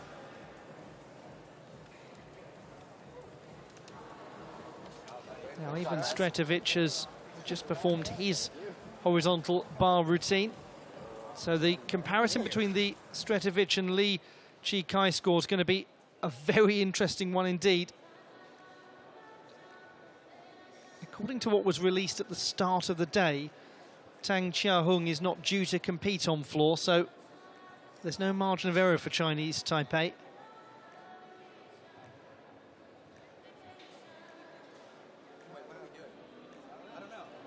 Hi. Woo! Just for the memories.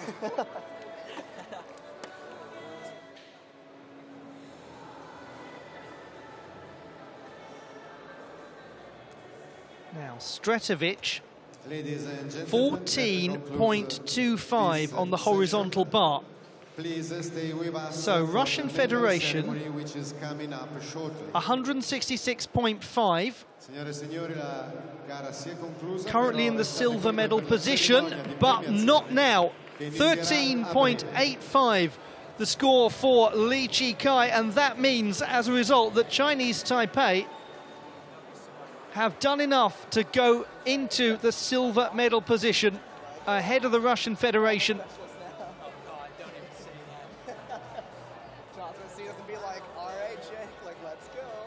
So we're just awaiting the final standings and final confirmation.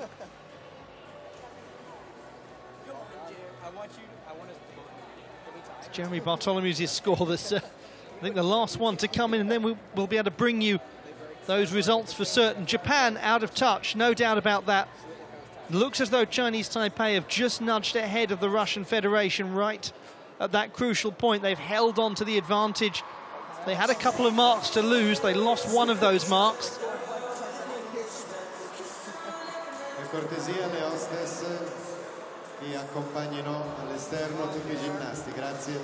And actually, it's going to turn out to be a very positive finish indeed for Italy.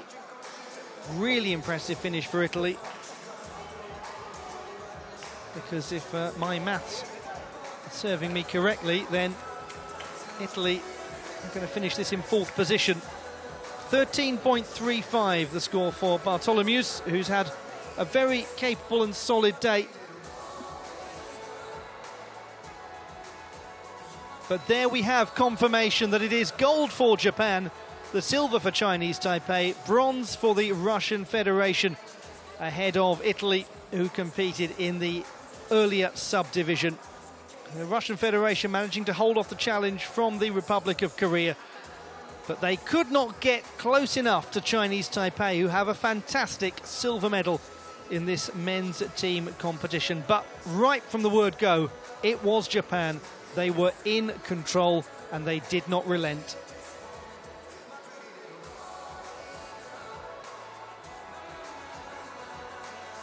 Now the opportunity to look back at some of the moments that secured this for Japan in the final rotation. Ladies and gentlemen, Kazuma please Kaya, the stay star with us performer for the of medal the whole ceremony, day. which is coming up shortly. He is the top all-around performer. 3 Japanese competitors occupying 1, 2 and 3 in the all-around rankings.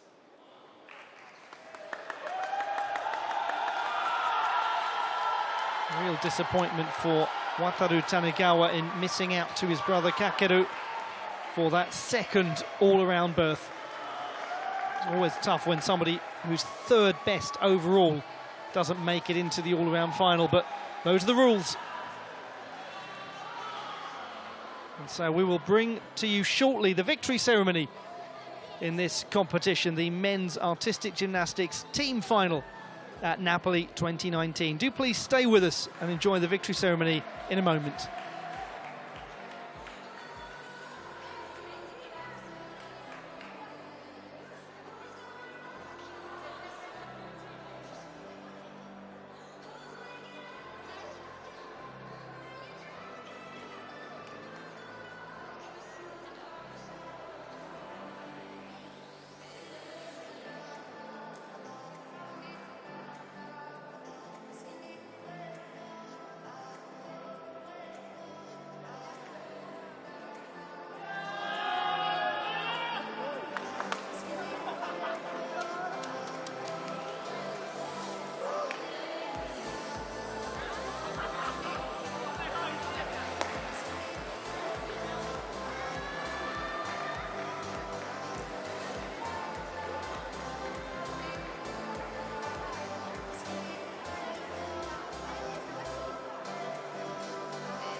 Ladies and gentlemen, the medal awarding ceremony for the team final Artistic Gymnastic Men.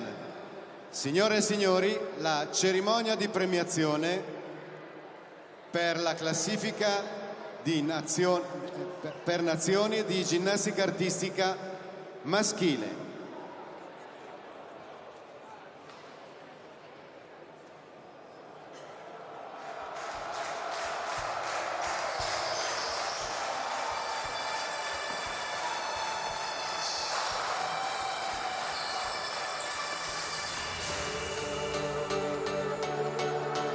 It's now time for the victory ceremony for the men's team competition in artistic gymnastics at Napoli 2019. The 30th Summer Universiade, it's day one of competition, and these the first gymnastics medals to be handed out in the Palais Vesuvio.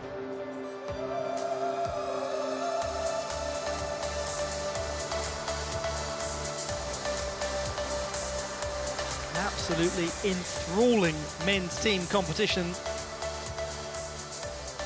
One where the early pace setters did not yield, and where from the second group a nation emerged to secure a great silver medal.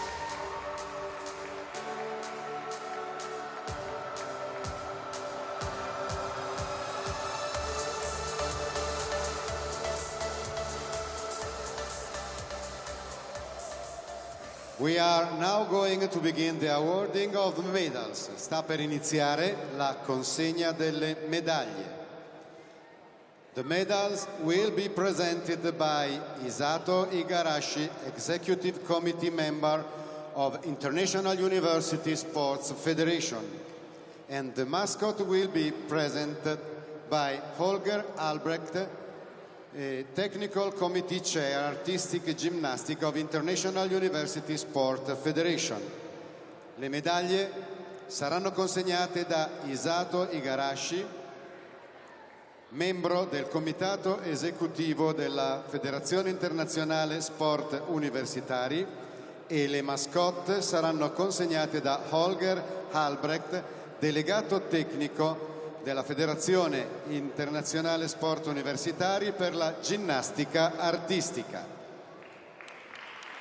Introduction of the presentation party.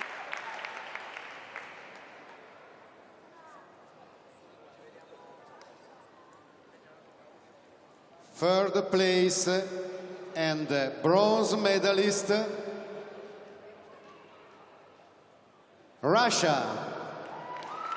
Bronze medals awarded to Ilya Kibatas, Kirill Prokopiev and Ivan Stretovich of the Russian Federation.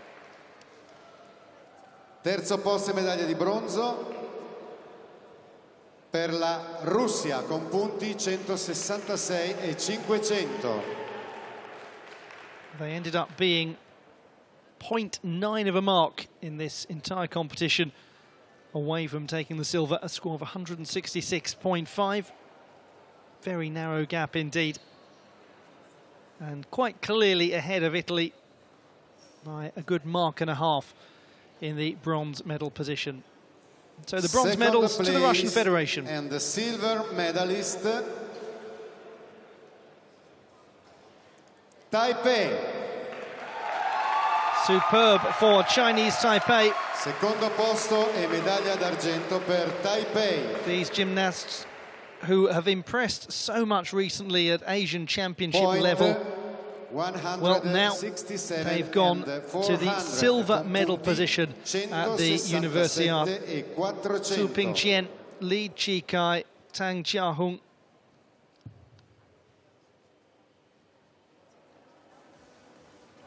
All of these gymnasts took Asian Championship bronze in Mongolia last month.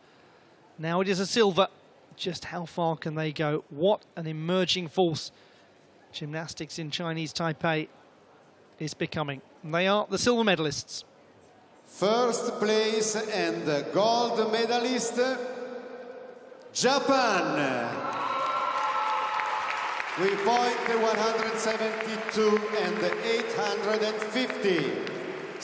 Primo posto e medaglia d'oro per il Giappone con punti 172,850. It never really looked in a great deal of doubt. Japan were superb from the start of this competition, particularly Kazuma Kaya, the top performer in the all-around, but joined by Kakeru Tanegawa and Wataru Tanegawa. And just to give an idea of how dominant Japan have been, all three of these gymnasts, the top performers in the all-around qualification as well. So sensational as individuals, sensational as a team. They are the gold medalists. They are the men's team champions in artistic gymnastics at the 30th Summer Universiade.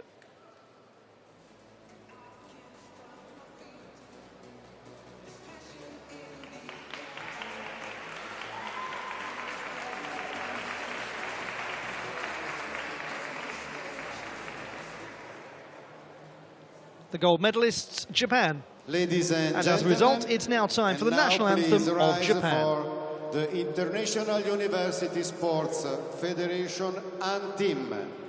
E ora, signore e signori, per favore, in piedi per l'inno della Federazione Internazionale Sport Universitari.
Cariamus Igitur, the official FISU anthem. And now it's time for pictures. E ora diamo spazio alle foto. I managed to get a good couple of selfies in on the podium.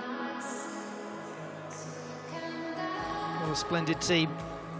And deserved gold medalists. Japan leading the way, and there they are, the medalists in the men's artistic gymnastics team competition at Naples 2019.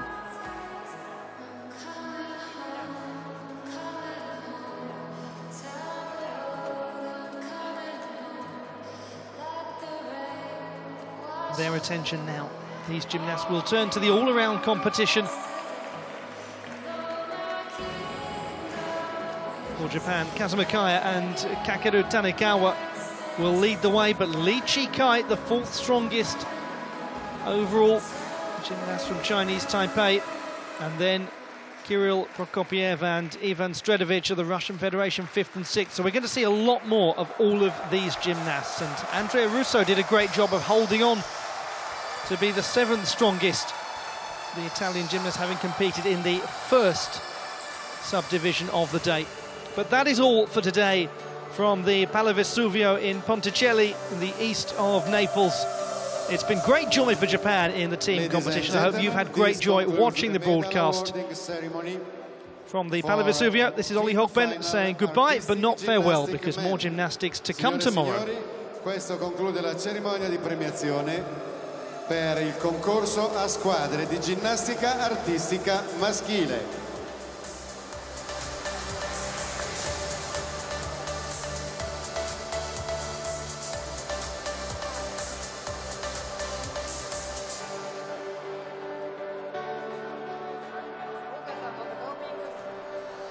See you tomorrow for the team final and the qualification of artistic gymnastic women. A domani per la gara di qualificazione e di squadra per la ginnastica artistica femminile.